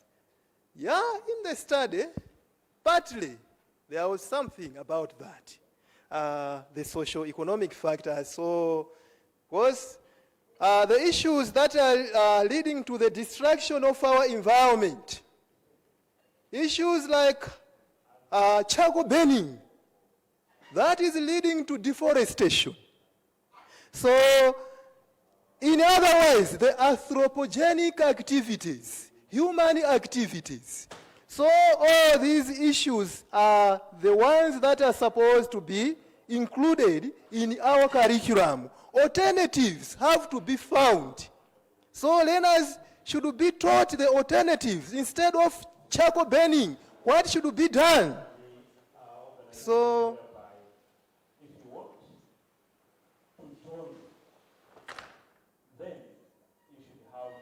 yes.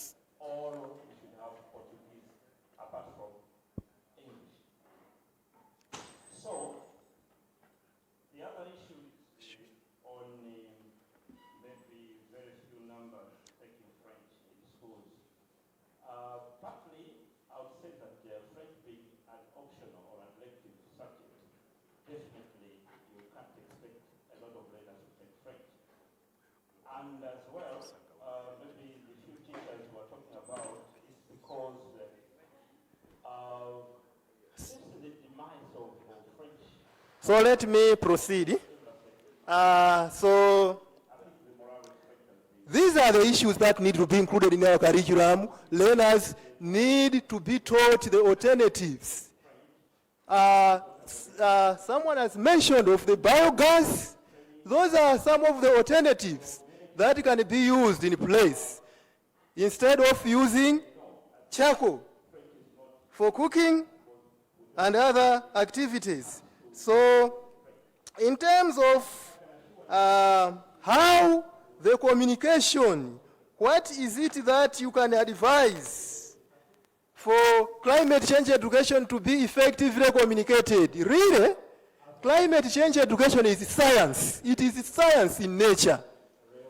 So it has to start with teachers. Teachers should have knowledge. They have to be, teachers have to be taught.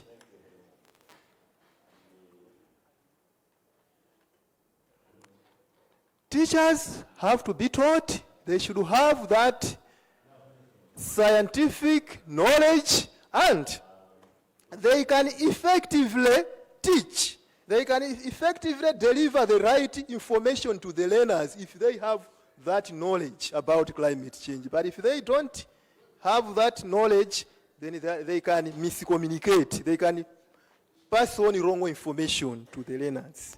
So,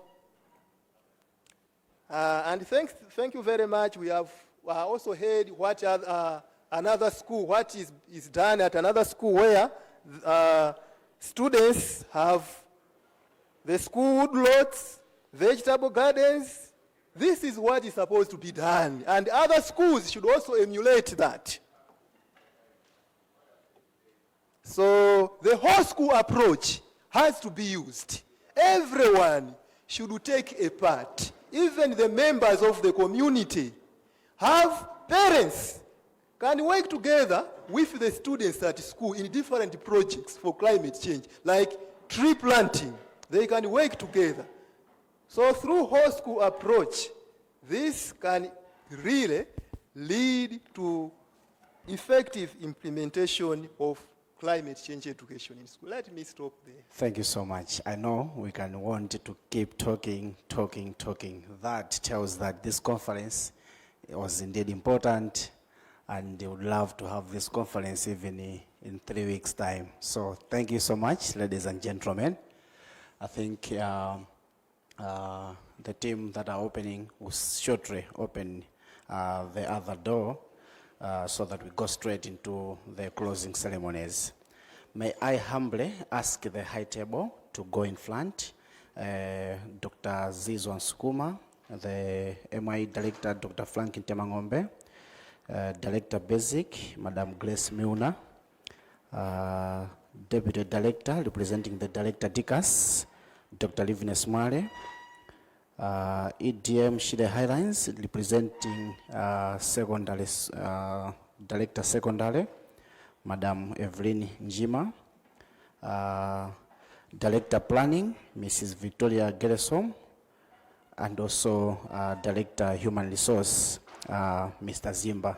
May you please come forward to the high table.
I'm sure we have enjoyed the 3 days conference.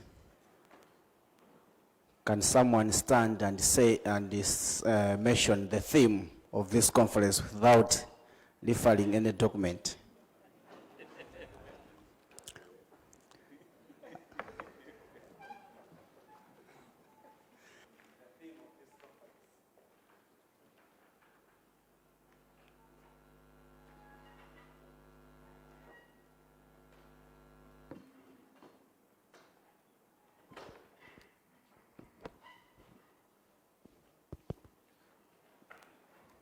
I'm seeing no one to state the theme of the conference apart from Director DCD, Mr. Kalambo. Is it true?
The Director of Teacher Education Development in the Ministry of Education, representing the guest of honor today, Dr. Zizwa Sukuma. The Executive Director for Malawi Institute of Education, MIE, Dr. Frank Temangombe. Director Basic, Madam Grace Milner. Director DICOS, being represented here by the Deputy Director, Dr. Livines Male. Director Secondary, being represented here by EDM Shire Highlands Education, Madam Evelyn Njima. Director Planning, here present, Madam Victoria Gereson. Director for Human Resource, Mr. Zimba, here present. All Deputy Directors here present from Ministry of Education, I recognize you. Deputy Directors Inclusive Education, Deputy Director ICT, Deputy Director School Health and Nutrition, Deputy Director DTED, and Deputy Director DICAS, Madam Lindy Ochide, here present, I recognize you. All our developmental partners, all senior officials from different organizations and institutions here present, esteemed presenters, and all delegates here present, distinguished ladies and gentlemen.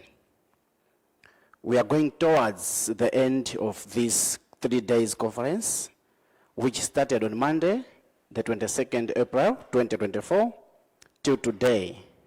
It has been a wonderful conference, the conference which will be helpful and beneficial as we continue the process of curriculum review. Allow me, ladies and gentlemen, at this point allow to call upon the Executive Director for Malawi Institute of Education, Dr. Frank Temangombe, to give closing remarks. Thereafter, Dr. Temangombe will call upon Director DTED for official closing remarks. Ladies and gentlemen, Dr. Frank Temangombe.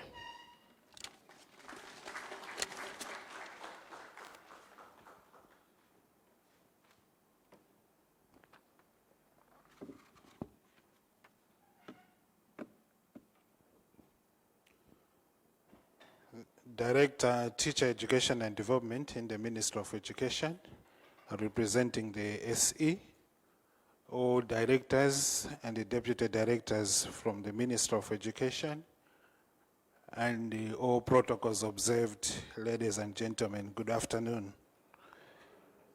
Actually, mine are not closing remarks. I'm just here to invite the Director DTED, who is representing our guest of honor, to offer the closing remarks.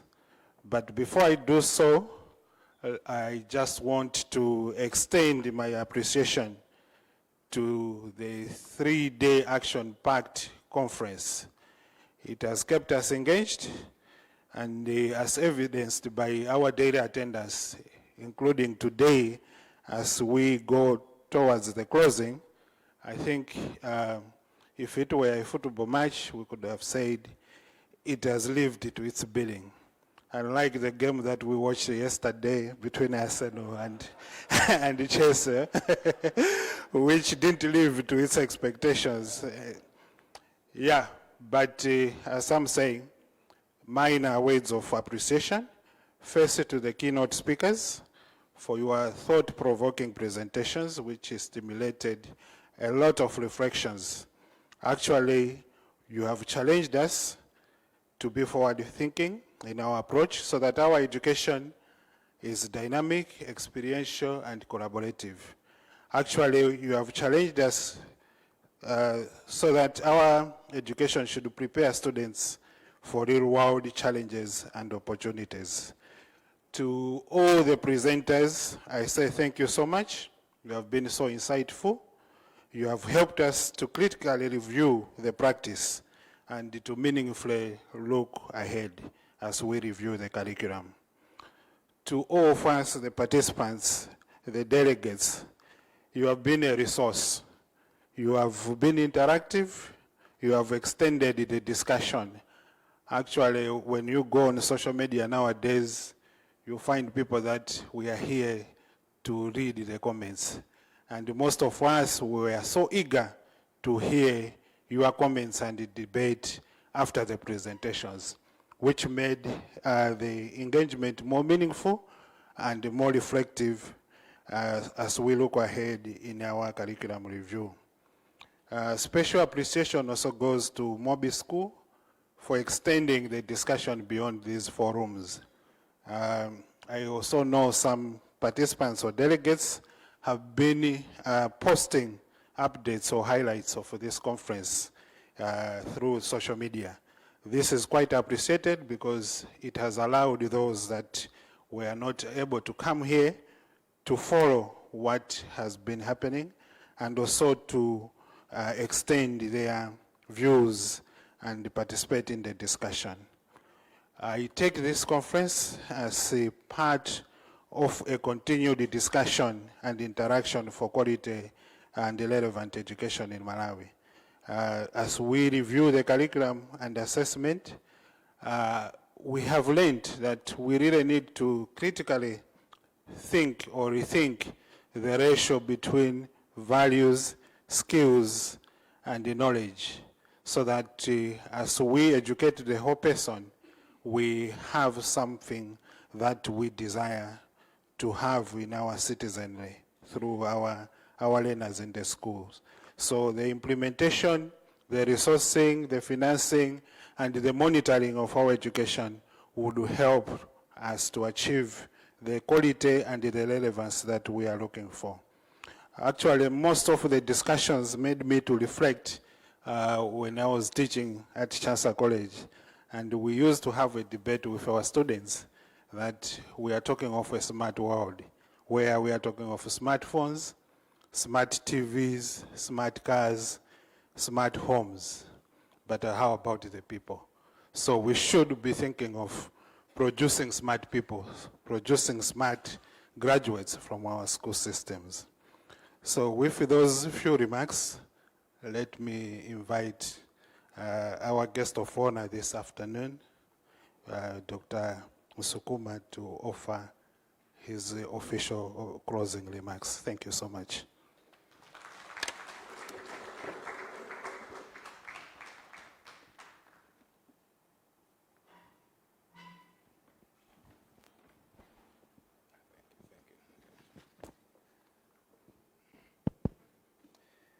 Yeah, thank you. Let me recognize the directors from the Ministry of Education, also the Executive Director for MIE, Dr. Frank Mtemangombe, all our distinguished delegates to this conference, 3 days conference, ladies and gentlemen. On behalf of the Secretary for Education, I would like to thank all of you for attending this conference and actively contributing to the proceedings.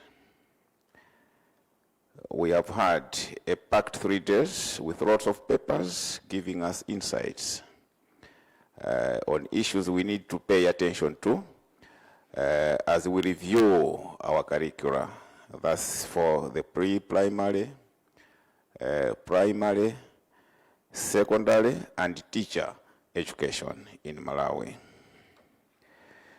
As we are all aware, MIE is there to ensure that our students in both pre-primary, primary, secondary, and teacher education acquire the necessary quality education in Malawi. And it is also mandated to provide relevant curriculum to schools and teacher training colleges. This can only be realized through a consultative approach with all the stakeholders in Malawi, as this conference testifies. A review of the curriculum is necessary to make sure that the education system for Malawi is aligned and responds to Malawi 2063 agenda. As we are all aware, One of the key pillars for Malawi 2063 is human capital development. This should therefore focus on reviewing the pre-primary, the primary, secondary, and teacher training curricula to include issues of skills development, such as technical and vocational education, as presented by one of the presenters on wealth creation.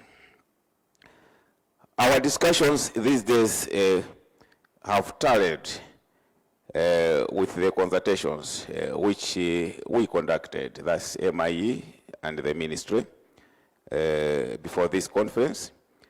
And these consultations will go a long way in forming our review process. We have a lot of takeaways that will inform the rest of the review process. Indeed, evidence is telling us that our curricula needed to have changed yesterday. You will agree with me that our keynote speakers and our presenters have ably highlighted the need to change our mindset as we work on this curriculum review. We thank you all for the work you had put together to provoke our minds into thinking differently for the insights that you have brought out. We have listened with great interest and we will take your ideas on board as government, and we would want to make sure that our curriculum is aligned to the Malawi Agenda 2063. You can agree with me that if we miss it now, it will be very difficult to make this nation an inclusively wealth and self-reliant nation. So this is the right time. Malawi 2063 say we shall be a highly knowledgeable people with relevant quality education that incorporates a strong element of academic excellence and the issues of TVET, that's for skills development for the labor market in Malawi. The route to this vision is the curricula. Therefore, government is committed to make this dream a reality. Let us review our curriculum, which should respond to the needs of Malawi. I would like to thank the Curriculum Center, that is MIE, for steering this process, and all of you for your contributions. Together, we can make this dream come true. We still have a lot of work ahead of us, and all of you are very important stakeholders. So let us continue to work together. May I wish you a safe journey back as we go back to our different homes. It is therefore my singular honor to declare the National Education Conference officially closed, and may God bless you all. I thank you for your attention. Thank you.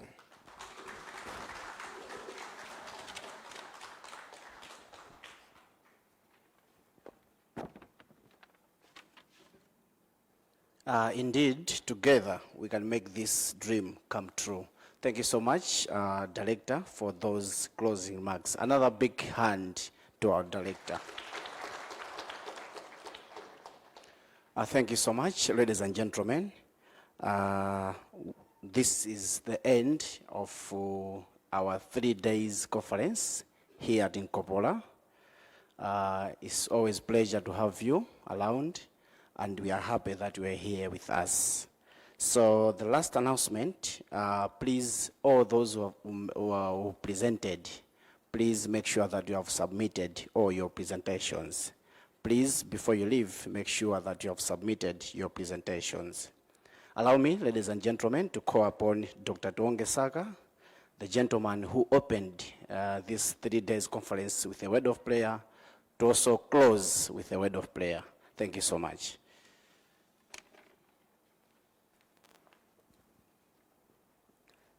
Let us pray. Dear Heavenly Father, we want to thank you so much for you're such a good and a great God. You are a God who can be trusted. You're God who is worthy of praise. Lord, when we are beginning this 3-day conference, we came before you asking for your guidance and leadership. And Lord, we want to thank you so much because we saw your guidance. We saw your leadership as we're discussing issues to do with the national curriculum for different levels of this country. Lord, we want to thank you so much because of the great engagement that was here when we were discussing issues pertaining to the curriculum. Lord, during the discussions, we're challenged to think out of the box. We're challenged to rethink the curriculum that we now offer, so that we get to be away from doing the same things that we're doing, for it is clear that when you do things the same way, don't expect any change. Change will only come when you do things differently. And Lord, this is what we've been challenged today, to be able to get to move a step forward and think out of the box, so that we get to come up with a curriculum that is going to be, yes, responding to the aspirations of our country. We have the Malawi 2063 for us, and this is the blueprint for our country's development. Our Lord, we thank you because what we've discussed here will indeed assist us to be able to make a contribution towards achieving Malawi 2063. Lord, yes, it is indeed the end of our 3-day conference, but it's not the end of the process that we have before us. We're continuing with this journey of reviewing the curriculum. We have before us a lot of activities that have been scheduled towards realizing our dream of reviewing the curriculum come true. We pray for your continued presence. We pray for your continued guidance, oh God, that one day we should be able to say, Lord, we thank you so much because you are with us in the process of developing the curriculum, and we have developed a curriculum that is indeed going to take us where we want to get to. That is our prayer, oh God. Lord, as we've come to the end of this 3-day conference, we will now be going back to different destinations. Father, we pray that as you made us travel safely from our homes to this place, you also take us back to our destinations safely. We pray for your safety. We pray for safety. We pray for your being with us, so God, as we'll be traveling, that we should be able to have testimonies of your protecting us as we'll be traveling, that we'll get to our places safely. Lord, we pray that grace, love, and the fellowship of you, God the Father, the Holy Spirit, and your Son Jesus Christ be with us all as we'll be living. Amen. Thank you so much, Dr. Tuonge Saka. I think a final announcement. Let's make sure that we all have meal coupon. We have lunch before we go. So let us have our lunch, then we finally go. Those who haven't collected yet, they can come and collect meal coupon here. Thank you so much. Let me allow the high table to leave first. Thank you so much.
You forgive our studio. No, it's fine.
Good afternoon, our dear viewers. With that, we've come to the end of the National Education Conference in Nkopola. However, before we actually close our live programming today, I am with the Director for Secondary Education, Grace Meuna. Thank you, Madam, for joining us. Thank you very much. We- Maybe just a point of correction. Yes. I'm Director for Basic Education. All right. All right. Thank you very much, Madam. So we have seen that there have been a lot of consultations through this conference. What do you think is going to be the actual impact? This conference will have a lot of impact. We've discussed a number of areas. You are aware that our old curriculum, the one we are using in schools, has a lot of gaps, and there have been a lot of emerging issues. So in this curriculum review, we want to incorporate all those emerging issues into this coming new curriculum that will be formulated. So it will have a lot of impact. I think you've seen a lot of presentations, others hinging on issues of technology, hinging on issues of financial literacy, issues of climate change. So you can see that these are emerging issues that we never had in the curriculum that we are implementing now in primary schools. Do you feel that as a country we are ready to be able to take what will be formulated and actually implement it to benefit the students and the teachers as well? Yes, we'll take it up. And not only the learners, of course, as you've said, the students, even the teachers. So this is a very long process. As MIE is consulting, of course the MIE is working on behalf of the ministry. So as MIE is consulting, they will be able to get hold of issues that the society wants for the teachers and even the learners. So through the process, all this will be taken down. That's why it's like a bottom approach. They are getting from the society up, because a curriculum is supposed to respond to societal needs. That's why there are all these consultations. No, thank you very much for your time. I'm sure we still have a lot to talk about on Bobby School Radio and in any of our applications, considering that we're an education-based media platform, integrated media platform. Thank you so much for your time. Thank you. Thank you. Thank you. So you heard it there from one of the speakers herself about how this is going to influence and change the future of Malawian education. Very shortly, I'll be speaking to the director of the Malawi Institute of Education. Stand by.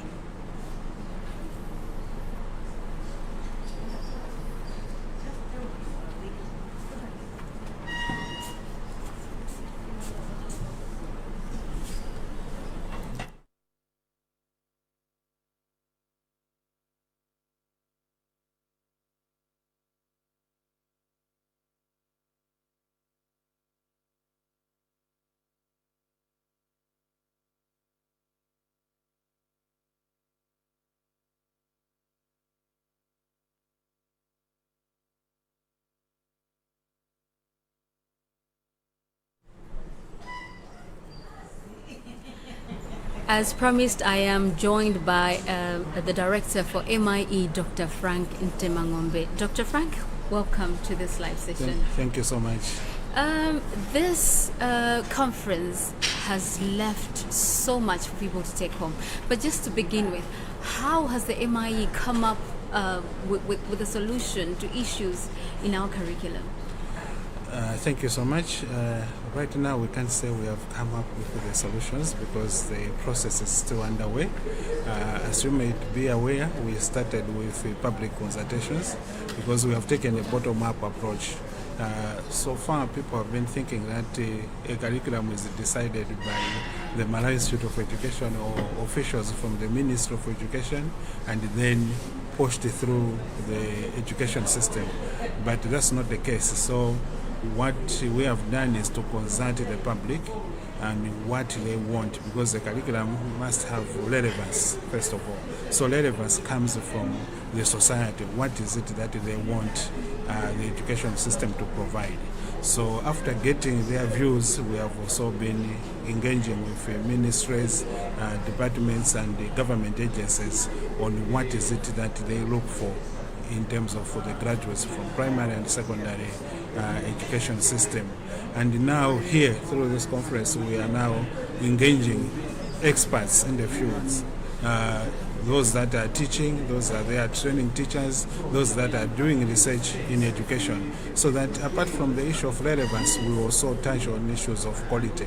How could these issues that we have obtained from the public are strengthened through research and the evidence-based practices?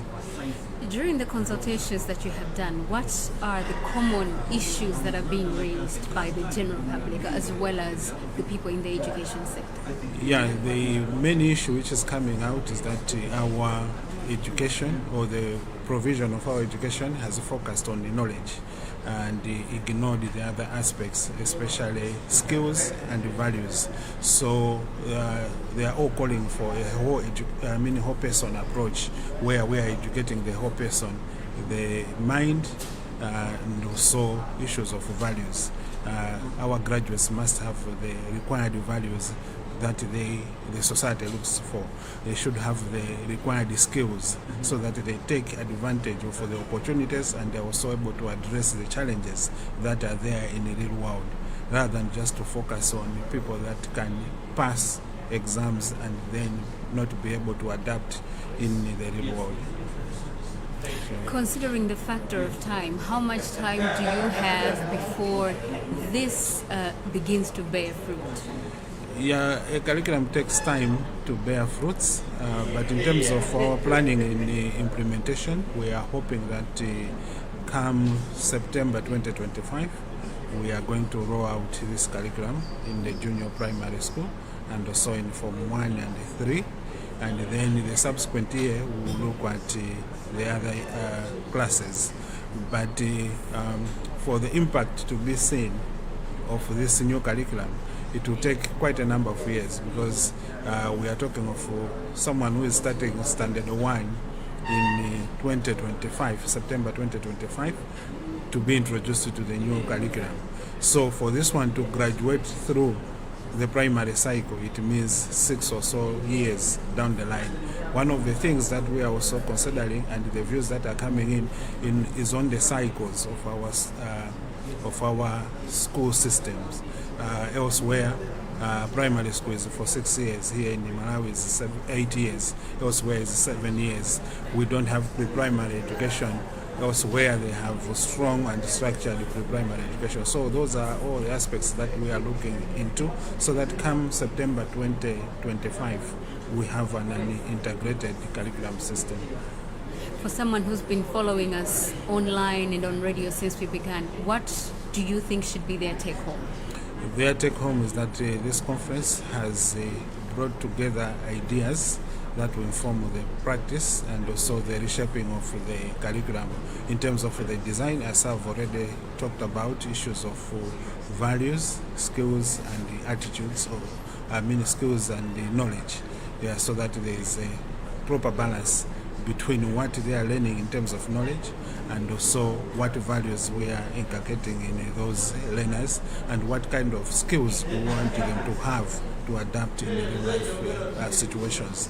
But again, issues of teacher education, because the idea is the quality of education is as good as the quality of its teachers. So we should also focus on producing quality teachers who will help our learners. And the other aspect is on the resourcing the curriculum. That's another takeaway message on how we can resource the curriculum. We know we are living in a resource-constrained environment, but still there's more that we can do to make sure that quality is enhanced while we are implementing our curriculum. Let me thank you very much, Dr. Ndemangombe, for your time. Thank you so much. Mobi School is your platform, and we'll have so much more to talk about. Thank you so much for having me in this program, and Thank you. wishing you all the best. Let's keep the interaction. Thank you very much. That is Dr. Frank Ndemangombe, the Director for Malawi Institute of Education.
And one of our last interviews this afternoon is with Chris Scott, who was one of our very efficient presenters.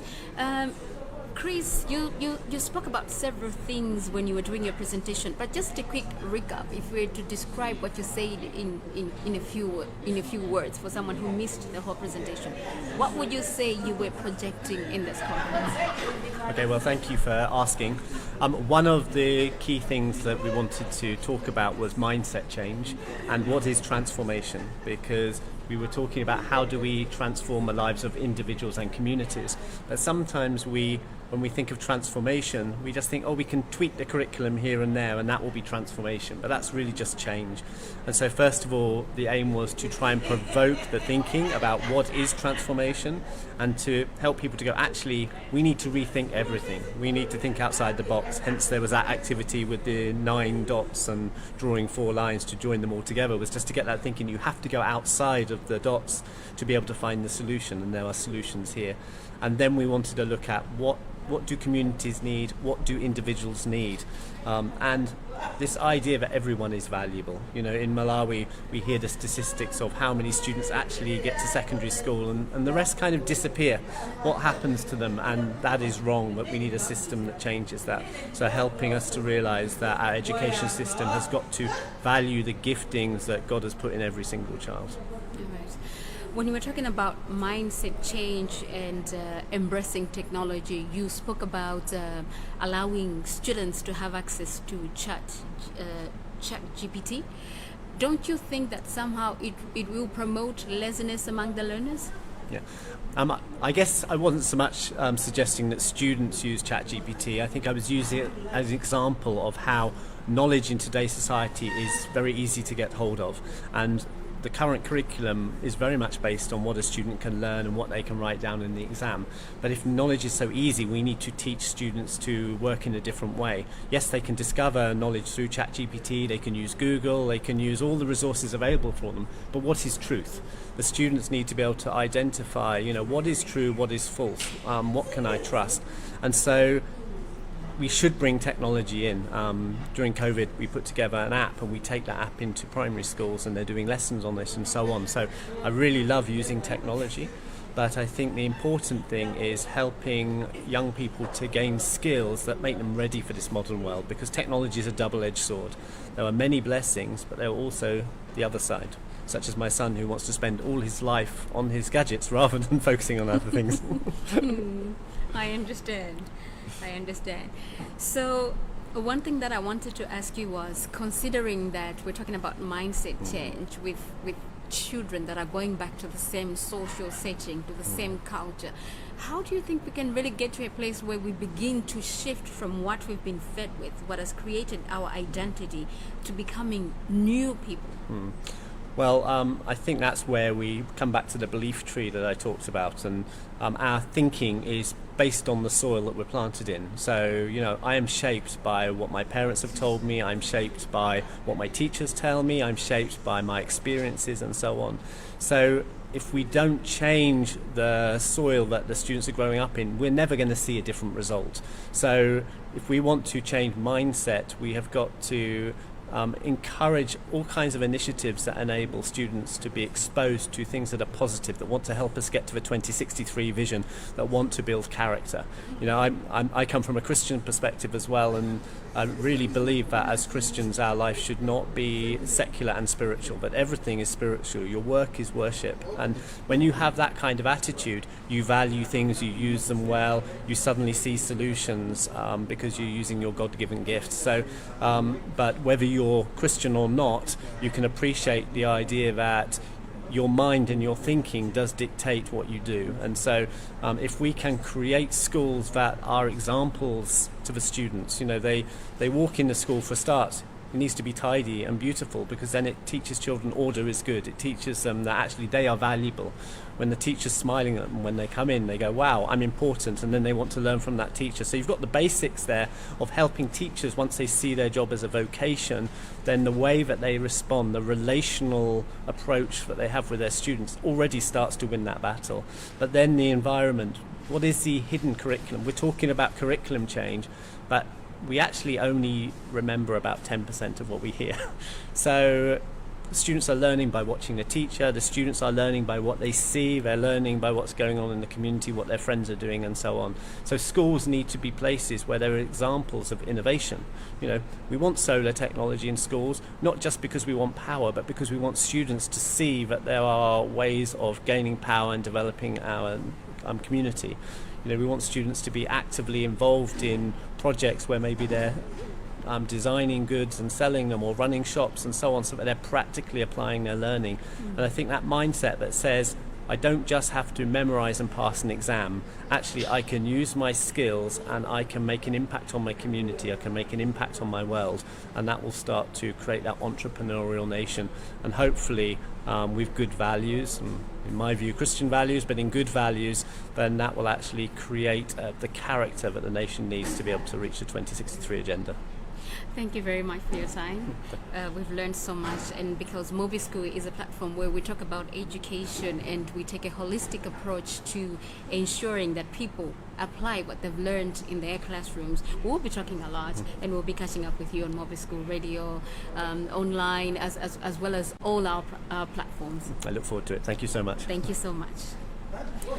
With that, our dear viewers, we come to the end of our live broadcast of the Malawi Institute of Education Annual Education Conference in Mangochi. I have been your host, Diana Liabuba Chatata, who's taking you through a lot of presentations. You have seen the contributions and what is being done through the Ministry of Education to ensure that a new, efficient curriculum is introduced in the Malawian education system. It's been a pleasure. Keep watching, keep listening to Mobi School on 90.0 FM. Stay glued to our page, like and share.